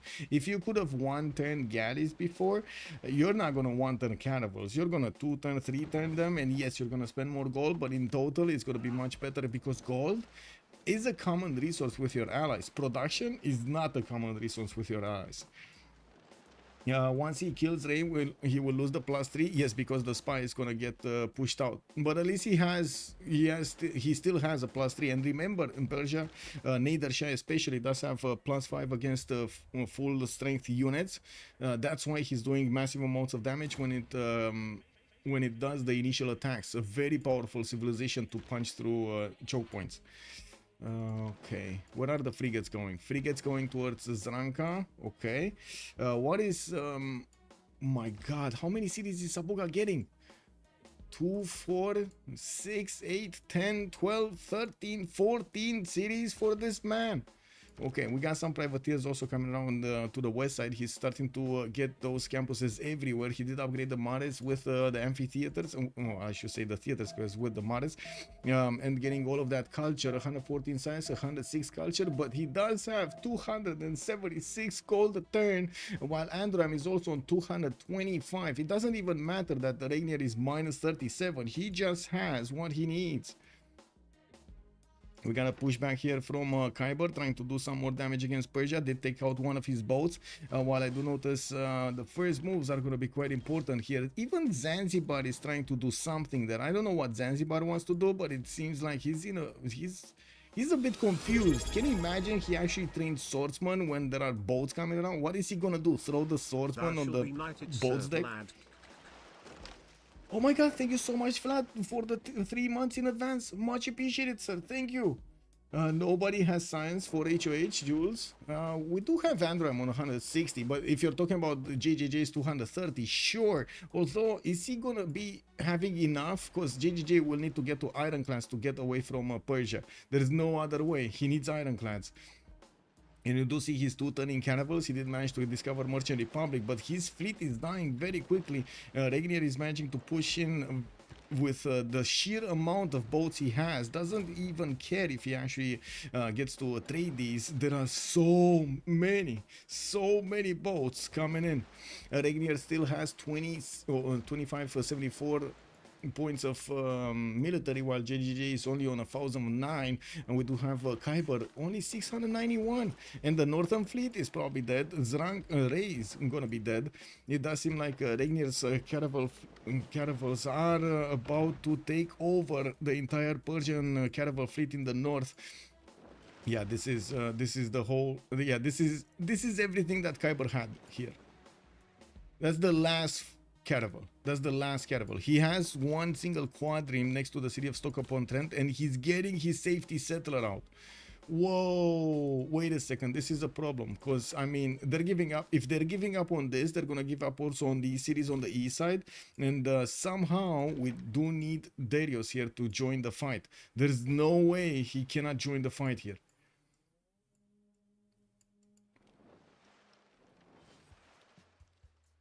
What happened in the Congress? Did we have any? Oh my god. Great engineer, no points. International +4 on Gandhi. No surprise, he's getting quite a bit of gold. And 2 diplop victory points on Kupe on Sabuga. Okay. What is the gold pattern? 181 on Derios, 245 on JJJ, StrokeZ on 125. They have good gold pattern on their side, and I do see that both of them are more than 300 points of production, better production than HOH has. The biggest issue is getting to a technology that actually stops the bleed here of units, and unless he actually gets to ironclads, I'm not sure exactly what he could do to stop the bleed. There are so many boats from Regnier. He didn't have Santa Cruz and Isus Sin, so if he does manage to get both of these here and upgrade get an Armada ironclad, that should be more than enough to actually stop Persia. He's still gonna lose these 2 cities. There is nothing he can do to keep these 2 cities, unless of course Regnier doesn't want them or something. Let's take a look here. We got Chanceries, we got Preston coming down. Looks like Mr. Tosis still has a few galleys. He did clean up the boats of Persia. Now he's gonna need to take out Zranka and of course all of those trebuchets. Big issue here with the trebuchets next to the coast. He can 2-shot them, but he only has like 3 of these frigates, so that means 1 trebuchet will go down a turn, while the trebuchets not gonna do enough damage actually. The trebuchets need like 4 shots to take down a frigate, and there just are not enough trebuchets. Oh, there might be. Actually, there's another one coming out from Zranka, and I do see he can upgrade this one also. So, you know, there might be 5 here. Okay, cleanup crew has arrived. We do have JJJ with only a few boats here, and it looks like Isun Sin, the admiral, is being detained. You know, we don't really have Regnier taking out that caravel. He still has quite a few boats to move. I would imagine this is extremely punishing to his APM. Can you imagine needing to move all of these boats? Like, remember in Civ6 there is no auto move, auto select. Like, you can't select oh, I want to select all of the caravels, right, that I have on the screen right now or something in my empire. You can't do that. You actually need to click on them. Team 2, how many times still ironclads? Nico is asking. That's a good question. We don't know yet. Like, JJJ is squaring in 1, but remember, to actually get to ironclads, you need to go through the bottom one. So you need the scientific theory for steam power. Even if he gets industrialization, he's going to need the middle top 3 also. So he probably has education, but he needs astronomy, scientific theory, and steam power. That's not quick. That's really not that quick. So we're likely to get to see one more game between these two awesome teams. We might actually, yes, we might. It's a big question how Derios is gonna try to get out of this. I do think, and I do hold hope over here for India to get something miraculous going. It wouldn't be the first time that we do see Gandhi win a game from the left field. Wow, actually Mr. Toes is proving us wrong. He's going in directly on that luminous bay to go against Ranka. He's now waiting any second here. What did the chat vote, by the way? What do you guys vote on this? Manage prediction. Wow, this is so close. 52-48. 52% for Team 250 and 48% for Highlands. Okay, well, one frigate went down. That's no surprise. The trebuchets did have enough damage, and of course we did have the walls. It looks like that admiral is just... Look at the admiral being kept hostage over here. This guy is not gonna go anywhere. He doesn't want to let Isun Sin get out of there. I think JJJ is really regretting the fact that he left this admiral on the right side. Santa Cruz is here, waiting exactly for Isun Sin. Koshkoala, thank you so much for the follow, sir, and welcome. Okay, Zanzibar is also going to be taken away from England. That is going to take away quite a bit of happiness from his cities. There are so many bonuses coming out there from that city center. Looking at Mr. Toe's cities, we got some more commercials, getting his universities up, and also building great lighthouse. He probably does want his next golden, even though he doesn't have era score for even a normal age. I do notice we do have 9 more turns until the next until the next switch of the era, I should say. So many. I love this. I so love this, by the way, from Regnier. This is an all-in. He just, so basically what Regnier did here, he got his 6-7 cities, built the infrastructure to keep on building stuff, and kept on building stuff. And he's gonna keep on building stuff until he wins this war against his 2 opponents. And look how much it matters that he prepared with so many pre-builds while their opponents just disrespected a little bit. Well, to be honest, they didn't have vision. I can't really say this was disrespect. They didn't have vision over Nader Shah or what was he doing. They knew about the score. They definitely knew about all of those galleys being built. They didn't know where they're gonna show up though. That was a bit of an issue. Okay, looks like Kiber did manage to stabilize the south. Yes, he's going to lose Hangmatana. Yes, I do see Bath and also Stoke-upon-Trent are going to be taken out. Although I do see Regnier also starting to move towards the west side, trying to breach through JJJ's canal. Oh no, he's building it. Oh my god.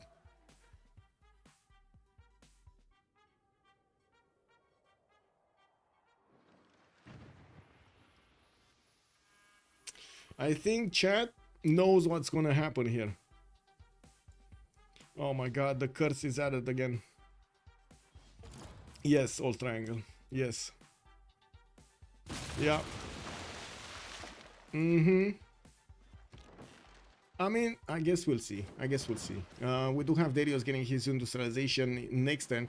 I do see also StrokeZ is going to get his square rigging, going for industrialization, even though he's full land here. We got StrokeZ starting to move towards Androam, towards Sumeria, and it looks like he's going to want to open up over here the big lands of Sumeria.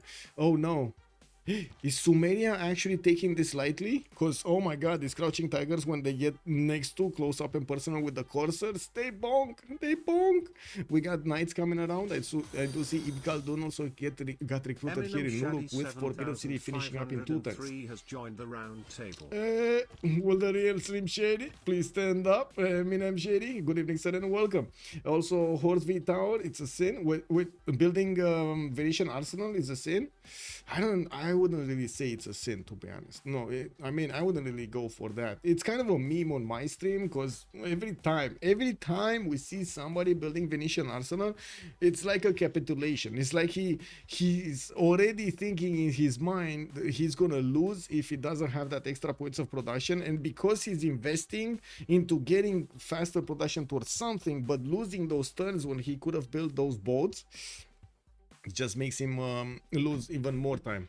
There are situations in which Venetian Arsenal definitely is good, but not this one, I would imagine. Yeah, it's more like a curse, not a sin. Yeah. How many turns on Forbidden City on Derios? Let me see. He's 2 turns, so it looks like we're gonna have a bit of a race over here. Sumeria, I think, is the top one, or is it Derios? It's Derios. Derios actually has the priority. Oh my god, he's gonna take this wonder also from Sumeria. Chat, is he gonna lose again? Forbidden Army is gonna be strong enough. StrokeZ does not have coursers or knights with him. I do see he's training some in the city of Chengdu, and we gotta see the first moves happening here. I'm pretty sure we're gonna see something bonking. Looks like England might actually take out a caravel. Zanzibar, well, Zanzibar actually got mad.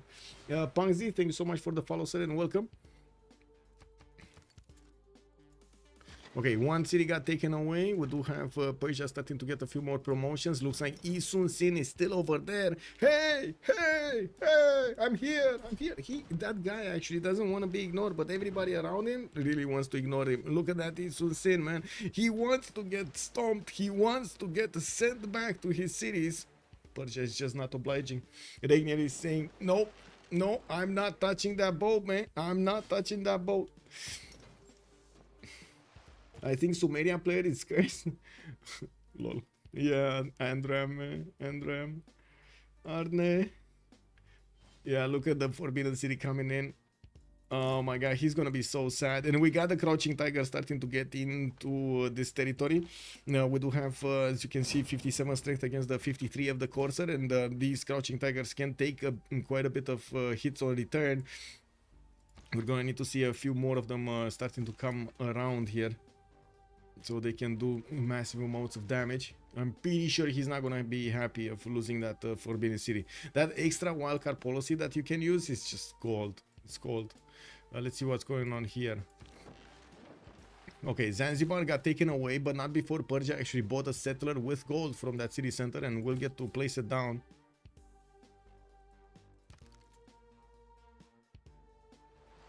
We do have Regnier also moving towards the south to take down Stoke-upon-Trent, and yeah, there we go. We got some bonking going around. The caravels, the weak ones, are getting out of there so they don't get converted by the Sea Dogs. I do see Android is getting industrialization. Mr. Toes just got industrialization. What's this city? Oh, that's actually a safety. Wait, what? What's this city over here next to China? Maybe there is a possibility for them to go for something like Diplo. We did have, who was it? Sabuga getting ready. Yeah, Sabuga on HOH did get the first wave of Diplo points. I didn't see him actually going for something like Mahaburi. Well, I don't think he can. Can you even build Mahaburi Temple with Kupe? Because you're kind of taking out the forest, right? When you build it. Or, well, you're not really taking out the forest when you're building it. But anyway, it's like semantics. He can, right? He can, yeah. Okay. Sumer needs to take this more seriously. Yeah, to be honest, yes. This is gonna be a problem. These crouching tigers are really not something you wanna ignore. No first moves though from StrokeZ, and even if he's gonna attack the courser over there, it's not gonna be enough damage from just one single crouching tiger. He needs to get at least two to do enough damage. There is a way for him to actually go through the west to go towards Adab. This is the most important target, by the way. If they do manage to take this city out, this is so much gold that they're gonna take away from HOH. I'm a bit surprised he's choosing to go towards Eridu instead of Adab. Well, anyway, he probably didn't smell it out. Now we do have Regnier getting into the north of GGG with more new caravels being placed down there. Isunsin is still being kept hostage over here by these caravels, while the frigates need to get into the south to start attacking to Stoke-upon-Trent. We're going to check out the ERA score screen. Mr. Toes 6 points out from getting a golden. He kind of gave up on attacking Zranka and Tarsus, and it looks like he's just fishing around some more damage to be done against India, and it looks like India is not having any of this. He's putting trebuchets everywhere and keeping away these pesky caravels from his territory. Okay, well, Kiber gonna get his golden, or I should say heroic next time, because he's in a dark age right now. StrokeZ gonna go dark, Derios gonna go dark, and GGG gonna go dark.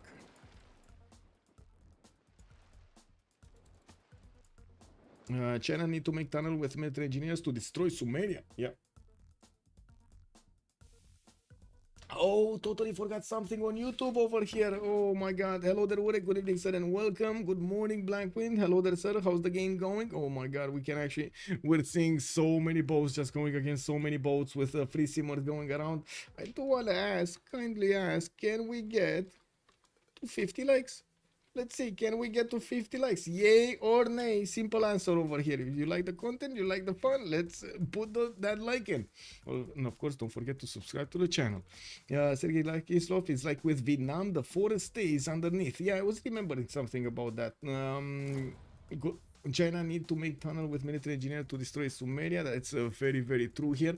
And I do notice he's getting quite a few knights this time around. He's actually going to have a stronger unit. His knights can bonk against his opponent. He does have a general, while Sumeria does not. Jean-Pierre has joined the round table.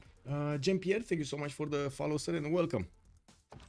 Looking at the the cities of GGG, he's gonna have these ones in the north that are gonna be exposed, but then Manchester, London are not gonna be exposed to the north, and of course he can keep them on 1, 2, 3, 4.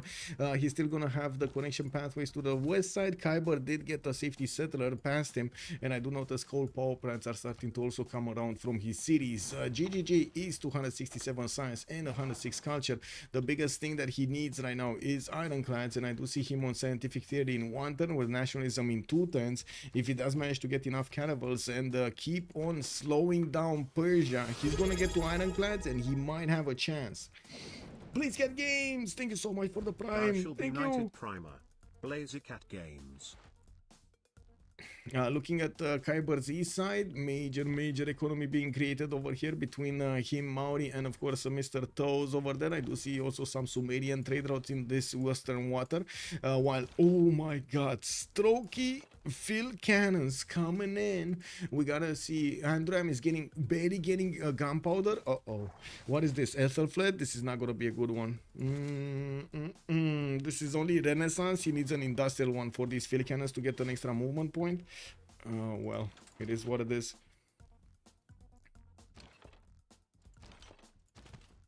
Whoa. He does have an...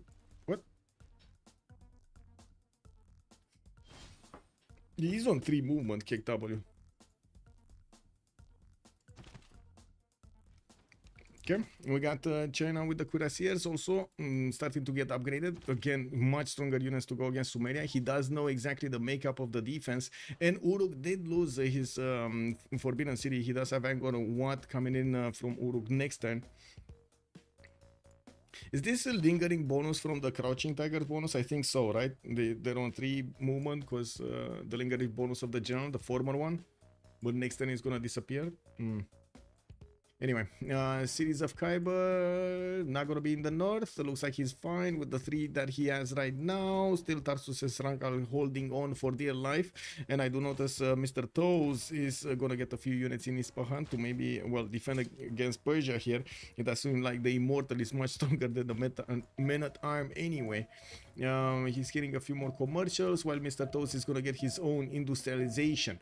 We do have still advantage on Derios and on JJJ when it comes to the science and the production, not to mention that culture on Derios is amazing. 215 points of culture at the moment. Sabuga is trying to mirror that with 200 science and 165 points of culture only, with new universities coming in and the shipyards coming in. I'm pretty sure that production is going to go sky high. He's already on 407, but not even close to the not close to Derios's 444. Okay, when ironclads, next turn ironclads for Victoria. Isunsin is still here. I would really say go south, my man. Oh well, that's a bit too late. And I gotta say, JJJ only has a few caravels, not a lot of them to actually turn into ironclads. He's gonna have the fleet, and an ironclad fleet should be strong enough to stop the Persian advance. Kupe got massive enough to start to catch up and then overtake. Yeah, it's bonus of movement card on the field cannon. Oh, the +1 logistics one. Okay, because he's in the border. Yeah, sure. Yeah, it is because he is in the border. Thank you. Yeah, we do have. I was thinking he's from the general. I was like, there's no general here. Like, what is going on? We do have StrokeZ with the bombards actually getting into position around the mountains. The field cannons are going to be the first one to be used here, while Androam is getting metal casting. He's probably going to want then afterwards the cuirassier technology and the field cannon technology ballistics. We do need to see if StrokeZ is going to be pushing through. It doesn't seem like it seems like at least 2 more turns StrokeZ is not going to get the honor of going through the Sumerian land, with cuirassiers also that are going to be upgraded here, and not a lot of tiles to actually attack into that city center. It's a bit of a bummer that he's not going west. I don't understand why he's not at least scouting west. Okay. So wait, he actually knows what's going on here and he's not going. Okay, like at least with a scout, see what's going on, man. You know, just smell it out. Maybe it is fishy, maybe it's not fishy, maybe it's a big donut. Oh well.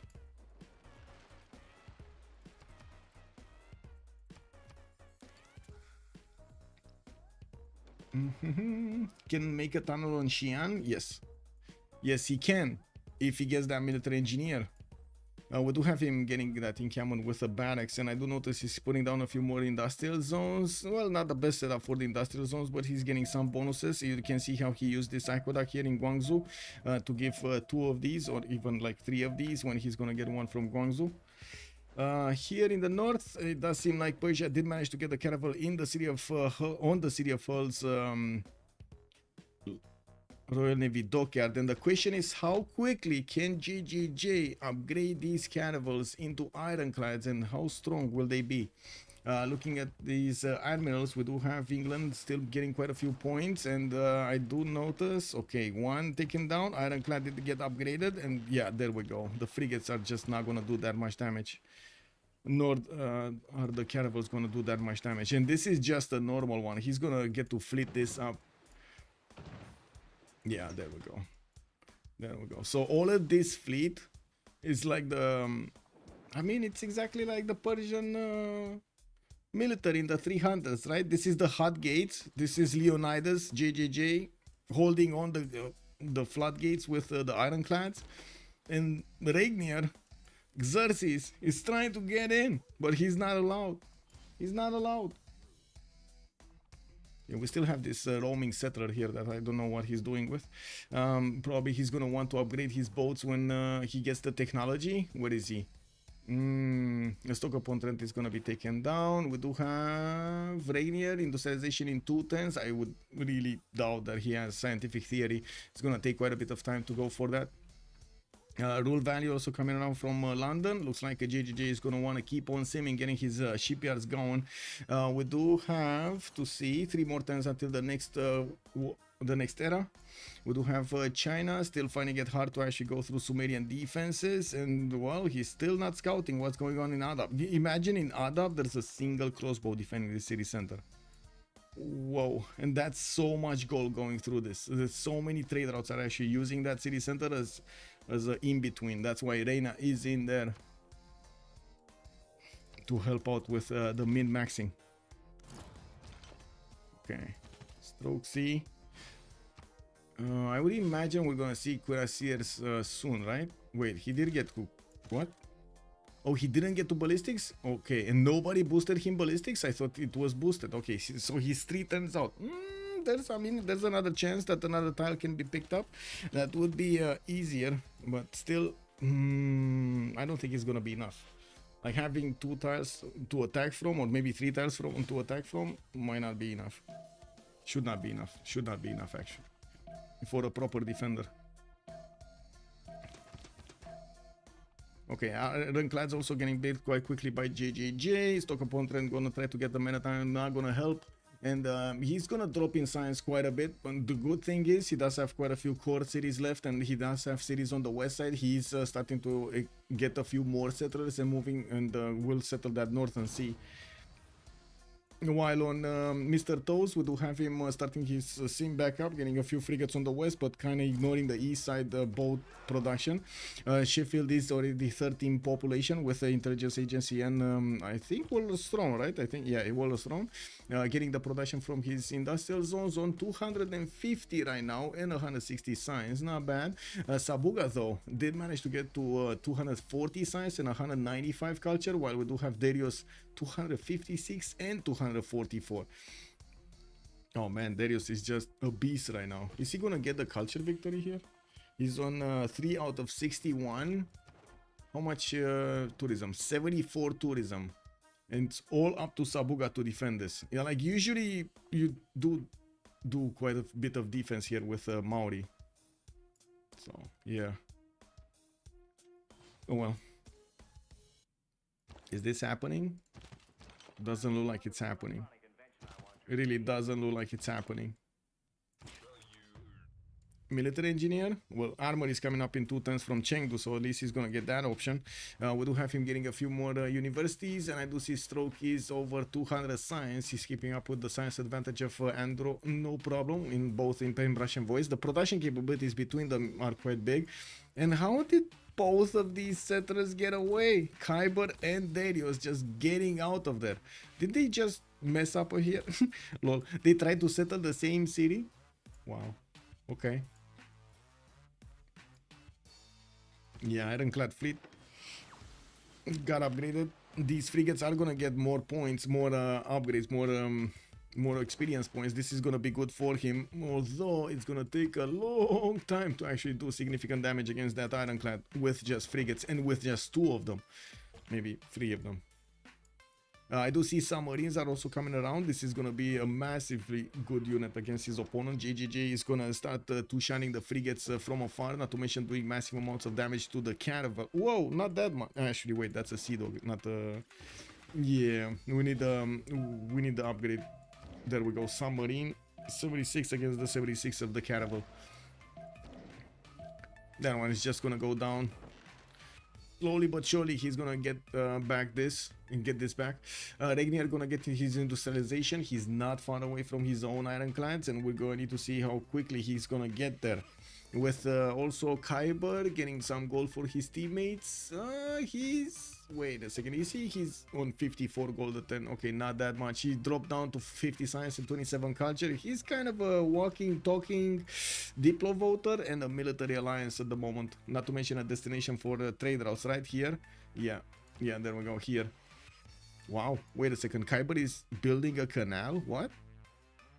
Okay, that was a surprise. Trying to build a canal here. Bing. Okay, we got more cities from Derios to the west side. Oh, wait a second, these are rock band cities. How much faith is he making?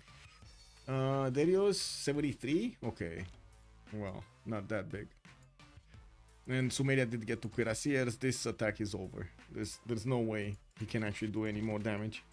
Yeah, there's no way. Yeah, it is what it is. Okay, did they make it into a golden age? We got Androam, still 11 points away. Sabuga Dark Age, Regnier Dark Age. Mr. Toast is gonna get his heroic. We do have another city being taken out here from JJJ. I do see Kiber is also gonna make it, 78 out of 67. That's gonna be a heroic age for him. I do see Derios is also getting his golden age. That's the third one. And JJJ is gonna get his golden age as well. That's very good, very good. StrokeZ gonna be dark age though. I can't really help it. He's getting a few more things. Trebuchet starting to build up his granary count, and of course getting the markets in the north with more commercials for his economy. He's on 133 gold a turn, not that bad. Only 228 points of production though, versus Sumeria's 337. That is an issue. In the city-state screen, we do have Anshan being kept by Derios, and StrokeZ is gonna keep Nalanda. So it looks like they do have a monopoly on both of these city-states. Singapore on Andro, we got Sabuga on Auckland. Ooh, that is so much more production. Wait, is this a 6 food, 5 production, and 3 gold with 1 culture and 1 faith? Fish style? Oh man, this is just beautiful land, isn't it? With all of the parks and everything over here. Yeah, very nice, very nice, very nice.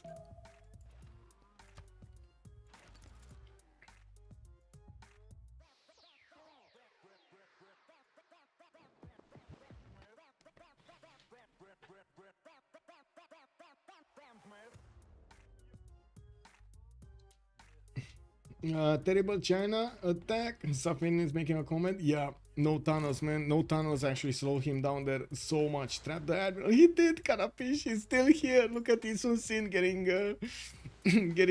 how to say, converted.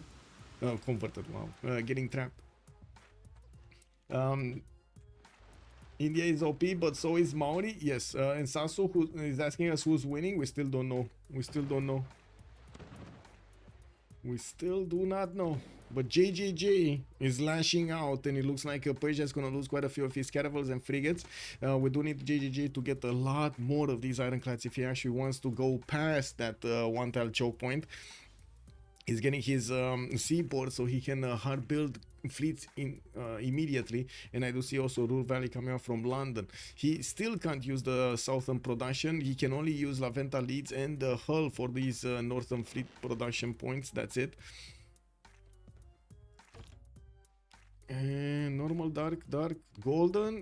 Mr. Toast did go for a reform the coinage. I do see Cyrus Monumentality, Hixun Draconis and reform. Derios is reform the coinage, and JJJ reform the coinage. We do have them getting significant amount of gold on both sides, not a problem. 500 points of production here on Gandhi does tell you something. He only has 77 faith, but to be honest, he didn't really spend his faith for anything. Getting goals for University in Mumbai, and I do see him starting off on upgrading his bombards on the right side, trying to keep away Elizabeth from his side. We do have a neighborhood in the city of India. That's the capital city.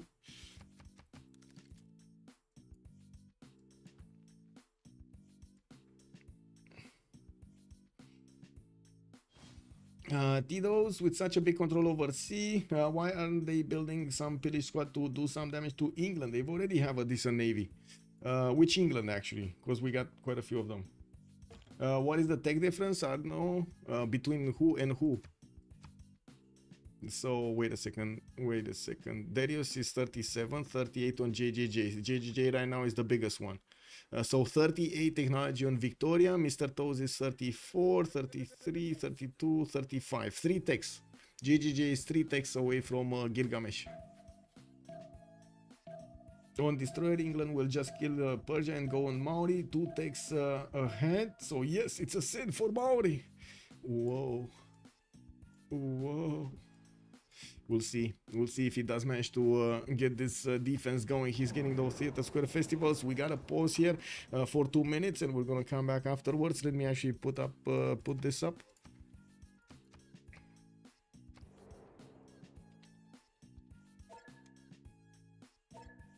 Okay, be right back.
Wow, waiting for the toes to put his vote in.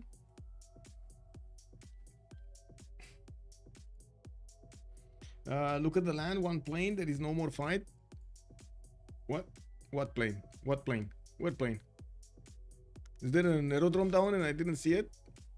Oh, you mean here on Sumeria, there's one plane and yeah, there's no more fight. The same can be said about the north, right? He puts one plane and there's no more fight until battleships that can hit Hull and that's it. England is stuck, yes. If Maori fought versus England, if only. I don't think Maori can actually do anything against England, to be honest. He's kind of too far away and he can't get into the other side. Like Maori, I think the only thing that Maori can do is actually go for how to say, a victory condition here, either diplo or culture, or try to go for science. Now he does want as much culture as possible because of his opponent, because of Derios 227 getting tourism. He's on 103 tourism. And we do see him just getting more and more and more. He's 263 science, 202 culture. He's gonna have fascism much quicker than his opponent on the water, Mr. Toes, and does have the ability to get boats out if he wants to. Now we do have Derios getting ballistics by the looks of it, natural history, and I do see StrokeZ is gonna get his refining on China. It does seem like StrokeZ does want to keep on banging on the doorstep of Sumeria to try to break the door here, and we're gonna need to see if he's gonna be successful. With military engineer coming in, he still has the opportunity to get a tunnel here, or here, or yeah, here.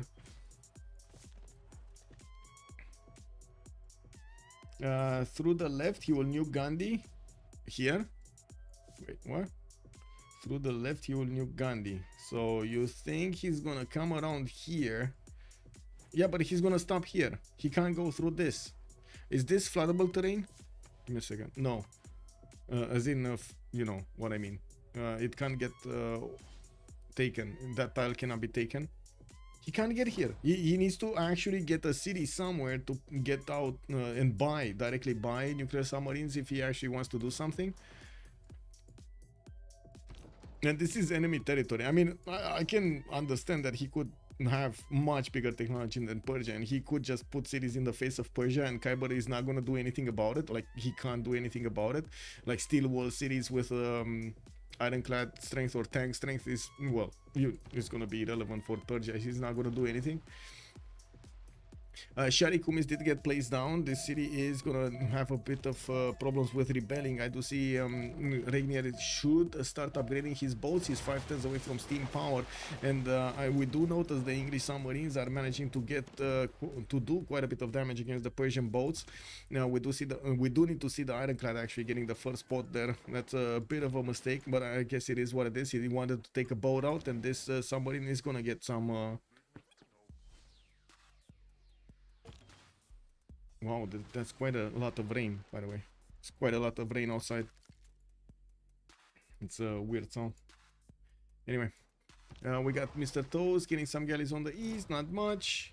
has a few galleys on the west. He's not upgrading. He can't go through Zankra until he's gonna get his battleships. And I do notice Mr. Toes is barely getting ballistics and nationalism in too. He can't move an inch towards Madurai because of these bombards. They do quite a bit of damage even against the caravels and the frigates. Not easy to actually go through this one tile choke, two tile choke. In the north, it does seem like also Regnier did have enough of fighting JJJ in the one tile choke. Those submarines and the frigate fleets were doing a bit too much damage, not to mention he couldn't break through the ironclad fleets that did get a promotion. Isun Sin is still a captive here in the Persian fleet, KW. And let's see what's going on here. Two turning Kilvaki Sivani. Wait, he lost Rural Valley? Wasn't he building Rural Valley? Who was building Rural Valley? Wait a second. No. Who built Rural Valley? WTF. Wasn't it India building Rural Valley or was it England? Oh, England was building it. Never mind. He's gonna get it here. Okay. Okay. I don't know why I thought it's actually India getting it. Yeah, England. Thank you. To me, it looks like Maori is unstoppable at this point. Yes, but I would say so is Derios on Gandhi. I have seen way too many games with Gandhi to actually take him out of the equation. Gandhi here, ooh, late game Gandhi with 4 religions on his side, big. Incense granting no amenities. Kupe not growing via culture. Kupe also getting 2 diplo points. That's the second roll that he did here. I don't want to double check what is he. He's on 7 out of 20. Could get quite easily Mahabodhi Temple. Could get quite easily a Statue of Liberty if he wants to. Has a more than decent amount of culture. I don't see him getting a few frigates. That's probably for the Nader boat. And of course, beefing up his production capabilities. He's on 500 points of production, just as Derios is on 523. 3 turns for Oxford. We do have aerodromes from Hyderabad coming around and art museums in his other cities. Aerodromes also on the right side of the city of Panna. Now these aerodromes, if they do catch the, well, I should say the biplanes and or the fighters, if they do catch these English boats in the water, they're gonna tear them apart if they don't turn into stronger units. And Ironclads will not have anti-air defense. He needs destroyers, he needs battleships.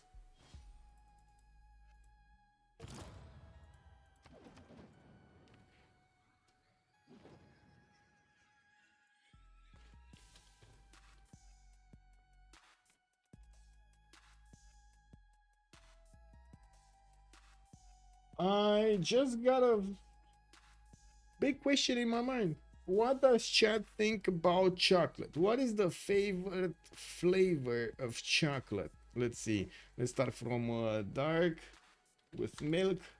Or let's actually put milky over here. We got white. Is there any other one? Peanuts? No, actually that's it. Like dark, milky, or white. Let's see. Milk with hazelnut. Ooh, that's good. I don't think Kupe can let's see. So one went for that. We got a milky. Okay. Nothing for the normal one. Nothing for the wine. Okay. Nougat. That's also good. Good. But that's not really how to say chocolate, right? Nougat. That's a good one though. Do they have actually? Do you guys have nougats? There's pink too. I didn't know there's pink. Cookie. Good evening, sir. I love your name, by the way. Cookie. Cookie. Actually, wait a second. That whoa, Chewbacca. Hello. Sabuga did jump up to 621 points of production. I do see him 2 turns away from civil engineering while Derios is on conservation. I do want to double check the coast. If they do start building up Statue of Liberty, that's a massive deny if they do manage to get it. Aerodrome's finishing up soon, and I do notice he doesn't actually have a Statue of Liberty anywhere. We do have Oxford University also. Kilvak is in 1 turn, Oxford in 2 turns, 2 aerodromes next turn, and wave of builder here. Alhambra also coming out from Calcutta is gonna be big, so he already has Forbidden City. If he gets Alhambra, he's gonna get another card to use. That's gonna be the military policy card to use. He did also finish his religion with cathedrals, allowing him to get another slot for a great work of any type. This is also going to be massive. I would imagine He wants to get as many musicians as possible. 124 tourism at the moment for Gandhi. There is a bit of a space, slow development, I should say, slow acquirement of tourism in this part of the game when he starts building up his art museums, gets to broadcast centers and so on. Until he actually gets to broadcast centers, it's gonna take quite a bit of time for him to ramp up the tourism points. After that, it's gonna be much easier with a lot more points already banked up. He's gonna get to recruit musicians much easier. He's gonna start doing the projects to recruit as many of these as possible, writers, artists, and musicians. It's just a matter of getting there. If he's going for a culture victory, I'm not yet fully convinced he actually wants to all into the culture victory. Do you guys think this is an all in into the culture victory? What is Mr. Dos doing on the left coastal city? Left coastal city. This one? Ispahan? Or which one? Rapa Nui? I don't really see him doing that much. He's just getting a campus there. Rapa Nui is getting an encampment. Doesn't really have upgrades. Liverpool still needs to choose something. He has a military engineer running around and doing some upgrades, but nothing major. And I do notice Ironclad's here finally arriving for Sharikumis, and I'm pretty sure he's not going to be that far away from getting battleships. That's also a technology that he really needs to help out against England. Not a lot of battleships pre-builds, yes. And it looks like we got Milky winning the day over here. I see. I mean, to be honest, I kind of love that the most also. Yeah. It must be common. It is what it is. Derios just going for democracy. Alpha Somets is calling out. I see. So what do you think, Alpha Somets? What do you think is his plan? What do you think is he gonna do late game? It's clear that Diplo victory is not going to be on his side. He does have quite a bit of tourism banking up, and he's going to have defense against culture if he's not going to go for culture. Does have a tile for space if he wants to. This tile is going to, oh my god, this is floodable. Okay, he has this tile and one of the flood tiles in Mumbai. He has quite a few tiles for space victories if he wants to. He has a fleet of fighters soon coming around.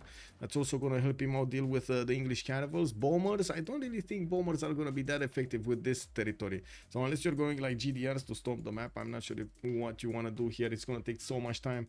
He will go to GDR. Yeah, I was thinking that unless anything else other than GDR, it's just yeah.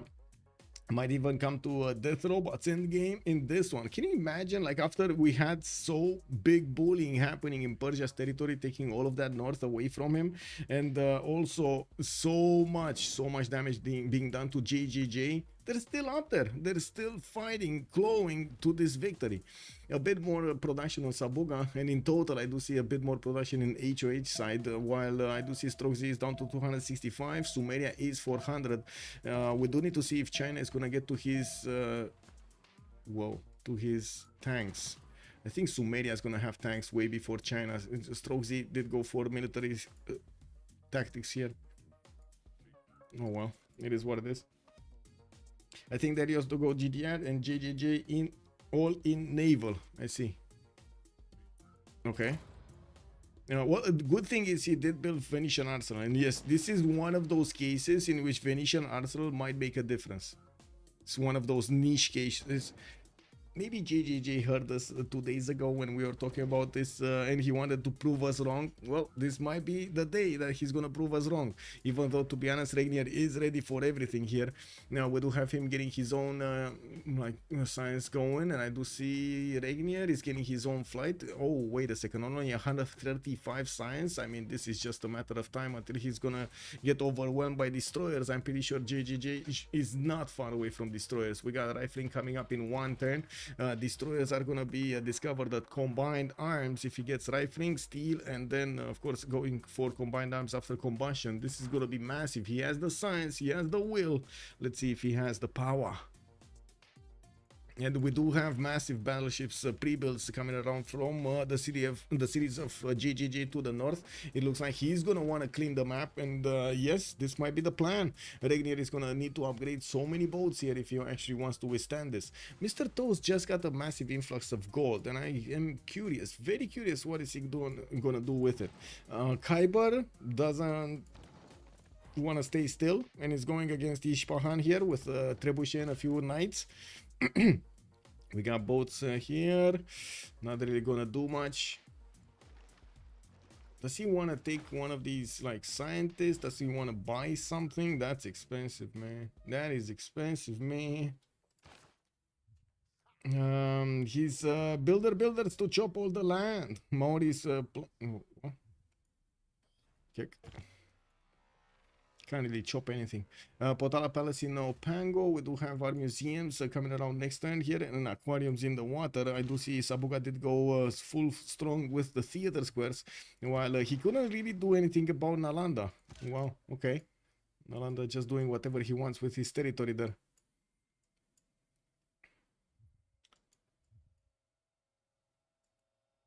Newton, we didn't see who Newton got. Okay, so first of all, India did manage to get the Mendeleev for the 50% production towards research labs, and JJJ did get Newton. Okay, we only saw Khaldun being picked up by Sumeria, but we didn't check out Newton. Also, LC, well, that doesn't really matter anymore, does it? Oh, wait a second, I saw Maori did get a religion. Maori got a religion. The last religion in the game, Divine Inspiration with World Church. Okay.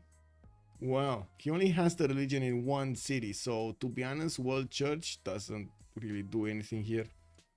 He's gonna need to spam out quite a few of these. He does have a tile, though, to actually get Mahabodhi Temple. He wants to finish Potala first. Okay, planes, biplanes coming around? Not yet. Okay, we do have some caravels getting in front of Madurai, and I do see the art museums are getting finished. Derios 227 is still on 143 tourism. The boats of England are getting attacked from the north, and I do see Regnier is trying to punch through, trying to use the fleeting ability of these boats, while JJJ does have a few ironclads to take that spot and of course push out. He will get a promotion at some point, but it's far away from actually getting a promotion. He just needs to keep that still. He needs to keep that still, not move it that far. Although, I think he could actually... Wait a second, I think Regnier could take this out. Does he have a frigate fleet? No. Nowhere a frigate fleet? No. If he would have had a frigate fleet, he might have actually taken this ironclad down. Oh well. Okay. Wow. That's good. He wasn't fast enough, though. He wasn't fast enough.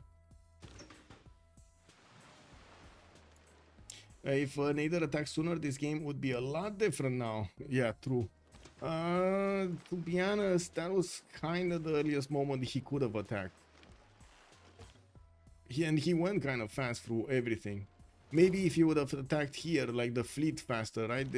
This is what you're referring. After he upgraded everything, he could have attacked like 2 turns, 3 turns earlier here, and maybe even stopped JJJ from getting to close his choke.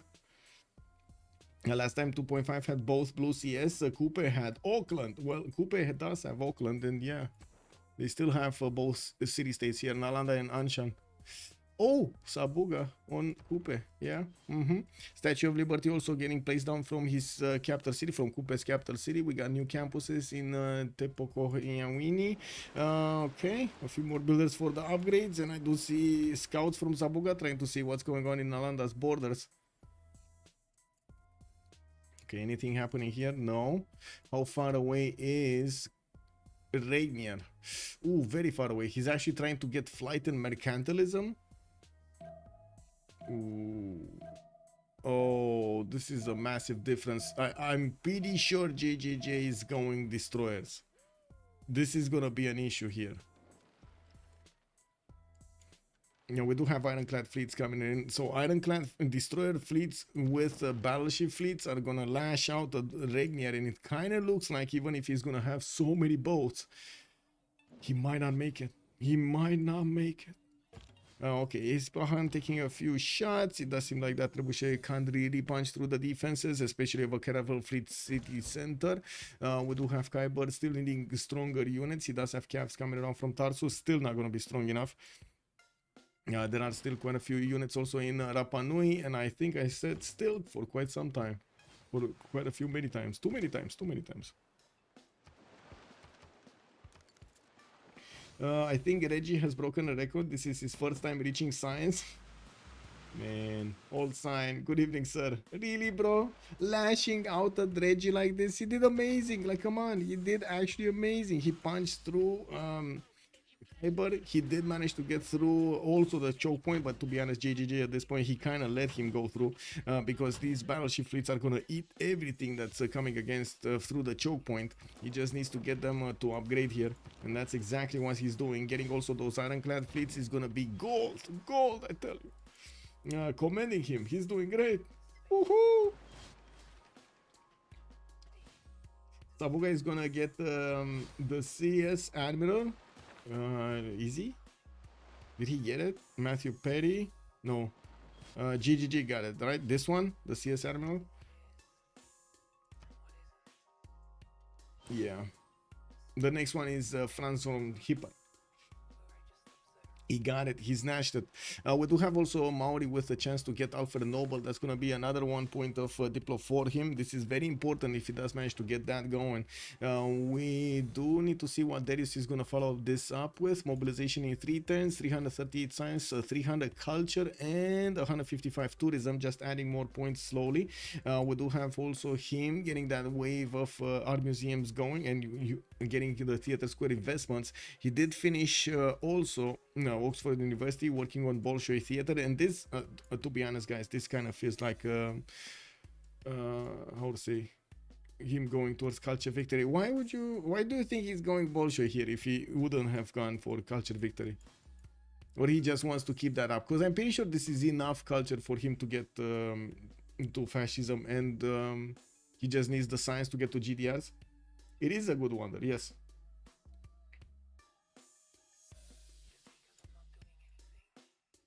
So just for the free civics, he's spending 5 turns just for the free civics. Okay. Can't wait to see Maori sink before he doesn't build flood barriers. That would be funny. That would be very funny. Singularity, it's a good wonder and a good deny. Good evening, sir. Yes, true. Okay. We got industrial zone logistic projects here. It looks like India did send one of his observation balloons to help out the artilleries going against Androam. Androam is going to get hit from behind the mountains, and it does seem like he's starting to lose units here. We do need to see if the military engineer is going to... Why did you not build the... Oh my god, why did you not build one of those, man? One of those tunnels, man. Anyway, these artillery corps are quite efficient in taking out the cuirassiers from afar, especially if they do have that extra range on them. He did buy out this tile, and this is going to be good. This is going to be a tunnel. For sure it's going to be a tunnel. Hopefully. Kick. Anyway, now we do have the ironclad fleet starting to get in the choke point. JJJ doesn't have movement right now on his boats, but I'm pretty sure next turn he's going to try to lash out. And we do have a few English Mr. Toes battleships here in Shari Kumis, which are going to try to fend off attacks, although probably not going to be strong enough. They do get 2 shot by the battleships of his opponents. Regnier going to need a city center and a lot more tiles to upgrade his boats. We do see that he's starting to switch the tiles in Shari Kumis, and well, looking at the economy, they should have more than enough gold to upgrade what they need. Show StrokeZ. Okay, there we go. I didn't realize you could use an ally observation balloon. Yeah, it's amazing. You can't sit underneath the tile of the observation balloon, so it's kind of like, you know, awkward, but still it's massive. You can give so much more range to so many more units. Sing while singing under the sea. Wait, shouldn't they be singing in a yellow submarine, yellow submarine, yellow submarine? No, shouldn't he be singing like that? Or wait a second, in the case of JJJ, it's basically like in a blue submarine. It just doesn't have the same ring, man. The yellow submarine, just better. Why isn't Daniel playing? That's a good question. I don't know. Is he here? Is Daniel here anywhere? You are thinking Maori singing? Oh, I see. Oh, look at that. He's actually building flood barriers. Okay. And 2 turns Potala Palace, 7 turns Statue of Liberty.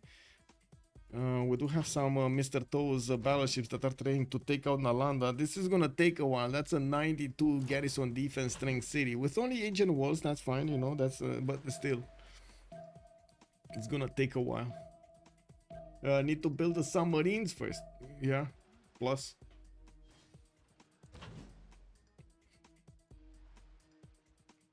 Yeah, if they do manage to take out Nalanda, I would imagine Derios is going to go under the science of Sabuga. That is a pretty good advantage that they're getting from Nalanda and Anshan. Both teams do have a strong economy, a lot bigger economy on JJJ as a single person. He's 528 points of gold per turn with 540 points of production. We now have him sending one of his submarines to see what's in the water here, and it looks like Persia is going to start getting hit.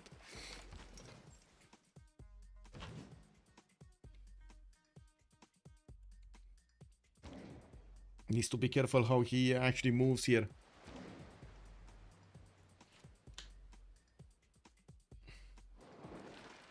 Let me double check this. This is fine. This.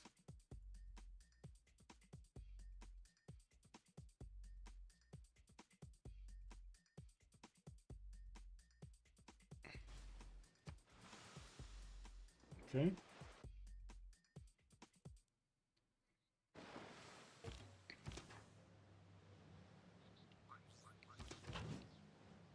Yeah, there we go.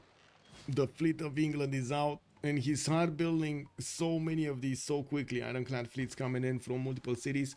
We do have them build. We do have him building 3 every 2 turns, and it does seem like he did manage to get quite a bit of battleships here to fend off, to try to attack from afar. Yeah, we do need to see him moving one more tile. I do see the Ironclad fleet is gonna have another 1 movement, and I'm pretty sure he wants to keep on moving. He cannot hit from that distance any one of these units. They need to be here. And so many more pre-builds from Regnier. I mean, don't get me wrong, I love it. There's a unit on every tile. Okay, let's see. StrokeZ.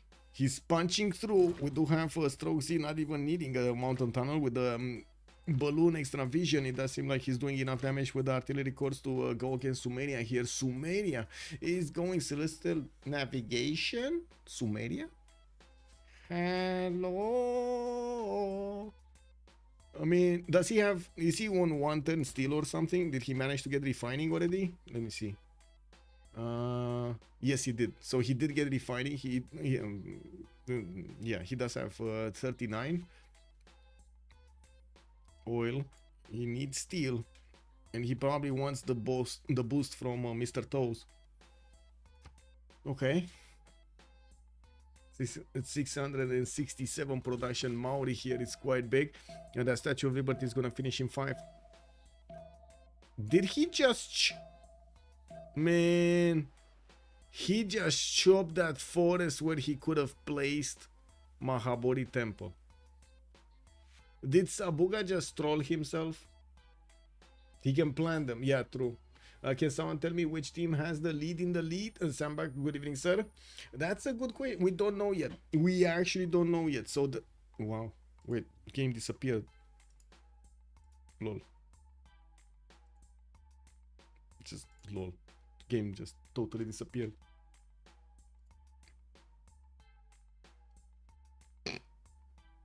Not even fine axis crash, nothing. Game disappeared from screen. He has conservation, yes. Man.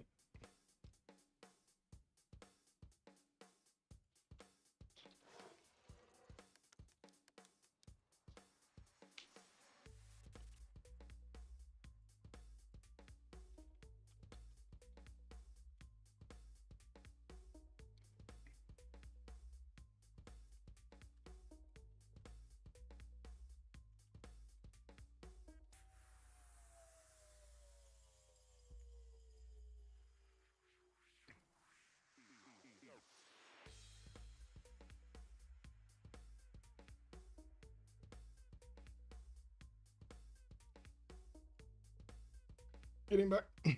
China and Schumer playing their own game. Yeah, I can't wait for Intel to actually put out something like for a fix for these processors, man. I'm not sure if you guys saw it, but it's like a big mess. Like this is a big mess what they did in with the 1300 with the 13900 series and the 14900 series.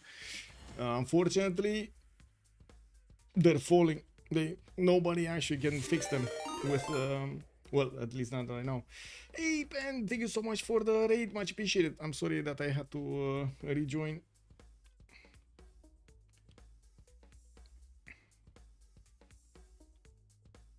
The steady hum of machinery, the acrid smell of smoke, vision clouded by ash and soot. These are the signs of changing times. Okay, backhand. Really hoping I'm not gonna desync. Really hoping. Okay.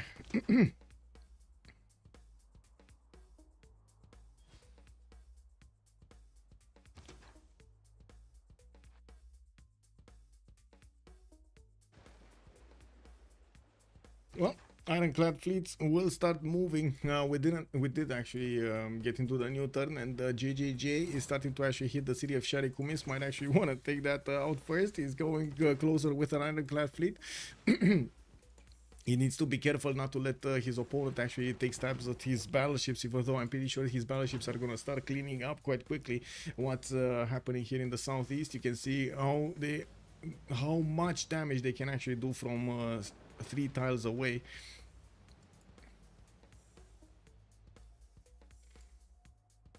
Okay, we got a submarine here also. There we go, moving towards the south. Keg double. Oh my god, Regnier just sending his units to take out that submarine. 2 of them just died, a 3rd one almost died. I do see the battleship fleet is also going to be sacrificed. We got Persian ironclads coming in for the fight, while JGG has quite a few of them banked up. I'm pretty sure he does need to move them to the front line. Okay, India. 2 turns Bolshoi theater, closed off everything here. Wow, beautiful from Derios, beautiful. Keeping these English boats away from his territory. This is beautiful. They didn't fully upgrade Nader. No, they didn't. They did not. I guess way too much gold per turn needed over there. Regnier is on 137 gold a turn, and let's see, total gold amount. They do have quite a bit of gold. Androam, Mr. Toast, but I think they need it here. I think this is a problem because actually Sumeria is taking massive amounts of damage, and I do notice he did manage to get to steel walls. Not gonna matter that much since artillery cores are capable of going through these defenses quite quickly, and of course with the extra balloon range he can put quite a few of them to attack into a single city center from afar. In the same turn. Now we do have also StrokeZ getting a few more cuirassiers. StrokeZ is going for flight and mobilization, so he's gonna get his own balloon soon. While I do notice James St. George did help him out get some walls over here. It's not gonna matter because he has steel walls anyway. StrokeZ, my biggest question about StrokeZ is when is he gonna get to tanks? He has cuirassiers, why did he not go tanks? Anyway. Looking here, we do have quite a few settlers from India getting on the west side. Majority of the economy is going through here. New aerodromes coming out, and since he did block the east side, that's not going to allow Mr. Toast to actually get units through. Calcutta did also finish Alhambra. That's another one. That's another policy slot that he can use with monarchy, force modernization, retainers, craftsman, rationalism. Ooh, okay, he doesn't have the double campus card.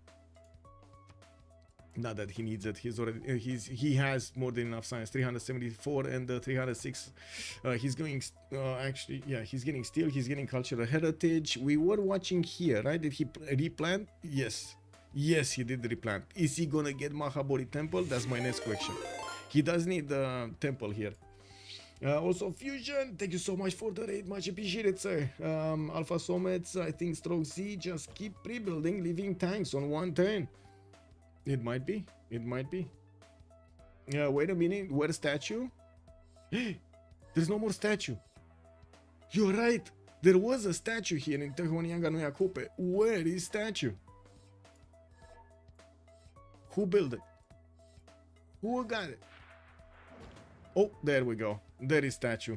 In the city of London. Statue of Liberty.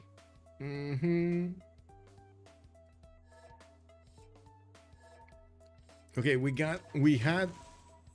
Wow.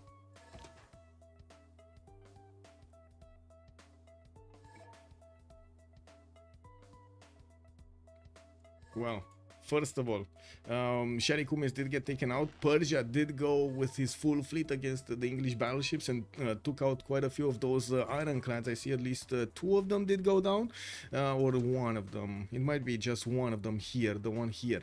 We do have another wave coming in next turn, and I'm pretty sure JJJ will need to move back 1 or 2 of his battleships so he can get the ironclads in front. He really needs to be careful to keep his battleships alive.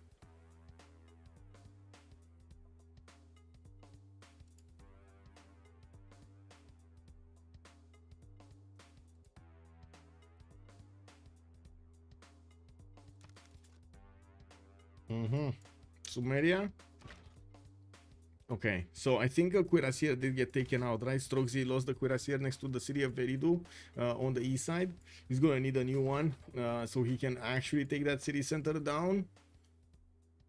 We do have him getting the cuirassier cores as quickly as possible, and to be honest, well, so is Andro getting them. He really needs to get to tanks. Why does it look like Nader can turn this? That's a good question.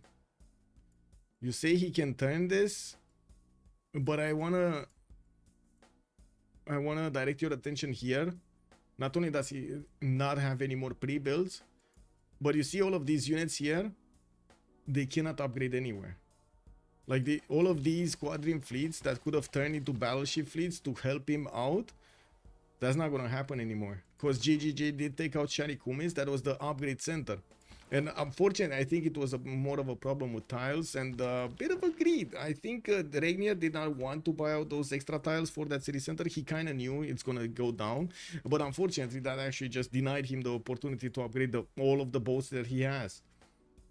Wasn't JJJ getting combined arms, Shazak?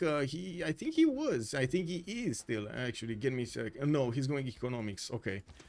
I was thinking he's going there because destroyers would have been much more efficient to go against Persia, but it looks like he didn't want to spend the extra time to get there. He wants to get to research labs much faster than going towards that. Wasn't there another settler? That was the other settler. Kume was that settler. I'm caught up. Thanks for fast forwarding the YouTube stream. Woo! Pelikanov, good evening, sir. Me thinks HOH is going down, but I don't think this is going to be a concession win for Team 250. Yeah, they're gonna play until the last second, I'm pretty sure. What? Mr. Toes lost internet?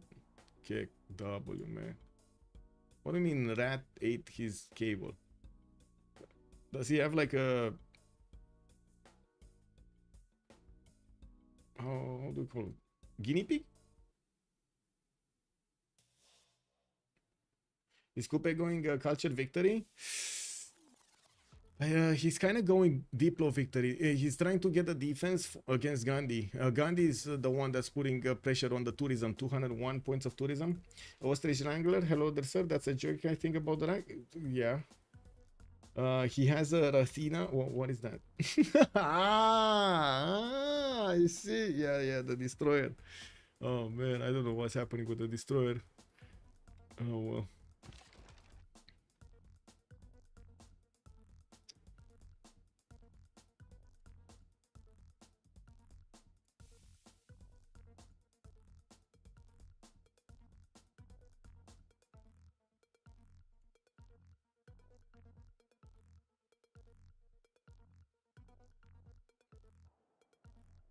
Well, I guess we're gonna have a pause. Derios is Imperial, so still fine for 2.5. Yeah. Derios is alive. He's alive. Yeah. No, it's actually fine. The fact that he's defending here against England is pretty good. Mysore, yes, it might be taken out. It does need vision into that. It does seem like also Mr. Toes is managing to push through the last remaining series of Kiber. It's still going to be a problem. Kiber does have cities over here on the west side. You see the city of Tushpa did get safely behind India. They're going to keep him alive. What's the culture victory right now? Like 3 points. Oh, 10 points. 10 points out of 87. Actually, it went from 3 to 10. Very nice. Very nice. And I'm pretty sure this is just the beginning. Derios 227 is gonna have a lot of tourism. A lot of tourism. It's just a matter of time until he starts to roll through the musician points here. He's on 10 musician points. I do see Maori's on 11 and England is on 6. So England can also pick up quite a few of them and give them to his ally here.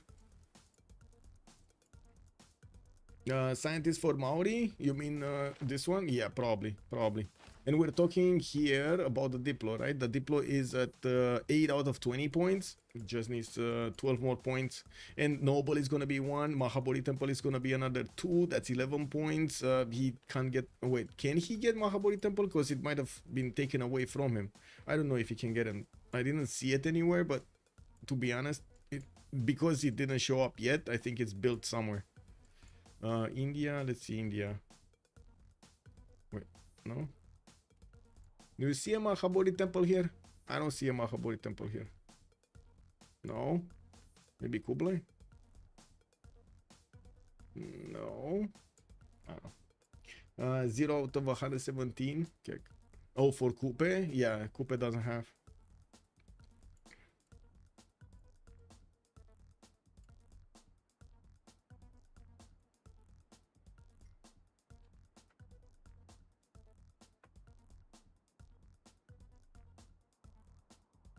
Okay, let me put up the pause. 5 minutes. Let me put up the timer so everybody knows we're in a pause. There we go.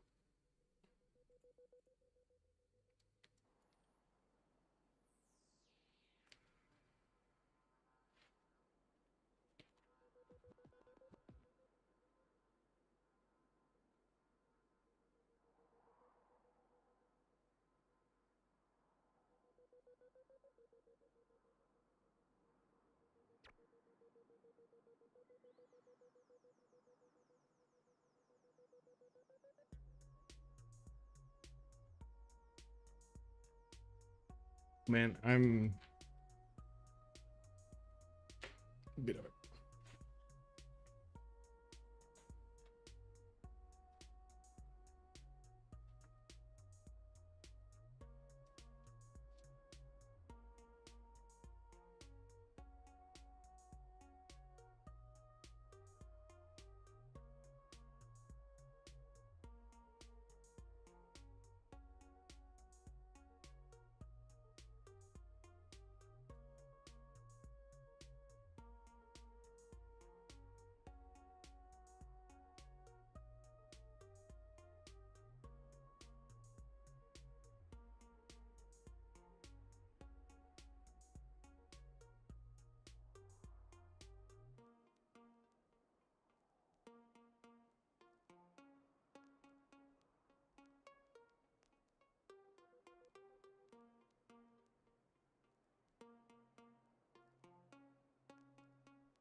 Whoa, they're asking for a sub? Oh no.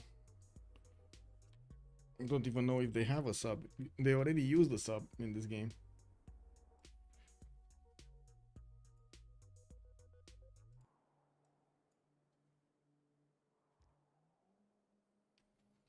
Yeah, 1:30 a.m. for me. Yeah, yeah. Well, like I said, to be honest, I'm kind of like this from when I was little.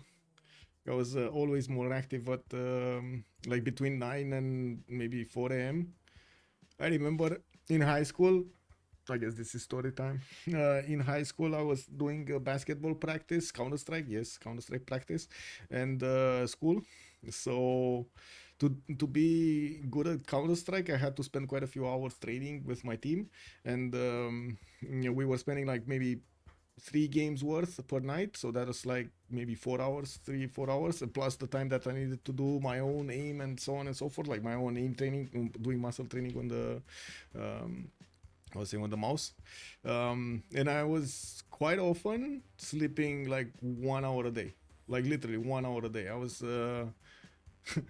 playing until 4 a.m., going to sleep until 5, waking up, going to basketball at like 6:30 in the morning, and then I was finishing basketball at like 7, going to school at like 8 something. Sorry, it's 7. 8 at 8 I was finishing basketball. 8 and a half, and then going directly to school. Cake W, man. Ah, man, I was like, to be honest, it was the funniest thing ever because I didn't really want to do basketball. Like, I like to play basketball in like school or something, but I didn't really want to go to a club and get it done in a professional way. I was more like into games and stuff. And my father kept on telling me, "No, you gotta go," and he was kind of, well, I needed to do it, right? I was whenever my coach wanted to put me on the field, I was like, no, I don't, no, it's fine, I don't need to do this. I don't want to do this. It's fine, coach. Put somebody else. I really didn't want to do it. Good evening, Karate. Hello there, sir.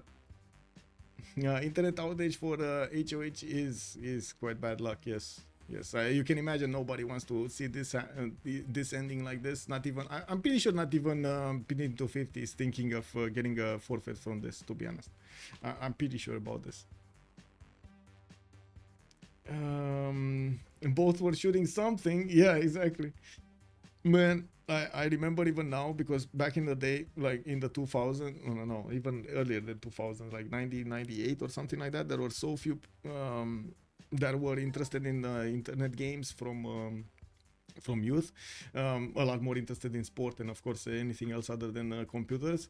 And when I was getting into my locker with for basketball practice, I had like my change, my shorts, my t-shirts and so on, but I also had a keyboard, a mouse, a pad, and headphones for my Counter-Strike. I was coming from Counter-Strike practice, So whenever I was like opening up the bag over there, everybody was like, what do you have over there? What is this? What? Like everybody was used to having like sneakers, extra sneakers over there or something. Yeah.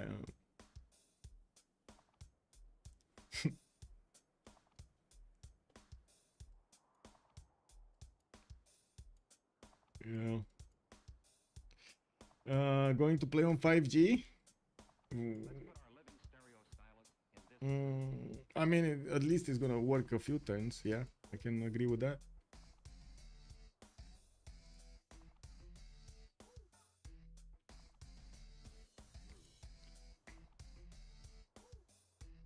Yeah, that will be fun. Yeah, should work.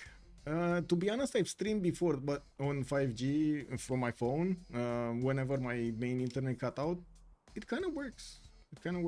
I don't know if I can handle 2 streams though. Like right now, I'm streaming on YouTube and on Twitch, so I honestly don't know if I can do that with 5G. It's not as good upload as it is on the main line. Not nearly as good as upload as on the main line.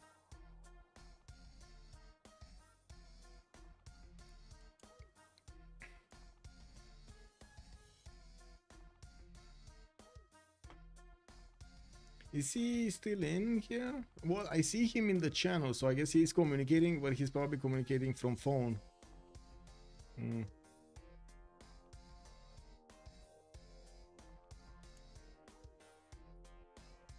Let me actually stop this also, the countdown. I have no idea when we're coming back. Let me actually put it up another 5 minutes, because, you know, at least people will know that we're waiting for something.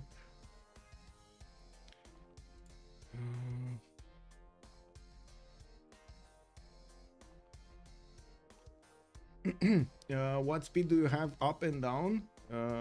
What do you mean? Oh, what speed I have right now? It should be 1 gigabyte up, 1 gigabyte down, I mean. And up is not really, like, it says like minimum 50 megabytes per second, but it usually goes to like 100 or something, 80 to 100 megabytes a second. It's more than enough. On the 5G, I have around like 200 down and around like 30 up. Not even 30. I think it's more. It's less than. But actually, let me check. I could just run a test right now. Give me a second so I can test it. Speed test. Let me turn off power saving because it takes away from juice. Okay, there we go. So on the Metropolitan line, it's not even. Wow, this is so bad. This is like 40 down. Lol. This is so bad.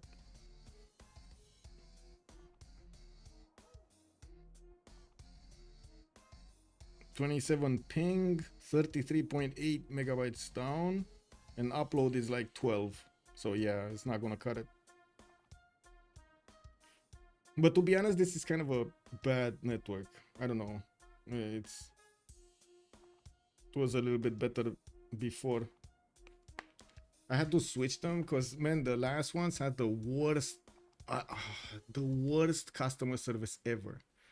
Those guys couldn't remember one for call to another or who they should call. So if you have like 4 numbers, like, you know, like when you have in a normal family, you have like 4 numbers, and one of them would actually be the main account. They didn't know who to call, man. We told them like 12 times who to call, and they still did not know who to call. So every time they were calling whatever randomly, one of the 4 numbers, and we were telling them call that number, even though we told them like so many times call that number directly. It's incredible, like the amount of I think that's only like negligence. I think that's negligence, right? It was incredible.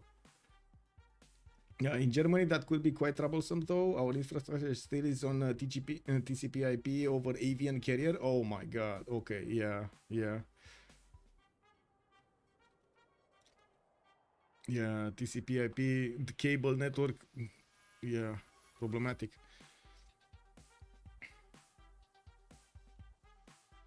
I guess that's one good thing about Romania, that it has internet. One good thing.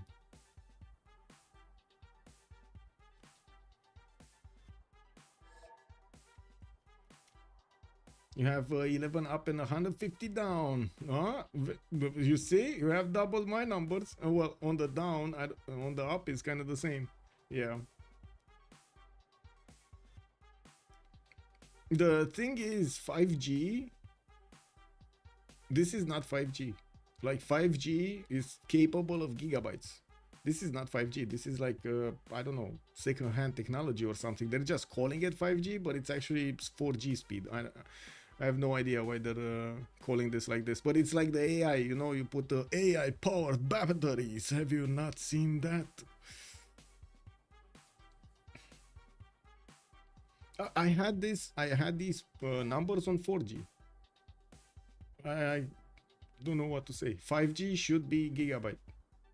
Actually, 5G is capable of a lot more than gigabyte. This is just how to say,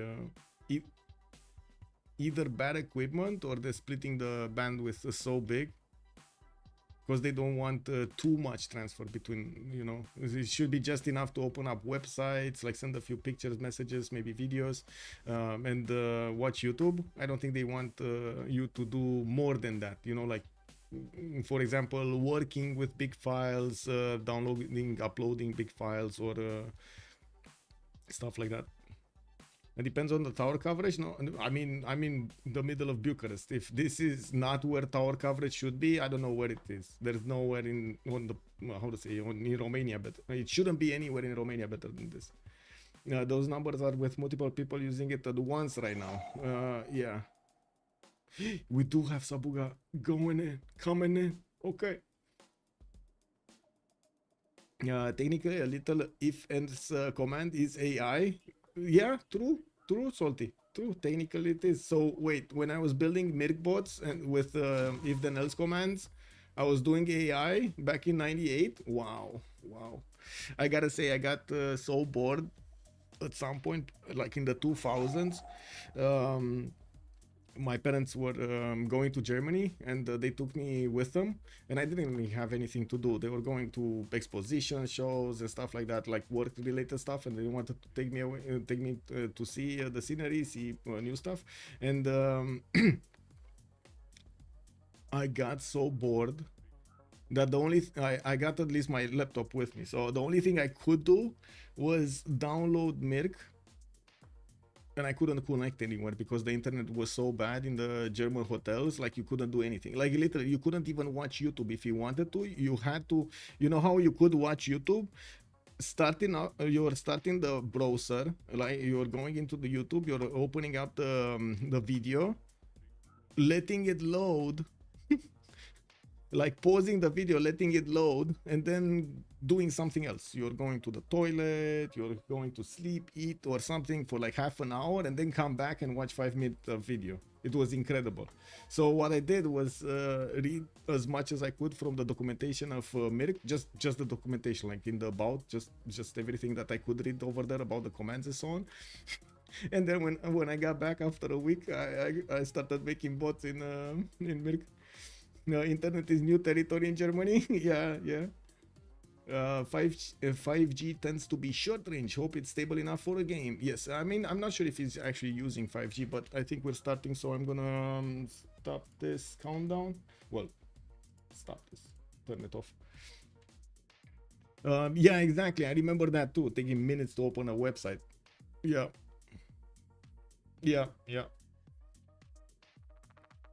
Also, DCTP, good evening, sir, and welcome. Give me a second because I want to read your comment. 5G is just a technology. The technology allows you to transfer big number, but the providers make restriction for... Exactly. So I think it is extremely misleading to actually call it 5G when actually we don't get the 5G benefits. Neither instability or speed. So I don't know why they're calling it 5G. It's just like for the name without anything. There's no substance over there. I really don't like this. Like in general, I don't like this approach of lying to the customer.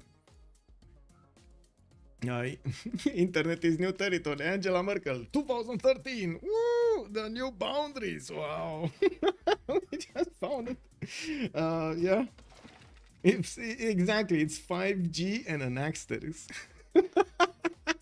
Oh man. Anyway, we got a game going, so we're gonna need to see what's going on here. We did have the camping up of the English troops, and looks like Regnier is saying move land. Whoa, land ironclad. Where is? I don't know. Oh, this one. He needs to move it out of the land here. Anyway, GGG is probably gonna need to rebuild his line and start moving towards Regnier here with his boats. There are quite a few battleships that could still attack and keep on resupplying there. His new boats with his ironclads coming in to the northeast. We do have also Theatre Square festivals in Jabalpur. I do notice he's gonna get military engineer here in Panna. We do have Mr. Toes also with quite a few battleships watching the biplanes, not really doing anything, while Bolshoi Theater is... Wait a second, is he actually moving away from Bolshoi Theater here? Derios will actually want to get the art museum going first. I think Regnier is really annoyed that JJJ did not move. Maybe JJJ is not even at the PC or something. So he's not saying anything.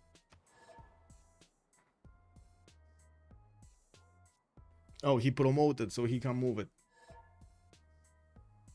Okay. That's why. He can move it.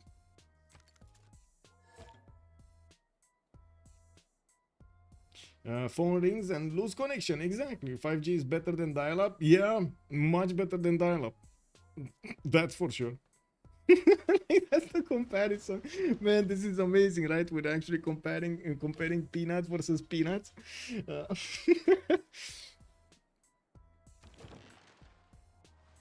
Anyway, we do need to see also how India is going to try to get the last, how to say, the points for the next part. We do need to see what kind of route is he going to take. Derios is getting his radio out in 2 turns, so is Sabuga getting it in 3 turns. There's going to be a pretty sure a massive race for these musicians. Well, Kupe is going to get the next one. We do need to see when India is going to start making some projects.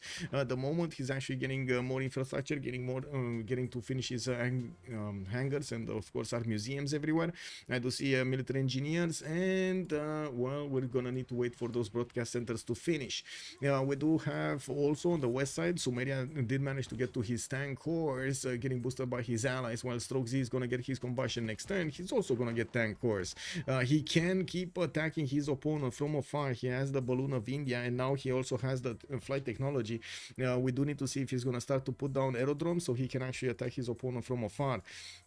Getting oil power plants in Handan. I do see more cuirassiers that will turn into tanks soon, and of course we do see quite a few artillery corps benefiting from promotions that will be also quite valuable in the next part of the game.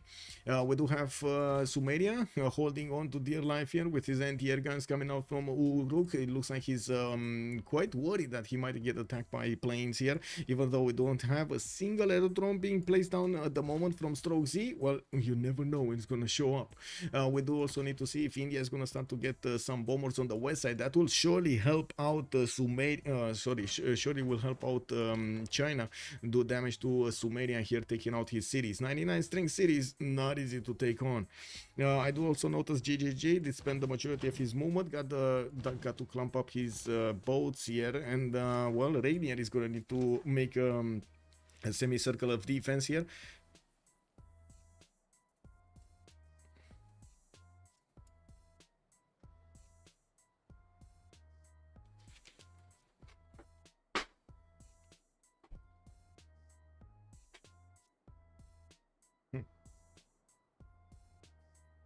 Okay.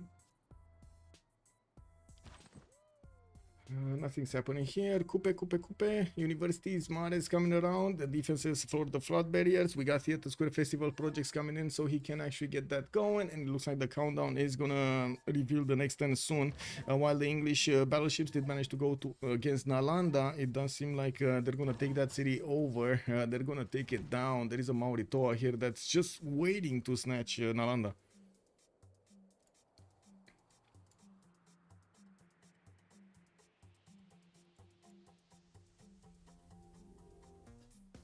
More ironclad fleets will come out from the GGG cities. Moving on the east side, it looks like Regnier did try to attack one of the ironclad fleets of GGG, but just, you know, got shot down there. And the other ironclad fleet that did take out Shah is still alive, and it can still do damage. We do have the quadrine fleets that were pre-builds for those battleships that would have wanted to actually get in the city of Sharikume's borders to upgrade into battleship fleets. They're going to need to retreat to the city of Valletta. That's going to take quite a bit of time to go back and come back and come around to the front line. I'm pretty sure JJJ by that time is going to clean this up quite nicely. You do see how much damage he's doing with his ironclad fleets. You can imagine these battleships are also going to do massive amounts of damage. We got 1, 2, 3, 4, 5, 6, 7. 7 of these battleship fleets able to attack next turn. He's kind of two shining ironclads here, so you can imagine all of these boats are gonna remain in half next turn. If we're actually gonna get the next turn, because yeah. I think Derios wants a specific Civ6 from Bolshoi, so he paused it. That's also a good comment over there. That's why he paused it over here. Okay. He has to move before promoting, but CWC is quirky about enforcing those rules. Phone rings and lose connection. Ding, ding, ding, ding, ding, ding. Yeah. We got this going, we got this. Ooh, 3 more likes and we're getting to 50, boys. We're getting this going tonight also. Okay, what's going on here? Come on, JJJ, you gotta do it. Regnier, after he did manage to do so much damage, build so many boats, it looks like JGG might actually come out to play. Electricity from Regnier in 6 turns. That's gonna allow him to actually get... Wait a second. You see Minust He's has retreating? joined the round table. GGG is retreating? Okay. Well, is this gonna be destroyer play? Because I would imagine he wants to get the destroyers here. Where is GGG getting replaceable parts right now? Okay. Mignos, thank you so much for the follow, sir, and good evening. I think they're okay. I did see that. Okay. And also, let me get things straight. I didn't see the comments on YouTube. Hello there, Samba. Good evening, sir. Also, Nietzsche. Good evening, sir. Uzer. Hello there, sir. Kiber, not the biggest. Oh, yeah. Kiber got bullied this game. I gotta say, got bullied last game also. Also, Athaya. Good evening, sir. 2.5 already got 1 point yesterday. Yes, they are ahead of their opponents right here. Just to answer the Samba's question. Also, Daniel Nooney. Hello there, sir. How many quadrim shots does it take to kill an ironclad? Too many. Too many. We might even call them Iron Chads. Aren't you hot? Yes, I am, Gorgi. Yes, I am, sir. But it is what it is, right? It's part of the scenery.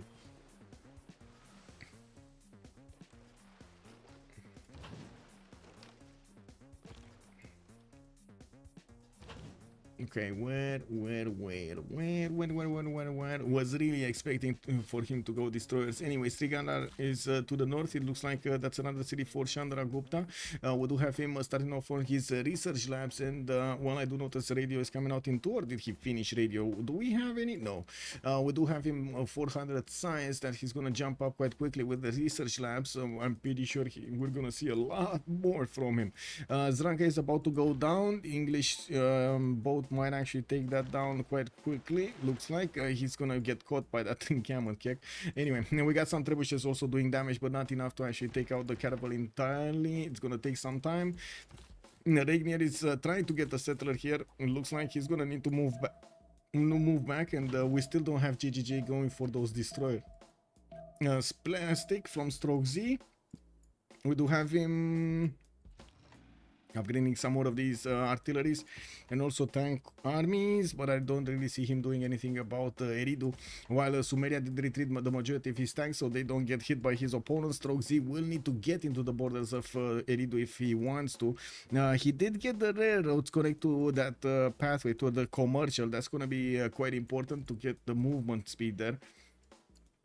And I do notice his 5 turning tank armies. Okay, that's not that quick. That's really not that quick. What do we have here? A lot of tanks. Oil power plants also coming in instead of the coal ones. Interesting that he's switching. Pretty sure he's not using that much coal, but maybe he's giving it to his allies here. Listen, thank you so much for the $7, 6.9 magical number, sir. Also, wait, did they get a sub? No, it's still Sabuga that came into the game.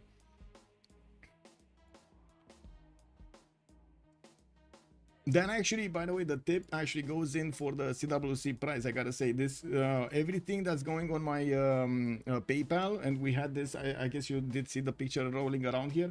Everything that's going to my PayPal as donations will go towards the CWC prize. Okay, looks like it looks like next time we're gonna have a relobby here. Sabuga's internet seems to be okay at the moment, yes. Now Sumeria, maybe he had another wire somewhere, kick W. Now Sumeria has an encampment in that other city in China, could have attacked. Sumeria, China. Okay. This one? You mean this one? Okay.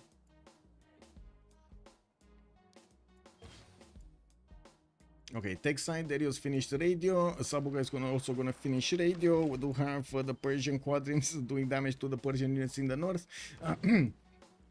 We also have GGG with the ability to keep on moving forward. It looks like he doesn't want to clean this up nicely. It's going to take some time to actually get his destroyers here. I don't see any other reason for him to be here. Combined arms coming out next turn from StrokeZ, while GGG is going to finish his chemistry next turn. East Coast, which East Coast? Of China? East Coast? Here? What? Okay. He took out the rat? Yes. I think Sabuga has gone from fixed PC to portable PC. It might be on the road. Yeah, true.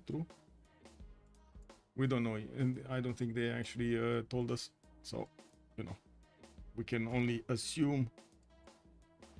Oh, Zranka did get taken out. Mr. Toast did manage to take another city from Kiber. Kiber did get to his cities to strength, and I do see Tarsus is still in danger. Haraiva, not really. Anashan, not really. Pasagarde, not really. Unless we're gonna see an army, a land army from Mr. Toast to go against Pasagarde. Doesn't seem like that's actually gonna do anything here. So many traders coming in between them. And looking at the tourism, we got 250 tourism on Derios 227. I do see he's 17 out of 92, and it looks like the computer tells us 76 turns until the end of the game. That's a long time. He will finish Bolshoi Theater and start getting a few more of these. I do see he's starting to put down a few more of these. I mean, great writers, great artists, and so on, and musicians. I do see he's putting down national parks. Not really has enough space for them, but I'm pretty sure Gobustan could be another one.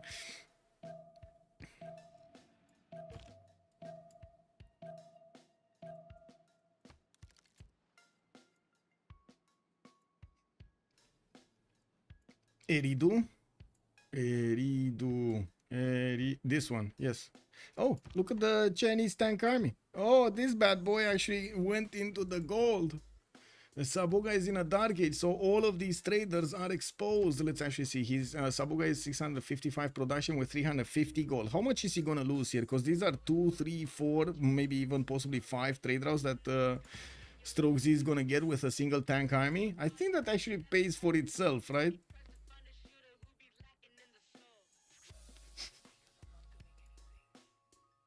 And we got to 54 likes. Woo! Amazing, amazing. I gotta say, I'm waiting for that day when we start getting 100 likes. I'm waiting for that day. Oh my god, oh my god. Let me actually put it up here. Finish the poll on this one, and we're gonna. I mean, I need to ask the question. Can we get to 70? Right? That's the next logical question. Can we get to 70 likes? Yay or nay? Okay, aerodromes also coming around from Androam. We do have some new artilleries that are gonna join the fight here, and it does seem like GGG's Sea Dogs are being deployed towards the north. Maybe we're gonna see some submarines coming out at some point, getting some carrying some nukes. GGG getting chemistry next turn.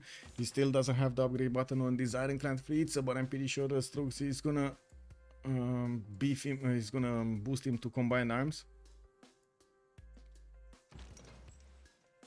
We're also probably gonna need to wait to relobby, right? Kiber was saying that the next turn we should relobby. So yeah. Irrational Integral, why Snipe Mahabori? Good evening, sir. The question is, where Snipe Mahabori? I didn't see anywhere. Did you see Mahabori somewhere? I didn't see it.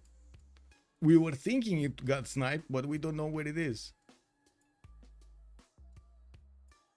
Okay, maybe China? No. Did you guys see Mahabori anywhere? Okay, we gotta relobby. What is the cash price? Right now it's standing at 1,000. Where does the money come from? The price? Basically from me and from you, and from the donations, right? From Linda, from Cisco, everybody that donated to the PayPal. Give me a second so I can figure this out. Oh, Kiber needs to put up the lobby.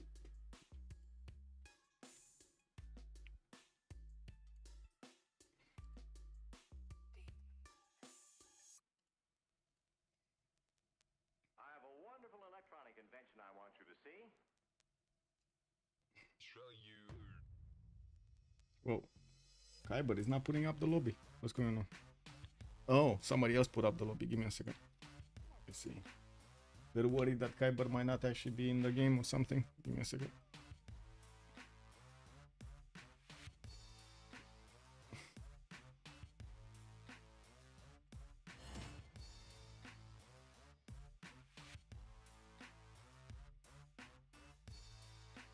A 1,000.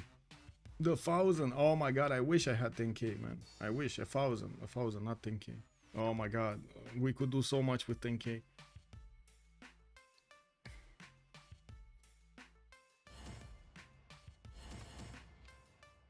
Totally unimodular, and there are no tournaments funded by Fireaxis directly. What they are, what they have done were helping out, for example, not tournaments, basically events like the Civ6, charitable events that we were playing Civ6, and we got together like multiple content creators to play a game, but it was more like for fun, not for any kind of, how to say, challenge, you know, anything. It was more so we can oh, give me a second so I can rejoin really quickly, because I don't know if I have 0 ms, but I would rather not take the chance. There we go. Coach Koala, which team is waiting for the winner of the game? COC is waiting for the winner of the game. Yes.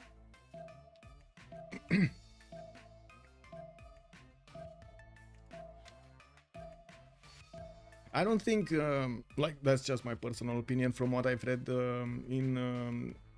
in the rules and so on. I honestly don't think 2K or Fireaxis would actually get to fund prizes. Maybe they can help us with, I don't know, maybe some goodies. They did it before, you know, like t-shirts, like cups, like we had like pens or stuff like that they gave us in the CCCs like 2 years ago, 3 years ago. I don't know if they're gonna change anything in the Civ7. Maybe if they want to push this a little bit more on multiplayer, they're gonna change their opinion. I have no idea. We'll see then. There are I have so many questions in my mind that nobody will give me the actual answer, like the actual reality, until we get to see what's going on. So I'm trying to how do you call it? Keep my expectations in check. I think I cannot search for Mahabori, unfortunately. It would be amazing if I could, but I cannot search for Mahabori. It's in the search function that doesn't work. I can search for it manually though. Let's actually take a look here. Did we even have England with a religion? No, we didn't. Never mind. Kupe? Did he build it anywhere and we didn't see it? Preserves? No. We thought he's gonna build it here, right? This is his only holy site, so he doesn't have it. There's no religion here, no religion here. Sumeria didn't get it. I don't think Sumeria got it anywhere. No idea where that Mahabori temple is. And it's so weird. England, maybe? Even England got it? Like, what? I think he only got like one holy site, and it's this one, so I don't think he got it. Also, what is StrokeZ questioning?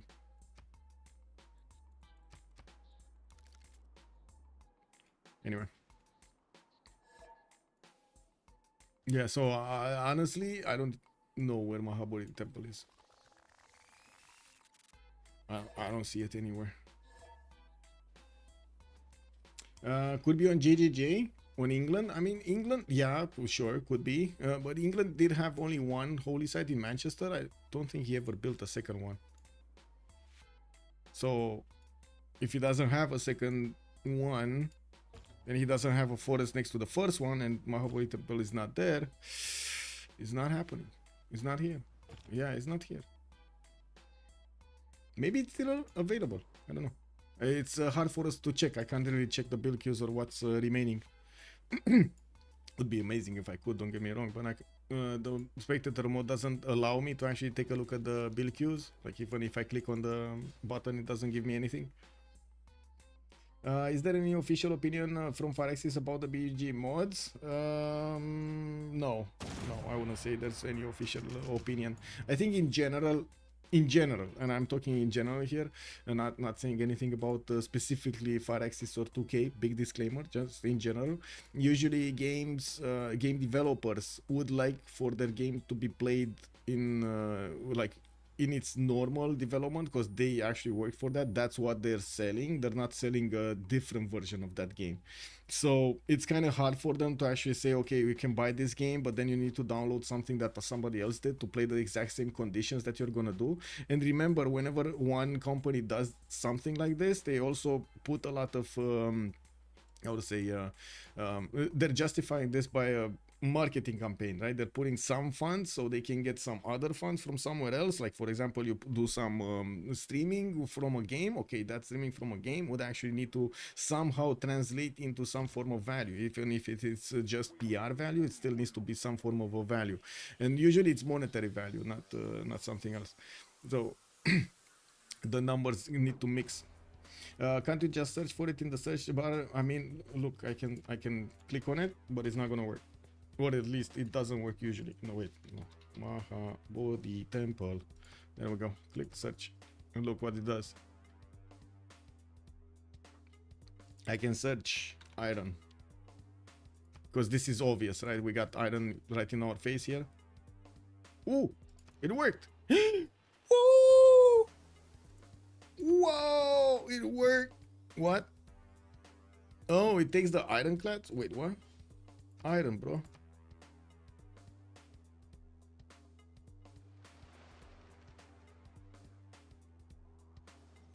This doesn't work. I think it's bugged. Let's see Nader. Oh man. I click on iron and it shows me ironclads. Nader, 0 results. This really doesn't work. This really doesn't work. Forex made the game they want. It may not be the game MPC wants, so BBG is needed. Exactly, exactly, Ansasu.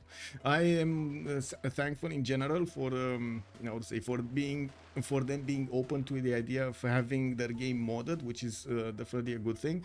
This is something that helped us develop this multiplayer part of the community, right? We couldn't have done this without the ability to actually do the mods, and with some brilliant modders that did actually change quite a bit the game. Also, maybe Kupe doesn't have the temple to place Mahabori yet. Kupe. I mean, is that really a problem? Because he could literally buy the temple and shouldn't have a problem with it. The longer it takes, the longer he gives his opponent to get this. The One Taurus, thank you so much for the follow, sir. Welcome.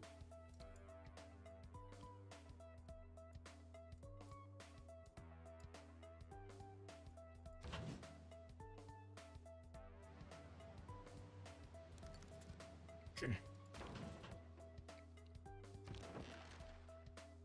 Well, the massive fleet of Regnier is going back home. Regnier doesn't have that big stats. If I take a look at his stats over here and look at his 100 science versus GGJ's 311, I think we know where this game is going. GGJ did not keep moving. He's getting a settler, and I do see him getting to the destroyer technology. He's gonna need to start upgrading these boats over here in the camp, in the city in the north, and then start repositioning them on the front line. The destroyers will be quite quick to move, and I would imagine he's gonna start moving after the destroyers are gonna come out, smashing through Persian defenses and also getting close up and personal with the English fleet is gonna be quite a bit of a problem for both Mr. Toes and Regnier. Mr. Toes did get to 200 science, but it's still not even close to what GGJ has in terms of technology. 51 technology points versus 43 on Mr. Toes, while we do have 9,500 on GGJ. Mr. Toes is only like 6,000. We do have to see if GGJ is gonna start upgrading. I would imagine so. He does have 2,000 gold in the bank. It's not a problem to actually get that gold going. And remember, he's on 700 gold a turn. We do have 6 turns for this turn to finish, for this era to finish. Actually, sorry, it's 5 turns for this era to finish, 6 turns for the World Congress. We're going to need to see who has reformed the coinage in the next one and who has something else. Maybe they're gonna go to arms. Derios is jumping up to 271 tourism, and I'm pretty sure we're counting a lot more broadcast centers. He did jump up also to 548 science with 400 culture, getting broadcast centers and finishing up his research labs in the majority of his cities, while he's getting some more banks for the gold. Also, they are starting to rake in more than 1,000 gold per turn, which is going to allow them to do so much later on in the game. Him getting combined arms and him getting democracy is also going to be a big boost. I would imagine we're going to see, just like chat was saying, GDS running around everywhere. He's going to need to actually get to GDR technology, which is not easy to get with 548 science. Not going to be hard either. In my opinion, Phyrexis mind is balanced the way they want, so there is nothing they need to fix. True, exactly. There is nothing they need to fix. Yeah. Yeah, I agree. I totally agree with that statement. Like, there is still, I do have to point out, there is still so much passion for the vanilla version of Civ6. There are very few games in this day that are being played at the same number of hours Civ6 is being played after what, 8 years? Well, we're getting to 8 years, right? It's 2016 that the game came out. Mr. Toast just lost his settler just south of Tarsus. This one? Wait, there was one here, right? There was a, yeah, there was one there. There's no more settler there. Okay. 2014? Wait, are you sure? Are you sure it's not? I think it's 2016. Are you sure? Give me a second. Civilization 6. Published date. Or release date. It's so 21st of October 2016. Wow, it was actually on my mom's birthday. Woo! Yeah, 2016.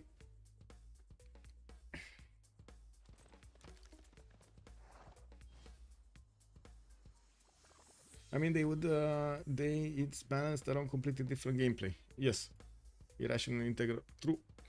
Okay, so we do have Persia getting into Valletta. He's going to start upgrading a few more boats. He does have a settler that was moving to the west side. Not sure if he's going to want to keep on going. You see GGJ will get a settler with him to settle something here. He doesn't have an extra continent, though, to actually go and settle the east side. He's still on the red continent. He got the white here for an extra trade out capacity. And, well, they tried to get on this one. He did get on this one. Blackburn, that's a second trade route capacity, extra trade route capacity that he's getting. He still did not start upgrading his destroyers, even though he has some in the build queues. I do see he's prioritizing getting the research labs, and he's not paying that gold yet. We do need to see Sabuga's defense on culture, 455 points of culture per turn. I do notice he still is getting his coal power plants singing and getting a few more builders to start chopping, improving his territory. Theater Square festivals coming in from multiple cities, and of course that he did manage to take Nalanda down. Even though they took out Nalanda, it looks like Team 250 did manage to keep their advantage when it comes to the science points per turn. Nuke time! Oh, and Sasu is calling it out. Wait, you're not using that emote? Has joined the round table. I made this emote specially for you, man. Wow. Wait, my message failed to send. Wow. There we go. I send it another time. Also, Cialandre, thank you so much for the follow, sir. It's Regnier close to battleships. Let's see. Regnier is siege tactics in 2 turns. Wait a second. He should have battleships, no? I'm pretty sure he does have battleships. No, he doesn't. Wow, still on frigates? Okay. I mean, that's a problem. Oh, yeah, his siege tactics. Never mind.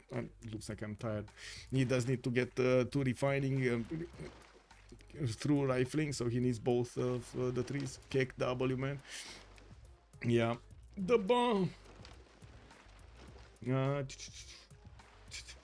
Because I think the reasoning behind the BBG changes can be valuable, especially considering the Civ7 is coming. Yeah, true. I mean, we will need to wait and see.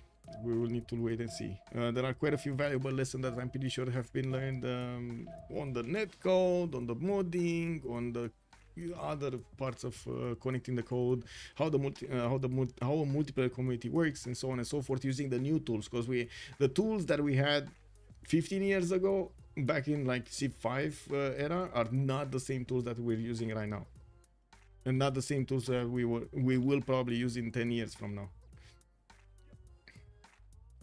We'll see how things evolve. Okay, come on, where is that? There's still no Mahabori. Unbelievable. Somebody must have built Mahabori somewhere, but it's hidden. 20 out of 117 points for India to win this game. We do have the research labs finishing up. National History Museum. I mean, this kind of tells me it's not GDR, this kind of culture victory. will he have enough tourism to punch through the defense of his opponent? That's the question. And Kiber in the north looks like I see he's getting hit in the city of Haraiva, and Regnier does want to take his city with a scout. There is a cap there, and I'm pretty sure this knight of Kiber might actually want to take down that scout last second of the turn. Regnier is saying, I'm just merely passing through your lands. Well, I don't want to take any cities here. There we go. We got York is being settled. We got also the destroyer fleets coming out from those ironclad upgrades.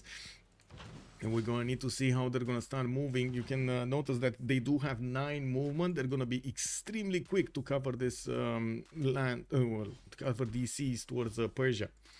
Looking here, Temple in Madurai. Whoa, Temple in Madurai. Well, he doesn't have forest.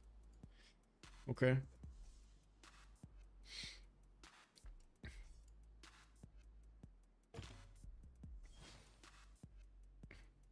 Well, 300 tourism for Derios is still far away from what he needs. Looking at the tech side, he's going for computers, electricity coming up in 110, professional sports also in 1. He's not far away from getting the 2 major bonuses from computers, 50% towards tourism in his whole entire empire, and also environmentalism that is going to be discovered later on. That is going to give him another 50%. One is on the tech tree, one is on the civic tree. And they will 100% need that.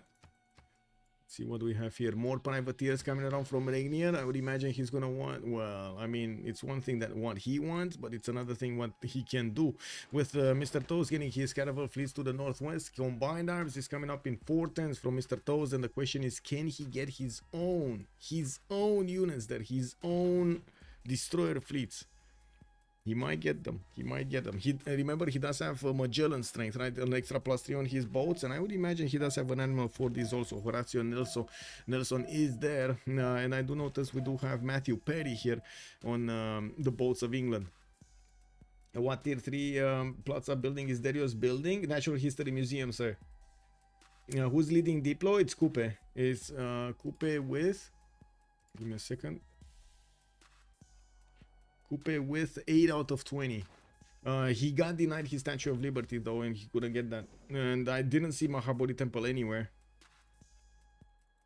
Maybe it was built in a city that got raised or something, and we didn't see it. Although I kind of doubt it. Like one of these cities maybe over here. You know, there were 2 cities here. I don't see any Circle of Shame though, so I kind of doubt that. Oh well, there is a Circle of Shame here where the city was.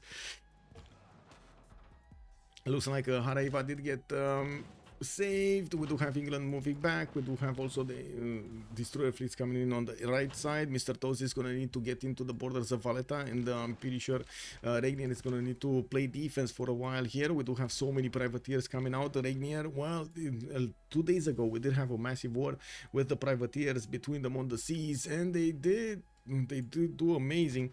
We do have Sumeria also blocking these tiles. Wait, what tiles is he blocking, and why is he blocking this tile and not these tiles? What? I was imagining he's gonna just put it on the 4-1, but he's putting it next to the city center, and this biplane just got deployed over there in Eridu.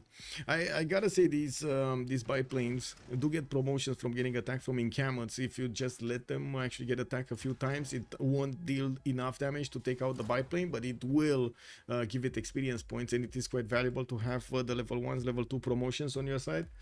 Also, wait a second, there we go. Otomo did it again. I'm sorry, Karaday. Ice Look TV, good evening, sir. Bun somos you. Else in camel could shoot at it. Yeah, but you wanna get shot, to be honest. 42 each turns. You're right, not gonna last 42. Okay, insane. I never knew. Almost 17,000 players C5 right now. Exactly. That's what I'm saying, Karaday. This is there's quite a passionate and tight-knit community when it comes to Civilization 6. I mean, it kind of like the target of the game is a little bit, I would say, towards more educated people, which do tend to have a lot like heavier conversations, and they do tend to be a lot more friendlier with each other. Ostrich Wrangler, Jesper Watton, he's got 8 right now, +2 from Habori equals 10, 10 from Congress, needs 10 from Congress, so 2 perfect Congresses, or more likely 3. Game cannot possibly last that long. Yeah, he's gonna get Alfred Nobel, that's another one, but still, that's so many points that he's gonna need. And it's not like they're gonna take anybody out entirely, right? Everybody's kind of safe somewhere. They have, or maybe Regnier.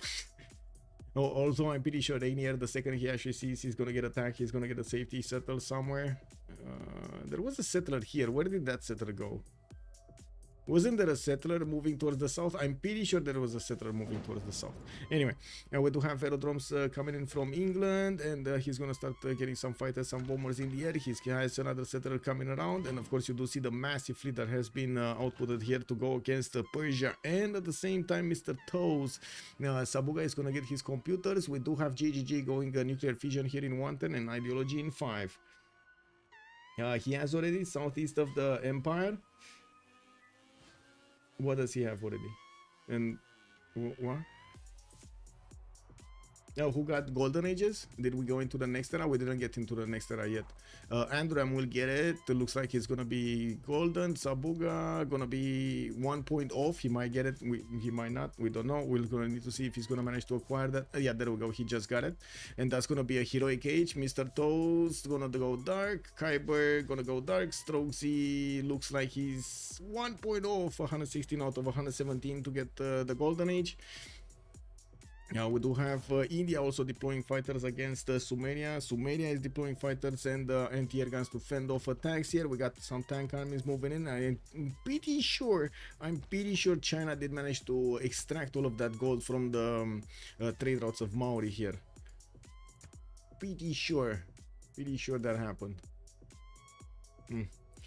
Southeast of the empire, safety settler moving. This one, is it? What?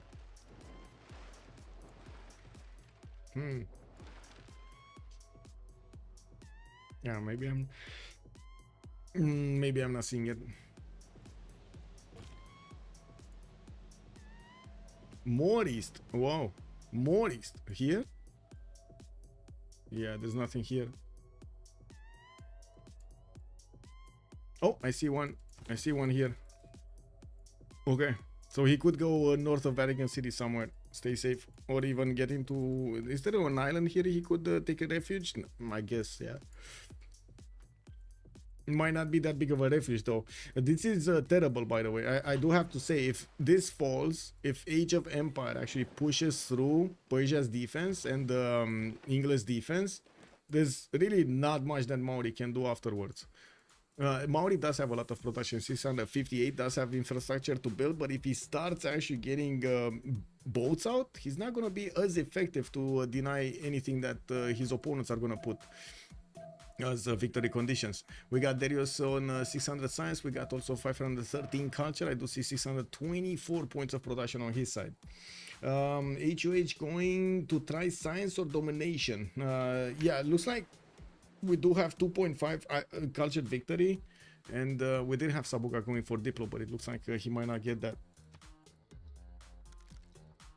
Yeah, India's the one going for cultured victory here. And the war will start. We're gonna start seeing these destroyers going directly against Mr. Toes. We did see Mr. Toes getting, I'm pretty sure he got the upgrade button. Oh, he didn't get the upgrade button for destroyers. He just has his ironclads. This might be a problem. Like these ironclads are gonna be paper thin. They're not gonna do that much. Like, look at the battleships. Don't do that much damage, but they do just enough damage with the ironclads to shut them. HOH played 2 bad games in a row. They were badly outplayed. This one, I wouldn't really say they were badly outplayed in this one. Like even in the first one, I don't think they were badly outplayed. They did get outplayed, but I don't think they were badly outplayed. They played nice. I'm pretty sure if there was another team over here, it would have been quite a problem anyway. 4 turns, 4 nukes coming out from London. It looks like GGG is not going to give up to take this win. We do have battleship armadas coming in from the north, 1, 2, 3 of them, and we're probably going to see him try to get some missile cruisers soon. Mr. Toes, combined arms. Let's actually take a look here. We got hangars coming out from Jiaodong, hangars coming out from China. A massive air force is going to come out soon to handle the Sumerians in the north. He's trying to scout out what's going on here. Oh my god, if only he would have gotten a few units to this city center and took it a long time ago. This is so much economy that's going through there.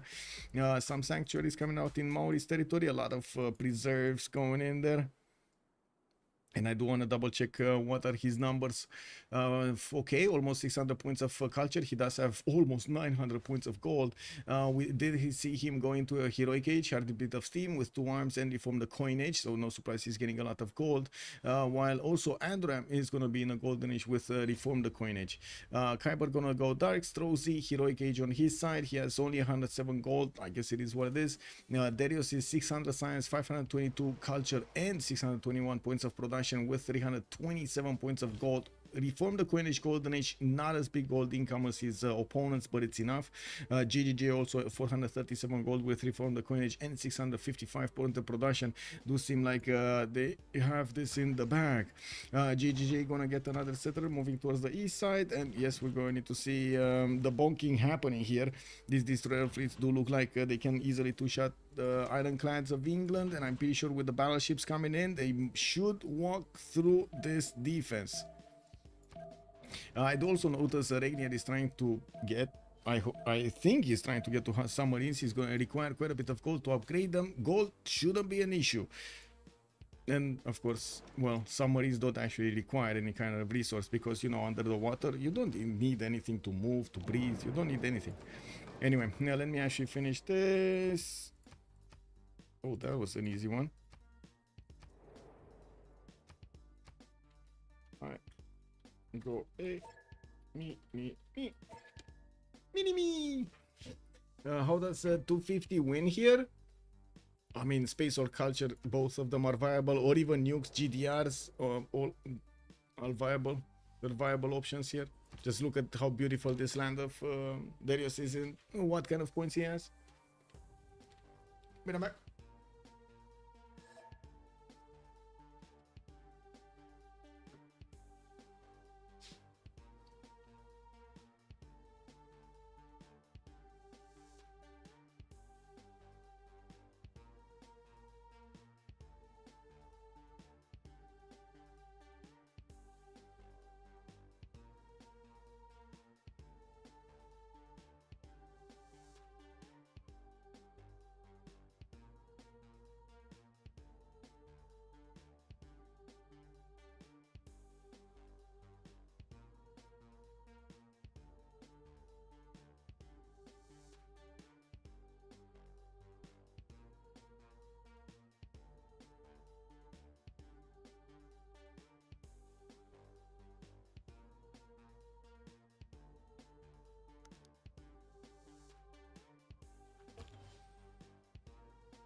Whoa, wait a second. That was a fast Congress. Wow, I barely got to the bathroom and back. Wait a second. What happened here?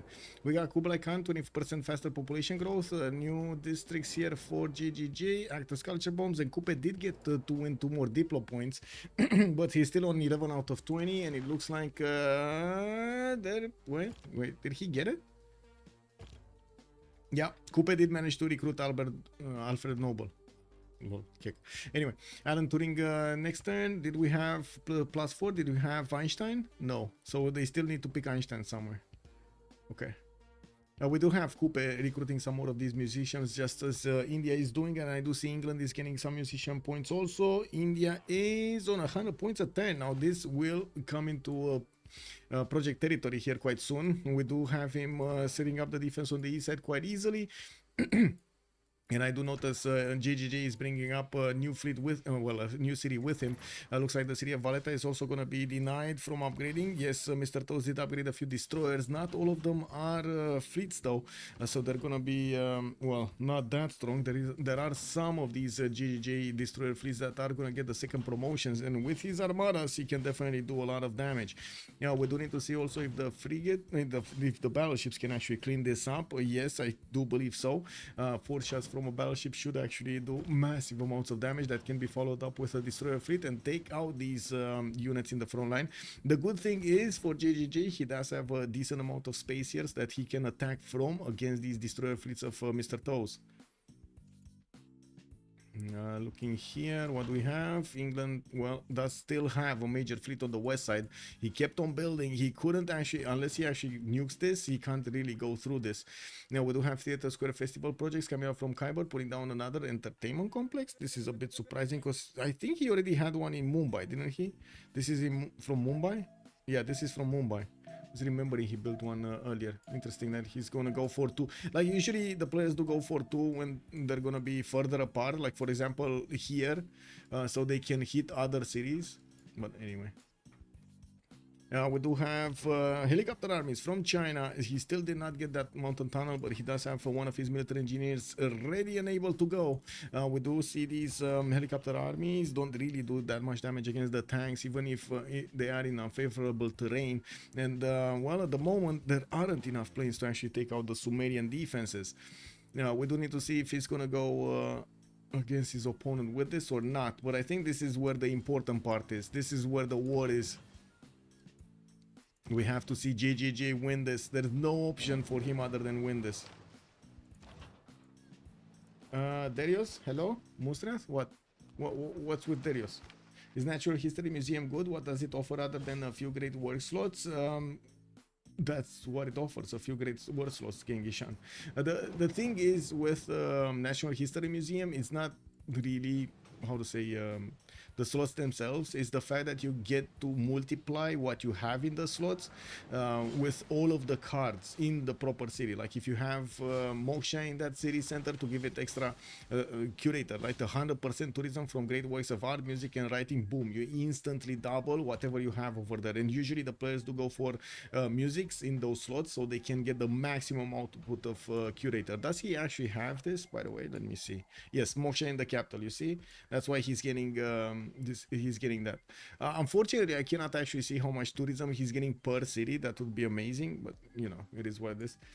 GGJ missile cruisers, I mean, woo, missile cruisers, yeah, missile cruisers. But still, these destroyer fleets are going to handle their own. Still, it's going to be more damage from the missile cruisers versus the battleships. Isn't Kiber one of the best played placed? Wait, cockroach cities? Where did you see? Wait, this one? You mean this one? Yes. Yes, this is one of the best ones. Professional army inspiration. Okay. Since when the capital of India became... since the beginning, he actually named that. I don't know what this means, by the way. I have no idea what this means. That's why I stayed away from actually saying those words, because I have no idea what it means. We do have rock bands in Mumbai. We do need to see if he's going to manage to get them to play in his neighbor cities. I would imagine he actually wants to go to the north, because England is much more developed than China on the left side. We do have quite a few wonders available for him to play, and good campuses to go in also. Pebbles, I think people just say that instead of help. Oh, I see. It's basically like, well, right? Yeah. Also, Singularity. Oh yeah, Singularity is saying, I think in retrospect, Regnier needed to ignore Persia after killing his navy and go to England immediately. Yes, I think he tried to do that, to be honest. If you watch back, he actually tried to do that. Big Ben in 2 on India, so they will have some money on their hands. And I gotta say, he's very close to GDRs. Rocketry coming out next turn, rapid deployment. He's not only close to GDRs, but he's also close to environmentalism. So rocketry is here. He needs satellites, guidance systems, lasers, and computers for robotics. we'll see how quickly he's gonna get all of these. So he already has lasers, right? He has missile cruiser. Oh, wait, that's not India. Actually, that was England. At least he has the boost. What is he? Satellites next turn. Environmental is in 3. He's on 565 points of tourism before computers. I don't think he actually has computers right now. I do see a Golden Gate Bridge. Wow, this is a tiny Golden Gate Bridge. Oh, that is so fun. Wait, we really need a Godzilla mod. Like, can somebody do a Godzilla mod whenever you build a Golden Gate Bridge? You actually have, or like a, how to say, a King Kong mode. You have like a little monkey moving around over here, like, well, kind of an ape, a big one, a big King Kong moving around, and then also Godzilla from time to time is coming out of the water and slashing through the Golden Gate Bridge. They're gonna liberate Valletta. Wait, does he have another city center? City state? I don't think so, no? Oh, he has La Venta, so yeah, he needs to either liberate or raise. There's no way. Oh wait, that's if he doesn't liberate it, he can keep it, right? It was a Persian city, it's fine. He needs to decide, and it looks like he's keeping it. He's keeping it to upgrade on the front line. It's so beautiful, a neighborhood just next to Jebel, connected to the mainland by Golden Gate. I know, right? It was Persian. He can keep it. yeah, it was Persian. Yes, that's true. That's true. Got distracted there for a second. Everyone would want to visit. I know, right? The great Jebel. Well, we do have more submarines getting upgraded here from Persia. This will do a bit more damage, but not nearly enough to take down the destroyers. The destroyers are very good against the submarines. We do have also Persia with quite a few privateers on the right side. He still has the upgrade button there. And looking at the rock bands, where are the rock bands going? Okay, this one, the blind robots, performs as if 2 levels more experience on water park district tiles. Okay, and I have the project also coming around next turn from London. I guess the question is, can they get to Kupe? Can they actually get a submarine to Kupe? He needs to go through all of this fleet. This is not easy. Even with his missile cruiser fleets, not gonna be that easy. There's so many of these boats upgraded here. And you do see that Mr. Toes is kind of leaving Regnier exposed. The biggest thing that he needs to do is keep their economy alive and keep Kupe alive. Not Nader Shah. Nader Shah can fend off for himself. They need to keep Kupe alive. That's their win condition right here. StrokeZ working for stealth tech. Looks like he's gonna go stealth fighters here. He did not build that mountain tunnel, but he did get some helicopters getting attacked here. I think he actually lost all of his helicopters, to be honest. He needed to hard build new ones. We do have some tourism here from Maori getting from Garden from those rock bands. 893 tourism a turn for Kupe, while we do have Derios on 595. Gonna get that environmentalism soon. And looking at the culture screen, it does seem like Kupe is 31 out of 222, while Derios is 41 out of 160 to get the victory. Derios also getting plastics next turn. Interesting that he's going bottom. Wait a second, plastics. What does he not have? Wait, he doesn't need plastics. Whatever. He's doing what he needs to be doing. Okay, let's see here. Got a repositioning. JJJ moving his ironclad, his destroyer fleets in front, and of course missile cruisers in the back. We do see Mr. Toes is also getting to build that line of defense here, and we're gonna see these missile cruisers start shooting soon. 1, 2, 3, almost 4 shots, and takes down that destroyer. But that's out of commission, by the way. This destroyer does not have enough promotion points, experience points to promote himself.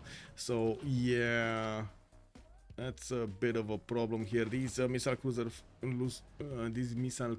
look like they can do the damage. GGJ waiting for fascism, might be. How much tourism per turn do each have? 600 on Derios, 700 actually on Derios right now. He finished environmentalism, and Sabuga is on 893.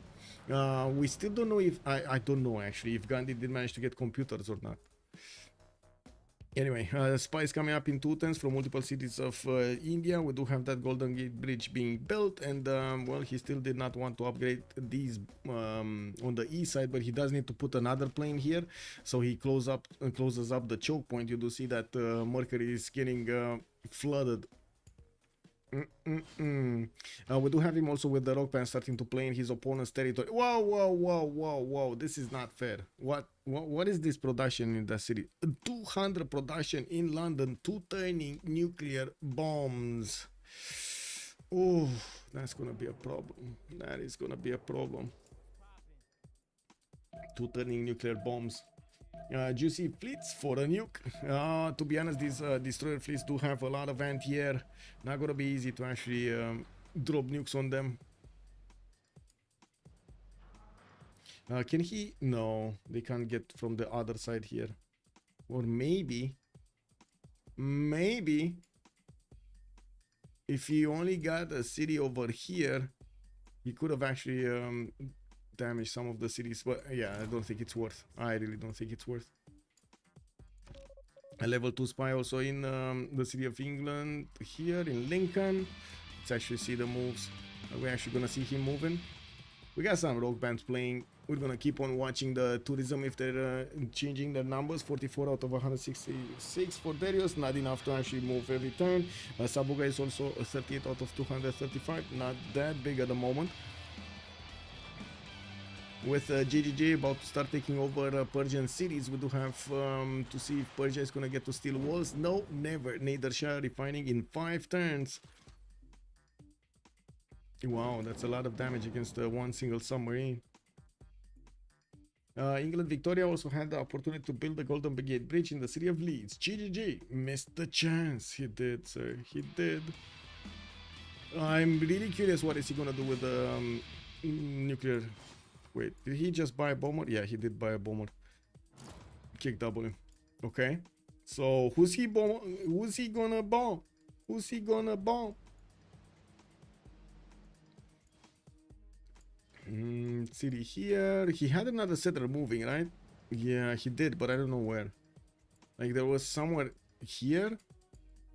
Because oh, there we go. There it is. There it is. I see. So he's gonna put a city somewhere around here and gonna start nuking the cities in the north of Maori. Okay, that's pretty good because these do have a lot of culture on them and quite a bit of production. Imagine just nuking this. Ooh. Why would he deny his ally though? Wait, destroyer will only kill nukes if it's bombers. If JJJ gets nuclear submarines, it's over. Well, I don't see yet any. Well, he does have this one, I guess. This one submarine. It's not nuclear yet, and it's not an armada, which is kind of a meh. Derios is 2 turns telecommunication. Also JJJ 2 turns telecommunication. Fascism coming up in 2 turns, while Derios actually did not finish in environmentalism. So I stand corrected. He's on 700 tourism before environmentalism, and I would imagine, well, he did get computers because he's working on telecommunications. There's no other way. So at least we know that. So he's gonna jump up over 1,000, while we do have already Kupe on 1361 points.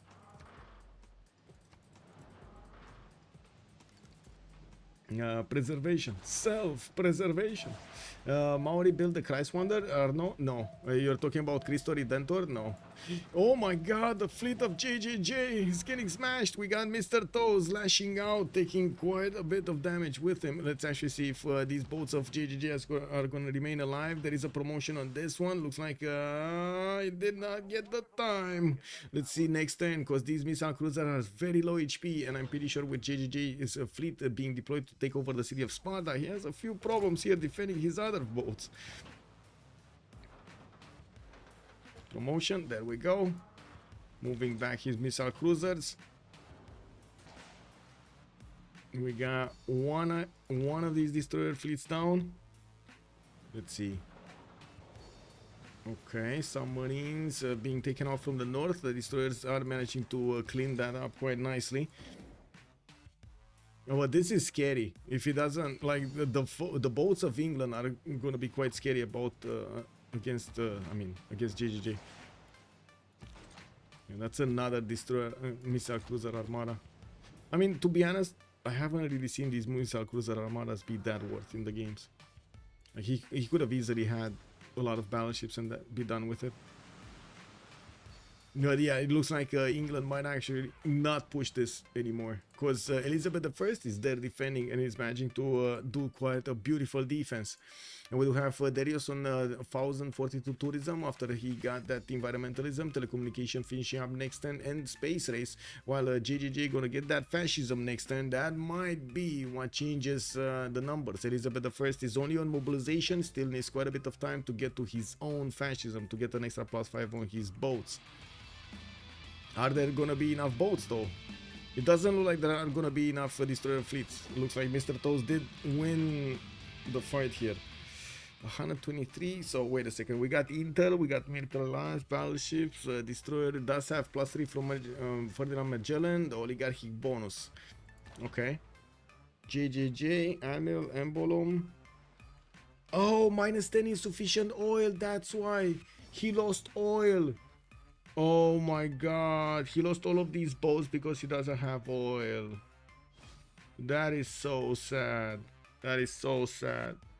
Yeah, low oil, man. One game one, team 250, sir.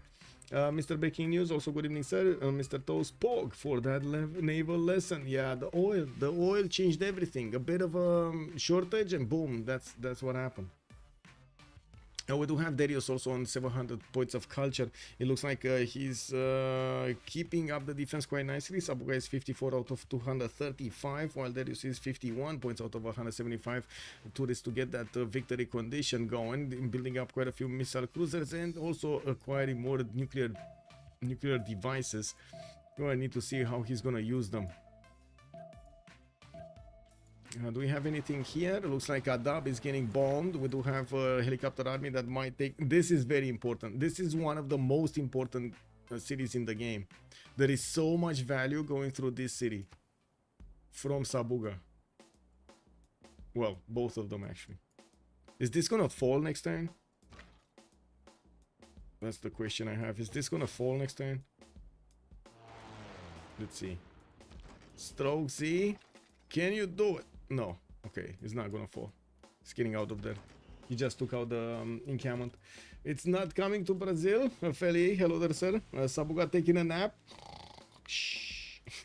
I don't think I've ever seen a culture victory on culture victory race. Well, we're seeing it now, sir. Kupe and Gandhi, two great people. You get a movie, you get a movie. Everybody gets a movie. Yeah. Man, it's Hollywood all over again. We got the mega machines here, the cheap books and the cheap technologies in the city of Lagash, trying to get that tourism for the empire of Kupe. 1760 tourism per turn. That seems like it's gonna go quite fast. We'll only have Derios on 1110. Did he put down his spaceport though? No, no, he got Hermitage instead of a spaceport. He doesn't have any other tile, by the way, for the spaceport. No. A level 2 rock band in Lagash. The other two did die. Right? No, they moved? They moved. Never mind, they moved. One moved, one died. Where was the other ones? Here. What do we have here? Okay, more nuclear bombs. Here, tic-tacis. Looks like the GGG destroyers are far away from actually winning this fight. He did manage to get a nuclear submarine armada, and there is a significant chance of actually taking down quite a few boats of his opponent. It does seem like his destroyers with -10 oil are not nearly capable of keeping up with his opponents here. Wait, he doesn't have any more low oil. I don't see any more low oil. Wow, and they're still going down. The extra intel and Ferdinand Magellan, or I should say the extra +6 is doing amazing here. You can't nuke destroyers with nuke subs. Yes. Nuke the boats, nuke the lake. What happened to the GGG settler? I mean, wait, this one in the north is still here. It's actually still here. It's gonna get to settle this. I guess the question is he gonna nuke here? Is he gonna nuke directly in Maori's territory, or is he gonna want to actually do some damage against England? I think he's gonna nuke directly on Maori, to be honest. Anyway, we'll see. Yeah, exactly. He should try to nuke Kupe directly.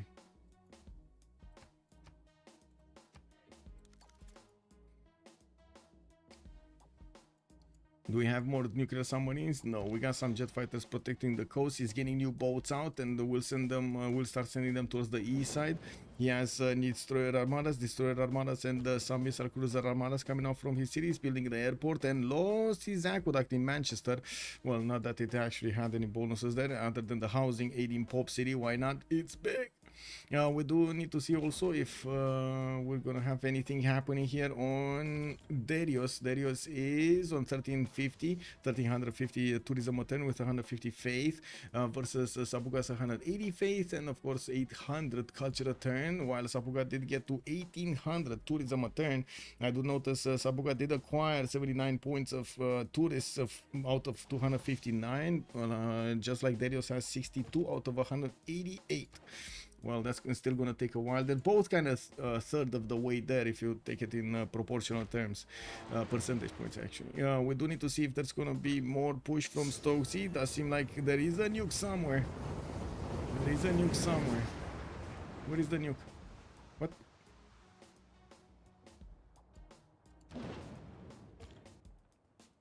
Oh. Oh. Wait. Where did that nuke come from? Did actually China build a nuke? StrokeZ? I don't think so, no? Or did...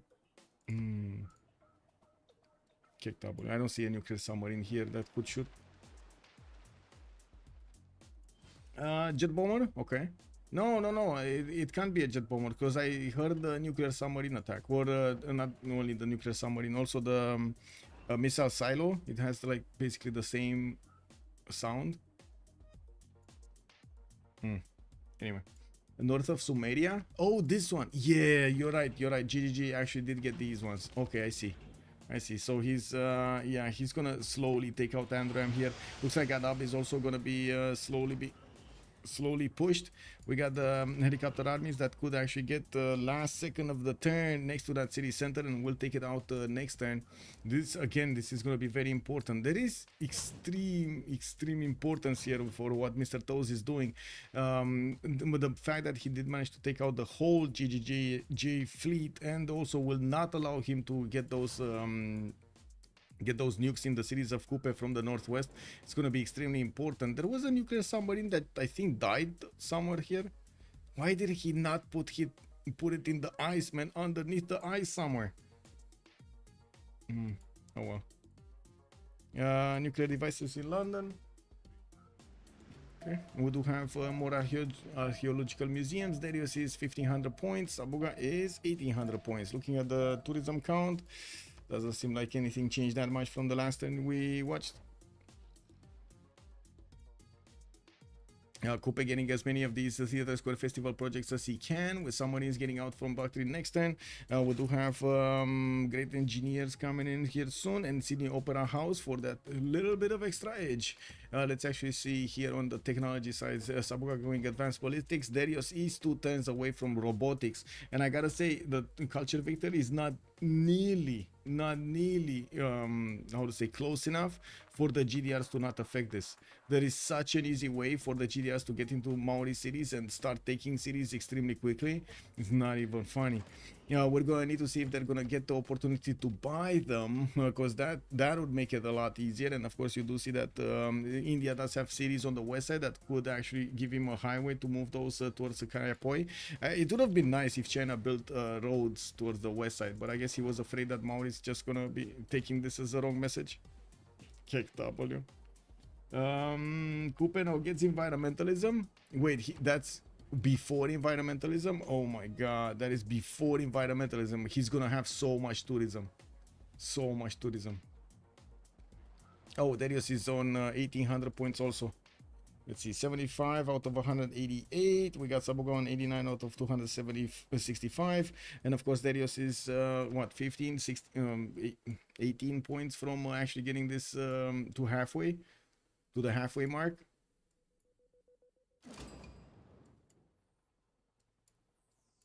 Okay, War Department also finishing up in London. That's going to give him more production towards units. Also, another major factor is he's going to get the heal back whenever he's going to take out a unit. Not that he has any more units to actually fight with, but still it's important.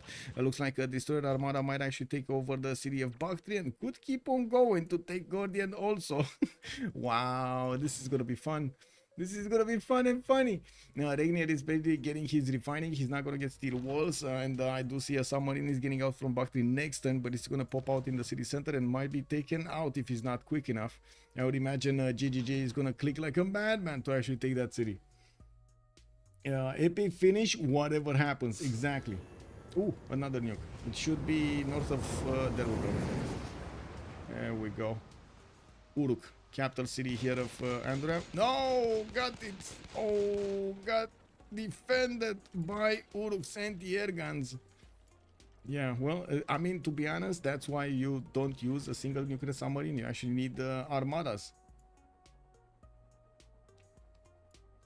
Shutdown. Yeah, shutdown.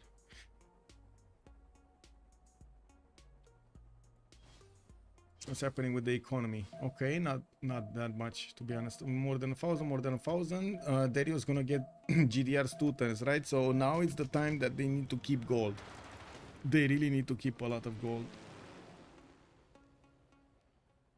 Okay, can they one-shot this artillery with a plane or something? Maybe a bomber? Anyway, it looks like they're carving a path through Sumeria's territory. We do need to see if the GDRs are going to pop here in the western city of India to go against their opponents. And we kind of need to see what's going to happen here with the remaining boats. So Bactri got taken. The next destroyer fleet is moving in. He's taking Gordian next. Okay, quite nice, quite nice. He does have also... Wait, does he have the opportunity to move here? Yes, he can actually move towards the south through the canal over there to get to Maori. We got some bombers shooting out. Okay, well, that definitely do damage against the destroyer fleets. They also take damage in return, but it's fine. You know, production promotions are going to be a thing. Do we have more nukes? No. England is making nukes? Yes. Okay, and getting a lot more destroyer armadas. Woo! Kiber getting in to protect stuff over here with his scavs. Okay. Okay. Sabuga is also going to get nuclear fission in one turn, and I do notice he's going to get that environmentalism also next turn, which is going to be amazing for his tourism capacity. Now, he's on 758 points of gold with 776 points of production, the most productive in the game. Well, the Theater Square Festival is coming out from quite a few cities and getting a bit, I guess, a decent amount of tourism from these rock bands. Like this is a 240 album sales. This is 200 and it's a level 2. This is a level 1. We got another level 1 here that got 40 album sales. Okay, this was kind of a weaker one. Human Province is the goes to 11. Let's see.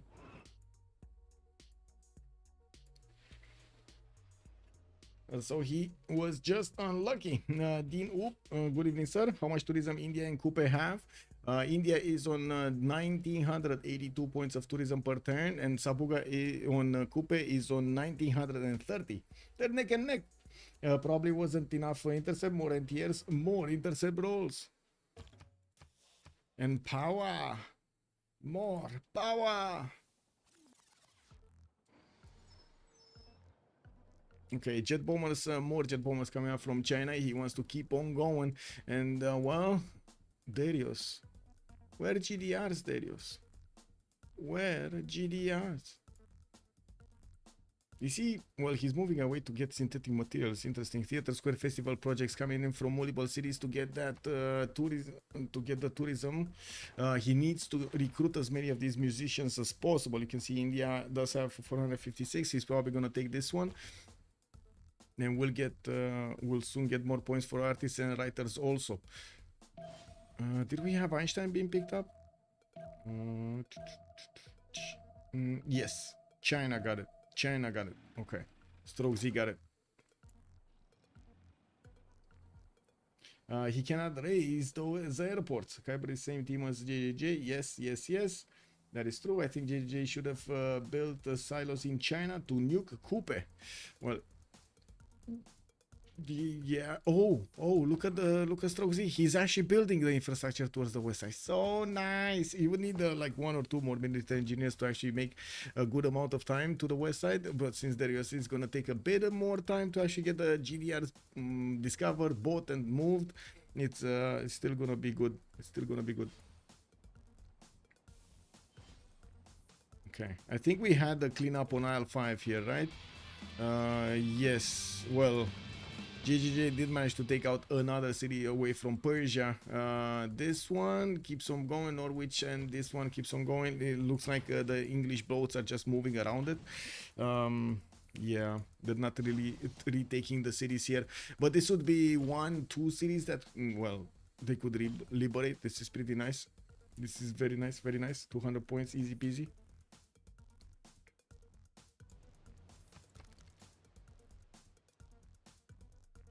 Going for Sumer is correct. Culture victory is not close enough, and without Sumer, none can defend the land push, and Maori cannot finish the culture. Shigithor, good evening. Yeah, that's the problem. If they get to Kupe, they can't defend. They can't attack the culture victory. Unless he gets lucky with the rock pants. There is that chance. There is also that chance. We got Derios 100 out of 203. It's just like 1 or 2 turns away from getting to the over the halfway point. While Sabuga is 114 out of 271. Quite a bit further away than the halfway point. To the halfway point. Now, more rock bands are coming towards the northwest. They're trying to get into the Persian borders here to play some bands, since in Sumeria it's not really that safe, is it? It's not really that safe.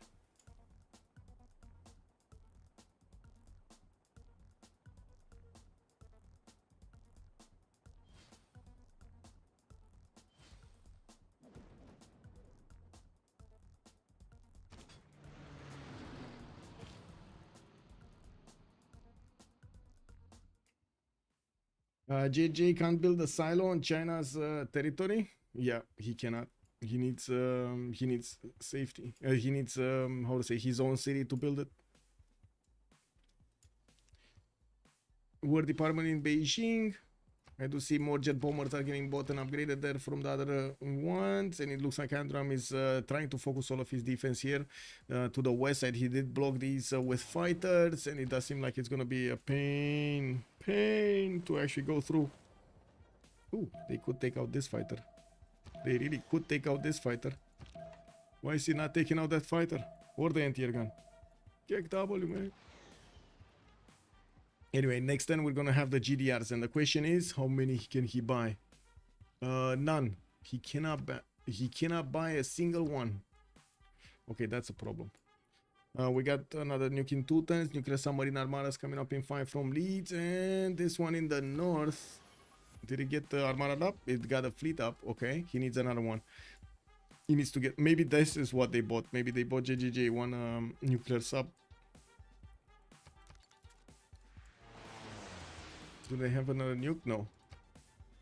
We only have England using like one of his cities, his capital city, to get the nukes out. Maybe he's gonna start getting some more from his other cities. But I'm pretty sure we're gonna see Derios here needing to get those GDRs out. Now, west side, not building any. We do have him in the main city, still not building them. Come on, we gotta see the GDRs coming out. Commercial hub investments, looks like in the next one is the tourism one, increases territorial capacity with one, set up breed rev, and of course the 25% tourism rate is amazing. China is on the way, India is also on the way with 22 points, and looking at the musician, Maori should get the next one. What's happening in the culture screen? 111 out of 216. Okay, he's past the halfway point, and Sabuga is still not past the halfway point. 127 out of 303. Now we do have Sabuga on 2700 tourism, 2766 tourism, guys. Yes, Kupe is on 2700 tourism, while Derios is only on 2514. Actually, wait, 2366 now. 2366.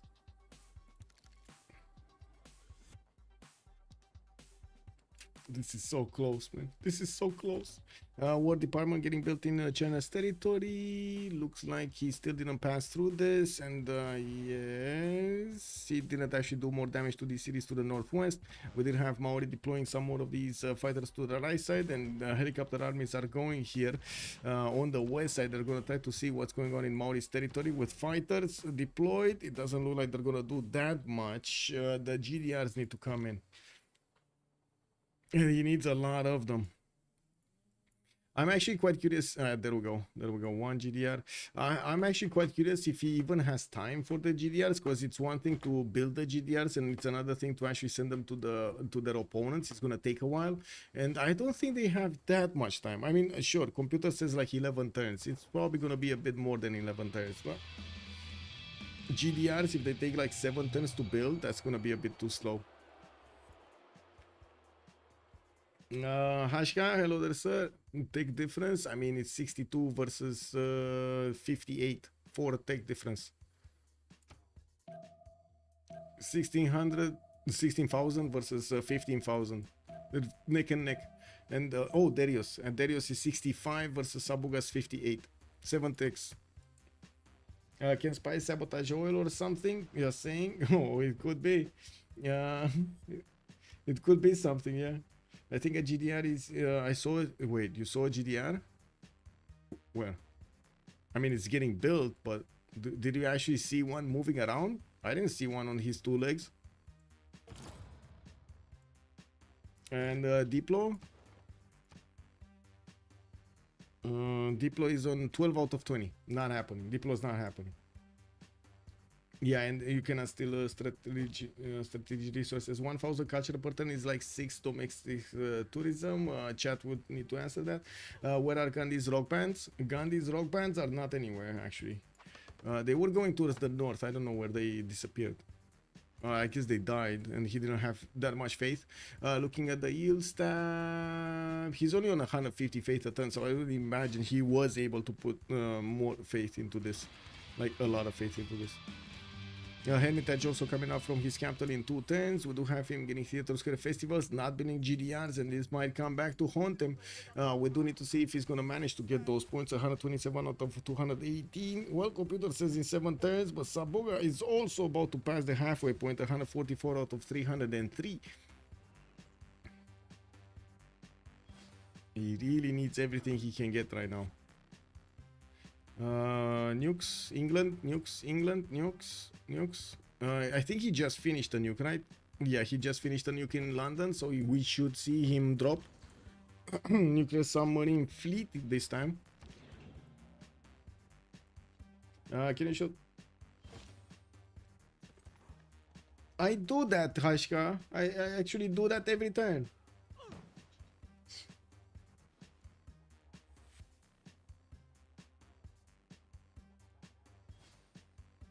Yeah, I have no idea what Hashka is asking. He needs to put an AA gun.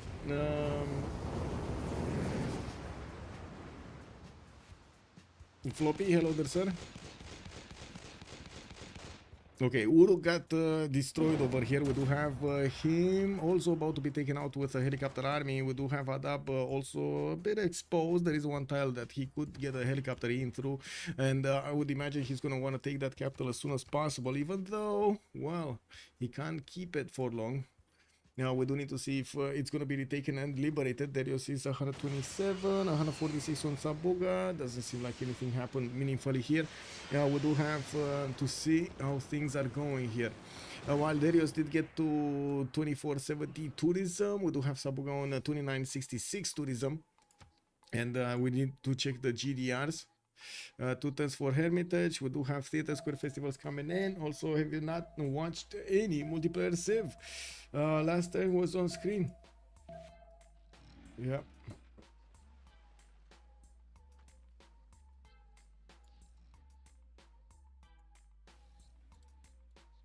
I don't know, maybe Hashkai is watching another game. I have no idea. Cavs coming out from multiple cities of Kiber. These are probably going to be used to try to do some form of aggression against his opponents, even though, to be honest, Cavs are going to be quite weak. He was sending quite a few of them to the west side. Looks like he's going to... Oh, I see what they're doing. They're trying to pillage and or take cities away from Sumeria much easier, since this southern border is blocked by so many planes and defenders. They can actually use the northeast to get in. The bomb has gone down in Uruk. We don't have a nuclear bomb available for England to shoot right now, and I do see Mr. Toz also going for his nuclear fusion. GGG going rocketry, and still no GDR coming out. Still no GDR, unbelievable. We do have more Theater Square Festival projects. It looks like he's considering the culture victory is going to be much faster than actually playing with the GDRs. Derios is 143 out of 231, and to be honest, he's not that far away from getting the victory. There was a city that got taken. This was massive. This is massive. Yeah, this is massive. That's a lot of gold just shaved off from Gilgamesh. That's a lot of gold. All of these traders that were going through that city center, man. 143. Give me a second. Let it update. We need to let it update a few points. Sabuga, what is it? 3022, and we do have 2504 on Derios. He's still lagging behind in terms of tourism, but it looks like Sabuga does have less defense overall. Derios did manage to get a lot more of those boosts in the culture tree, so he rolled a lot more culture in total. I think they're very close, actually. They're very close. They're very close. But in a total stake, of course, so we do see Derios is had 67 technologies versus Sabuga's 58. I think if GGG actually kept his fleet games, is over by now, because Kupe would be nuked. Probably. Yeah, probably. Higher culture early, also higher science and protection each, so likely more boosts. Yeah, probably the boosts are gonna make a difference here. Also the speaker, hello there sir and good evening. The general is the real MPB. MVP, I mean. When you go on scoreboard culture and look, why would... Can somebody tell Hashka you can actually see the technology here? Because he probably doesn't know. Like, can somebody tell Hashka that you can actually see technology number and culture number and tourism number from just this screen? Like, point him, make a screenshot or something. Maori doesn't have digital democracy stream. No, not just chance. Maori is winning right now. Okay. Well, let's actually see, because Maori is running after this victory. Theater Square Festival projects coming out from multiple cities. Yeah, no problem, Hashka. No problem. Like that's why I'm just watching this. I'm watching the numbers.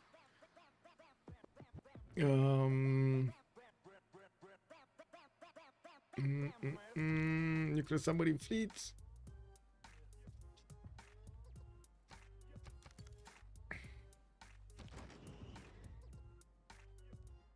Wait, did I miss something on... Oh, I missed something on YouTube. Baxter, let's go Kupe. What is Gilga up to? Gilga is kind of dying. That's what Gilga is up to. He's about to lose Isin, Uruk afterwards, and I'm pretty sure it's not going to be long until he's... well, these traders of Maori are going to be pillaged. Oh, reform the coinage. Never mind. They're invincible. Now, we do need to take a look at tourism. 158 out of 243. Okay. And 179 out of 331. Looks like Sabuga still has quite a bit more of a hill to climb on. We do need to see also if GGG gonna get those next bombs. It takes him a while. Uruk has been taken over. Kiber is winning against Sumeria. We do have him bringing back all of those scavs from the water into the lands of Sumeria. Wait, did I see a bomber? No. Oh, a jet bomber did actually get back in black. Never mind. Let's see what we have here. No more ice, first of all, that I can see. And we do have GGG with the Destroyer Armada starting to move towards the east side. Mr. Toe still has quite a few of his destroyers here and will put up a massive fight. Now, we do have him, to be honest, actually not managing to retake the cities of Persia here. Those walls in English cities are way too strong for these destroyer fleets to attack into them.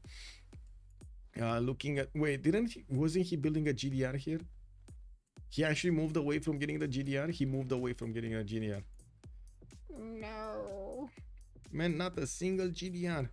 Okay, well, we do have quite a few Chinese helicopters going towards the south of Maori, not really getting into his territory, and the second he actually goes into the water, all of these fighters are going to one-shot them. That's a problem, and of course there are quite a few bombers and more jet fighters to the west side. We have some rogue bands playing and looking at the points changing. 181 out of 331. And on the other side, 158 out of 259. To be honest, it doesn't look like Derios will get this culture victory if he keeps on going like this. He really needs the GDRs. He really needs the GDRs. And he hasn't been using his production at all for GDRs.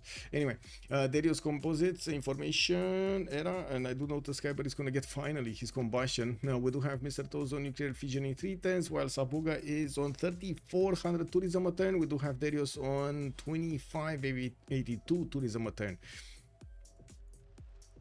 They want full kill if they are confident about winning soonish. Yeah, probably. Doesn't Kupe lose a lot more? That's a good question, actually. I'm not sure if he loses a lot more.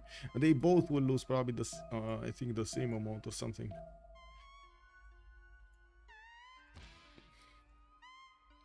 It's gonna be a slow down.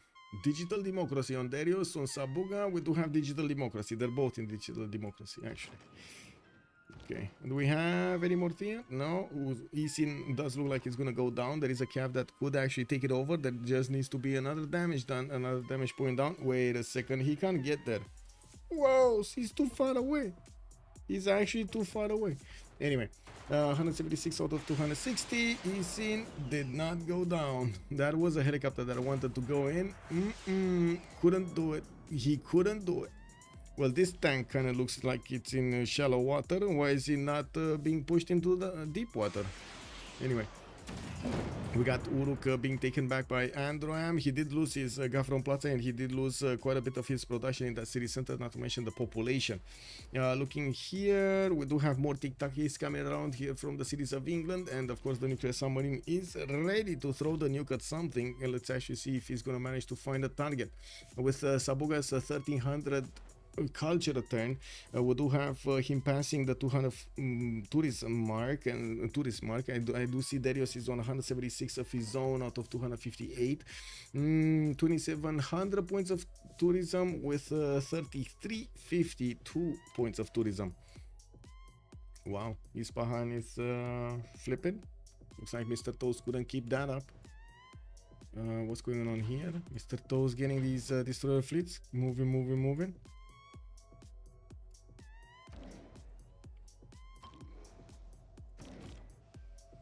Okay, they can't get to Kupe. They cannot get to Kupe. This is quite a problem. Looks like StrokeZ is gonna get in one helicopter army that's gonna be taken out by these jet fighters. Extremely good to take out the helicopters. And my question remains: where are the GDRs? Where are the GDRs? I was really expecting them. Wait, they have enough gold to buy GDRs. They have enough gold to buy like 2 GDRs. Why isn't he buying them? Okay, there we go. Finally, one. Okay.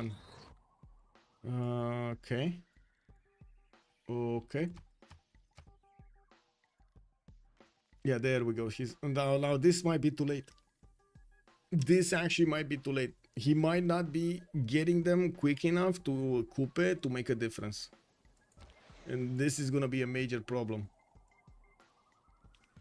GDR time, indeed. Government Plaza hurts, probably the right move. Yes. Maori needs to get the nuke right now. Yeah, exactly. Giant desperation robot. Ooh, that's a good play on words. But yeah, I think it's too late. They could have bought these way earlier. Yeah, I think they could have actually kept enough gold at that moment when he got GDR technology, so he can buy like at least one, and that one would have done so much.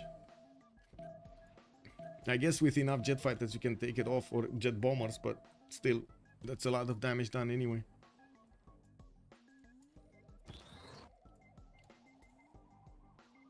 So 6 turns to actually get to the first, 5 to 6 turns to get to the first Kupe city here. And he kind of needs to take the capital, right? Is he gonna go directly capital? He might go directly capital. Can he, wait, they already have... Do they have a capital? They don't have a capital, right? No, they didn't take the capital of Persia. They took the other city of Persia. Mashhad is still available. Well, I mean, it's not that hard to take it anyway, but sure. Combustion from Kiber. Regnier gonna get his steel in 4 turns. We do have the new fleet of GGG starting to get onto the east side. He did manage to get bring a submarine armada with him, and I'm pretty sure he still has 1 nuke. Yeah, he still has 1 nuke. The city of Isin was defended by the jet fighters of Sumeria, and I do want to take a look at the GDR. Where is the GDR going? This is so important. Where is the GDR going? He can get very quickly here.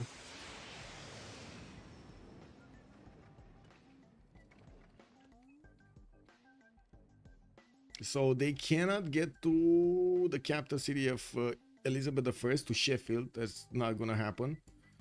And I don't think they can get domination. But anyway, we got a nuke. Where's the nuke? Oh, here. Okay. So what? Lagash? Yeah. Okay. Is there a way for this? There's no mountain here. Why is he not building a mountain tunnel? That's kind of weird. Anyway. Let's see. 2, 3, 1 GDR next turn with another 2 in the 3 turns after. We do have the first one moving. Where is the first one moving? Okay, here. So, okay, he's going to use this highway towards the cities of the south of Maori. Interesting. Why is he not going directly here? This would have been so much more faster because there aren't that many defending units. Let's see the fighter. Jet fighter. Oh, it does do damage. So like what? 6 jet fighters might take out the GDR. This is a major problem because I see 5 jet fighters, 6 jet fighters here. That's a problem. And he has a bomber also. So GDRs might actually get defended. Very few times when we see these getting taken out by fighters, but it might happen. We got Derios also getting that advanced cells, fuel cells going. He did buy another GDR in Bangalore. And, well, hard building as many as possible. They do make a lot of gold, like what, 1700 gold a turn or more, like 2000 gold a turn. So, like, every 2 turns they can buy a GDR. This is very important, by the way. This is so much gold. Now, looking at the culture victory, 195 out of 276 for Derios, 226 out of 350 for Sabuga. Still not close, but not far away. Sabuga, 3352, doesn't seem like he's going up. 2700 on Derios, doesn't seem like he's going up. They're not, I mean, Sabuga is making projects, right? Yeah, he's Theatre Square Festival projects coming out from multiple cities. Water parks, neighborhoods, water parks. I'm not even sure why he's building water parks right now, because to be honest, it's just a matter of tourism and the culture defense, of course, for your opponent, but more tourism.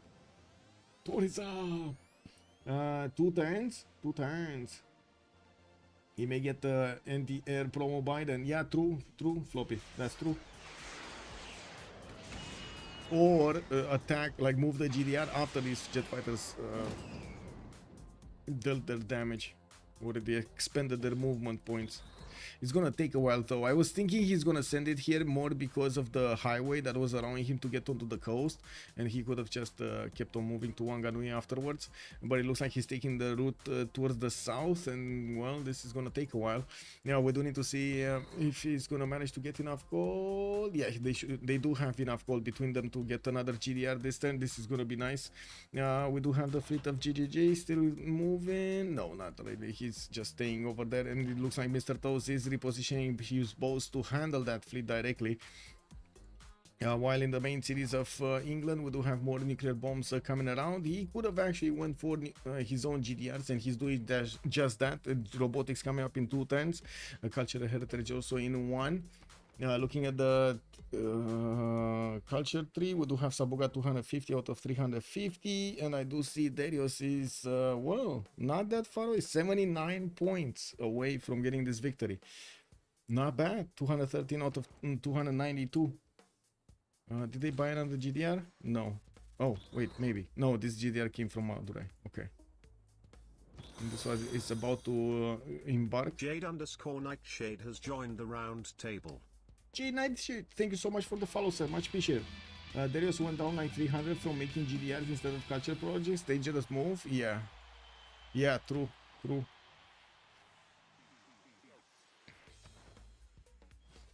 Yeah, we'll see, because I mean Sabuga is moving very quickly with that 3700, 3500 tourism.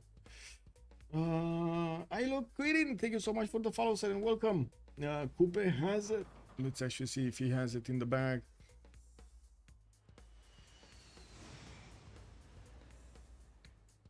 Okay, another time the capital city of Sumeria got taken out.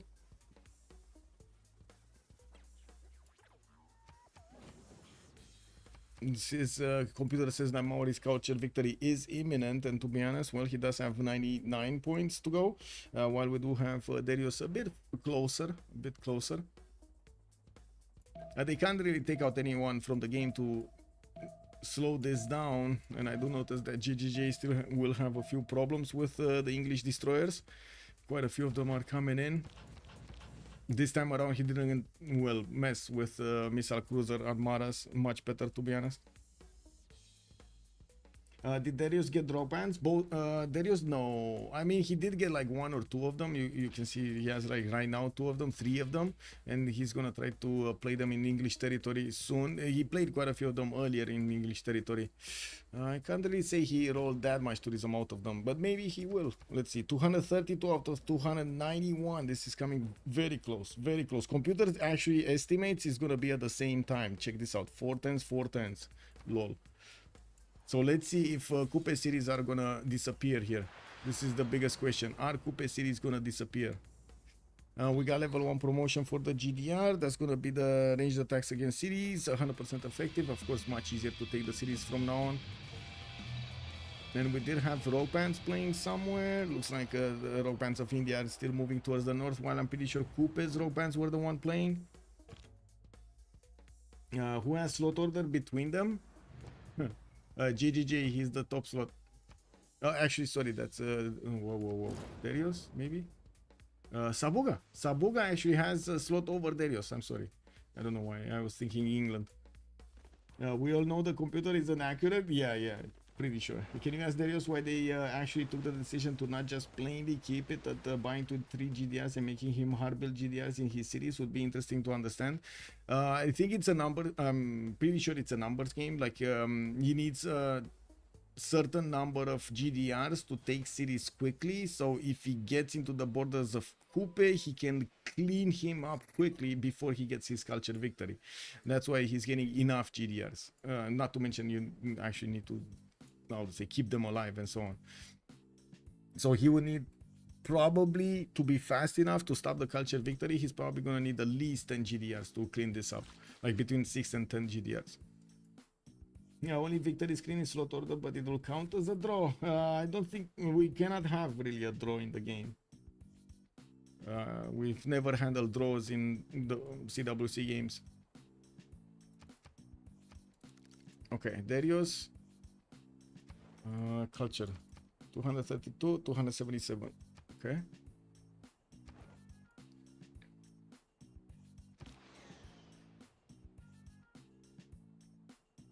Yeah, rules of CPL FFA are a bit different. That's actually where you can actually have that.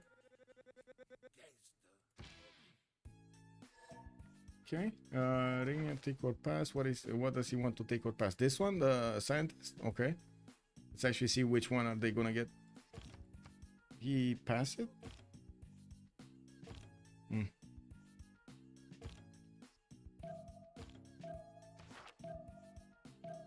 No more tic-tacs though. We didn't see JJJ getting his tic-tacs against his opponent. He's gonna get one next turn from Manchester, and I do see London building another one in 2 turns. GDRs, where are they? Wow, these are very slow. These are very slow. Man, these are slow. And this is a major issue, by the way, that they're this slow. Slot order is like when you get denied wonders. Yeah. That the FFA rules are specific to that case. I guess Teamers isn't the same. Would be crazy to have a game come down to slaughter, but yes, it would be very crazy, especially one of these important games. Imagine the finals actually getting there. Anyway, let me actually take a look at the era score, because we do have Androam, Dark Age, Normal Age, Golden Age on Sabuga. Mr. Toast is going to be Heroic. We do have on the other side Derios keeping on his Golden Age, while JJ is going to go Dark. We're gonna need to give them 2 minutes after this round, so they do go through the World Congress. Oh, nuke. Where is the nuke going? What the? There's no nuke here.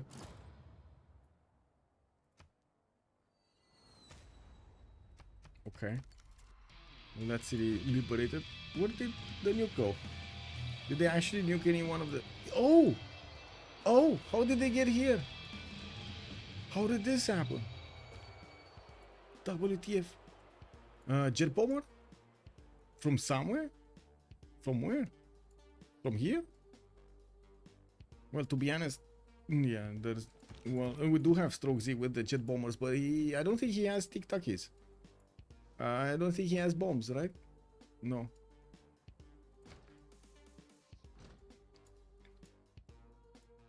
Anyway, that's interesting. Did he have a submarine somewhere in the south that maybe got killed in the meantime? Maybe he actually got one of those nuclear submarines in between all of this. From the Persian city they took. From this one, from Sparta. Oh yeah, true. There is a nuclear submarine there. Yeah, you're right. There is a nuclear submarine, and he could take out Kawiya and Wakera. North left of the city is England with Persian city jet bomber. Yep.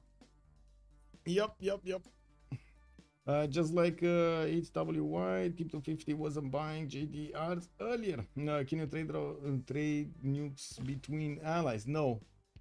What, this concept doesn't exist in football.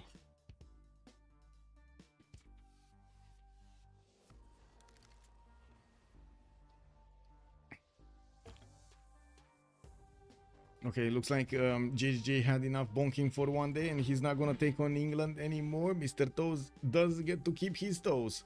Moving on the west side, we do have Derios 227 with the jet fighters of China in the front line and his GDRs following suit. There are 3 GDRs on the front line here, while a 4th one did get bought in Bangalore, and we do see quite a few of them that got finished over here in the cities. I do see 4, 5, 6, 7, okay, and he's 8 actually, because they're 8, 9. Okay, so he's going to 10. He's going to 10 plus. And the question is, ding ding ding ding, how much time do we have? Derios is 249 out of 298 points. Let me actually go through this. Nuclear. Oh no, sorry, hypocrisy.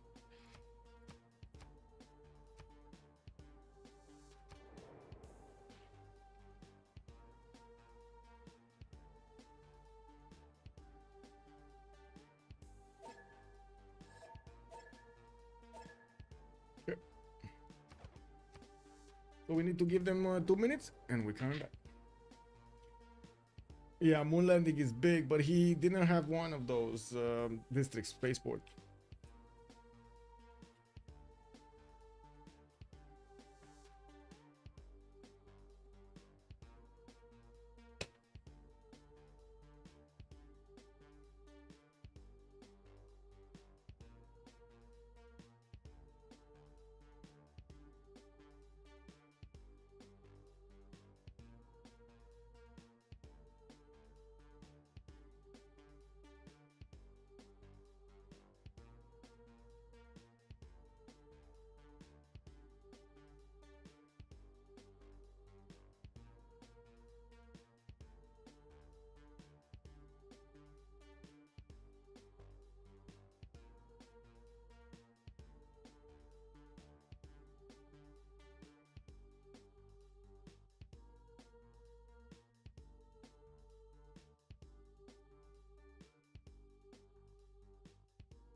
Hey, we actually got to 73 likes. Awesome. Thank you so much, YouTubers. Much appreciated. Oh my god, 74 likes, 74 likes. Woo!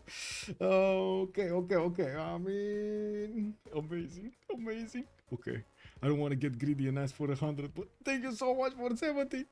That's 70% and importance is done. Whereas Derios is 10 turn and he's gonna need like a 5. Well, he's gonna start losing cities here, by the looks of it. 269 out of 268 out of 298 on Derios. Computer says 210. So does Sabuga on 323 out of 375. We do have Derios getting us fast. Okay. We have another nuke. No nuke. We have another nuke. No more nukes. No nukes this turn. And it does seem like they can't take the city, no? No, they can't take the city. Well, that's a dead helicopter. At least next turn he's gonna take one gun away. I don't think this is gonna be enough. He needs to take at least like 3 cities a turn to make this worth. GDRs. Well, they have 2 more turns to get in there. Okay, jumpy.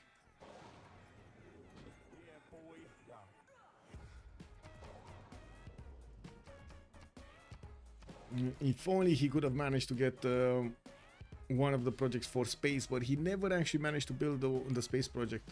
We got more nukes coming in from England, still to turning them in the capital. It takes him quite a bit of time to get the rest of them, and I do see jet fighters coming out from China. We do have finally Derios using this highway. Man, if only he would have used this highway. He would have been here so fast, but I do have to say his GDRs would have been level 1 and not even level 1 actually. They would have been baby GDRs, not even having something.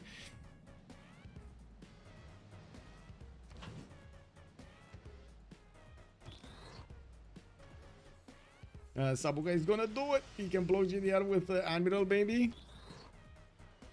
Well, he can't really block the GDR anymore. Looks like Opango is also gonna be soon taken out. The GDR can get next to it and take it in 2 turns. Can they send a helicopter quickly? Like to take both cities at the same time? Because that city is down. This GDR doesn't have enough movement. I don't think it has enough movement, does it? No.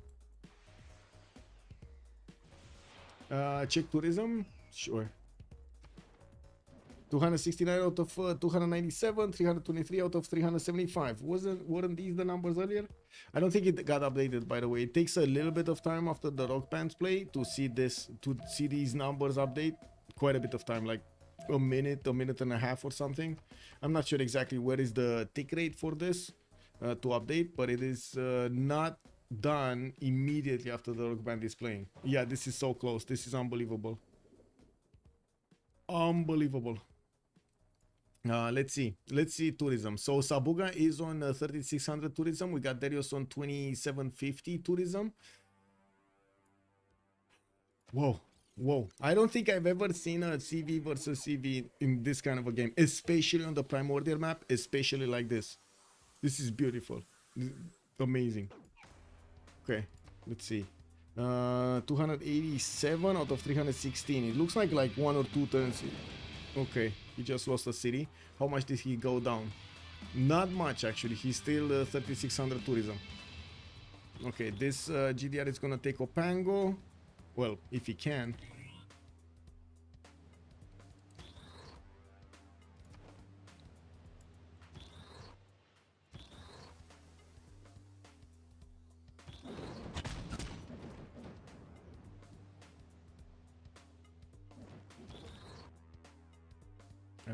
Are there roads here? There are roads, right? Yeah, but they're not rare roads. He can't move that fast. We do have the fighters of Sabuga getting onto the front line of that city of Opango, but I gotta say this GDR is gonna take the city. Shouldn't be that big of an issue, no? Oh, wait a second. I do see Cristo Redentor was built here. He did actually get the Cristo Redentor. Okay, let's see. 352 out of 380 for Sabuga, 287 out of 315. Oh man, they're so close. They are so close. I just noticed the team did get inverted, by the way. Lol. Sabuga still 3600, 2750. Do we have nukes? No, still no nukes from anyone. More helicopters, very slow. More these GDRs, yes, but again slow. They took the worst path. I gotta say, this pathway is probably the worst pathway they could have taken to start taking cities from India, from Kupe. This was the fastest one. And speed, I think, does matter at this point. If he would have been here like 3 turns earlier, he could have actually. I think he could have actually slowed this down significantly. Now we'll see. We'll see what happens. GDRs, too slow. Nuke next turn. We don't even know if next turn is gonna happen, to be honest. Like if next turn is gonna be a win for somebody or not. If this goes slot order, I'm pretty sure it's gonna be Sabuga.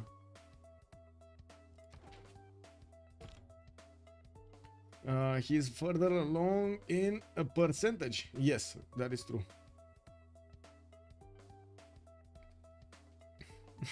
You wouldn't want to be a tourist in Maori? Yeah, true. I mean, maybe in some cities, right, far away from the front line, somewhere over here. Oh, look at these, man. Look at these. Here, you would want to be here, right, next to these reef tiles, 32111s, and in the resorts, in the seaside resorts. Come on, you love that. Still going, Fortuna Belli, still going. Wait, the tourism filter. Whoa. You see, doesn't really show anything.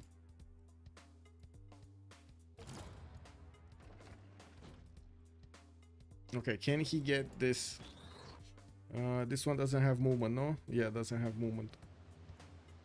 This one. Oh, he needs to deal with one fighter. Somehow he needs to deal with one fighter. Okay, 372 out of 392. Derios is, wow, computer says 9 turns, 308 out of 332. Sabuga does seem like he's 20 away from getting this victory. Sabuga is also 32. He dropped 400 tourism. Okay, he's 32-16.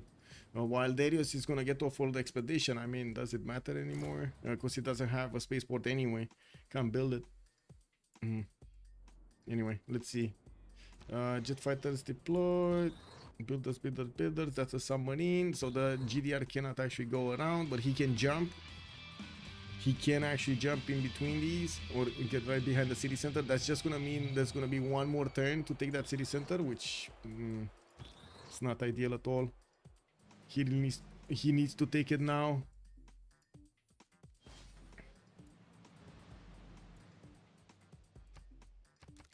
We had some more rock bands play. I'm not sure if they're gonna change the math here. Doesn't seem like it is, but we'll see. More tourism of Derios. He's about to hit his 3,000 as well, while Sabuga is down to 3166. Looks like okay, he just got another one of these musicians trying to hit the GDR with all of his jet fighters. Ooh, did he just expose this jet fighter? Come on, India, one jet fighter to rule them all. Yeah, there we go. No, he could have hit it with this. He could have hit it with this.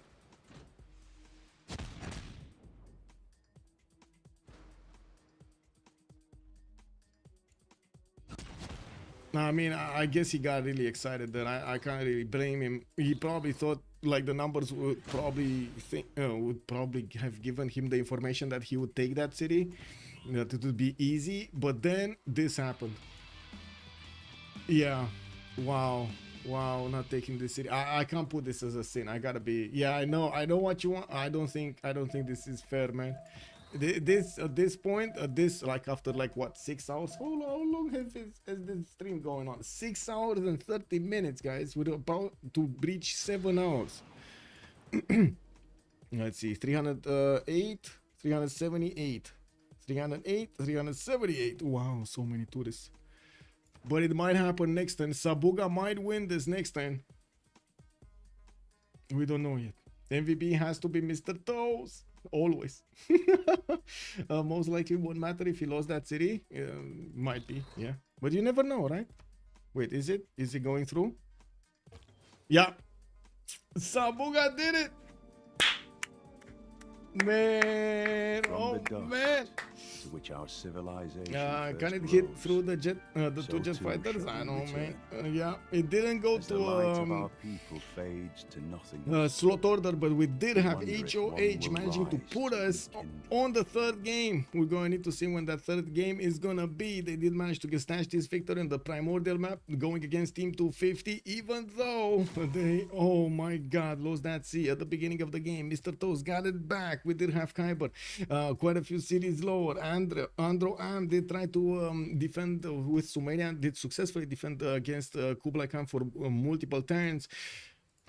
England did his best to clean up the map with how to say two civilizations, going against two civilizations. India got into a weird territory, did manage to get a lot of tourism, did manage to get a lot of musicians, could not manage to get the culture victory or use the GDRs to take out as quickly as possible Maori to get that culture victory.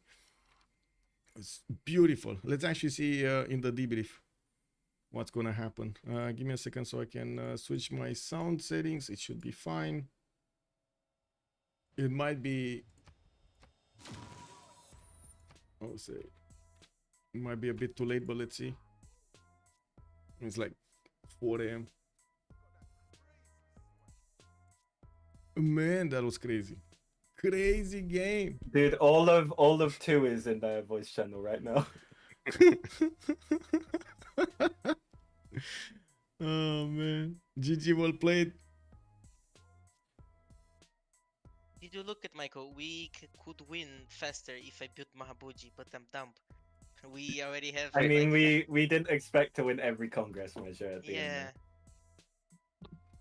I don't know if you We could have- have gotten. I don't think you could have gotten the win actually with Diplo. Yeah, we would. earlier. Look, Mahabodhi we was have- the win.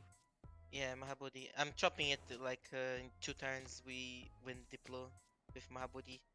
Oh, I see now. I was wondering. I checked for Mahabodhi like a madman for like 10 turns. I didn't find it, and I was like, why is he not building it? Why did somebody take it away from him?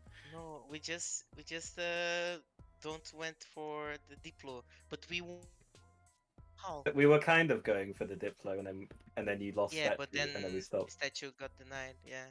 Yeah. Anyway, Well- very good game, dude. Yeah, But we didn't I expect mean, this game to you go just this win. long. You just win CV. I mean, Diplo like 110 later. Mhm. But yeah, dude, that scientist deny was like so big for the CV. Yes, I clicked it. Dude, I clicked and got the artifact one as well. You were like, I got the scientist, and then I just yoinked it before you could faith buy it or gold buy it. And then, dude, the +3 was really good as well. Like, we just kept the C's secure for Mintos. Yes. We Yes. were extremely close to succeed. Oh, look, to be it's honest. not even. It's next turn. Look, Mahabodhi next turn. We are. Yeah, because you have a chop for it. Yeah. Yeah, the chop. Dude, a lot of production on the chop. What the fuck? But the mental didn't break. Mental didn't Dude, break. We percent. I'm pretty sure. dude, I said 15. And I told you. It was No, like no, 15. no. This was not 15%. I mean, I don't even know. I mean, dude, Sabuga actually just carried it. Toes did pretty well as well. Like, I thought the Venetian England was gonna have his way. I mean, with he me, didn't but- defend Legacy. That's kind of suspicious. And it's I also also don't know why they just not sent one settler down and nuke Sabuga. They nuked me like 20 times. Yeah. Each fucking turn. My whole fucking land had anti-air guns. Yeah, this was a crazy game. Crazy game.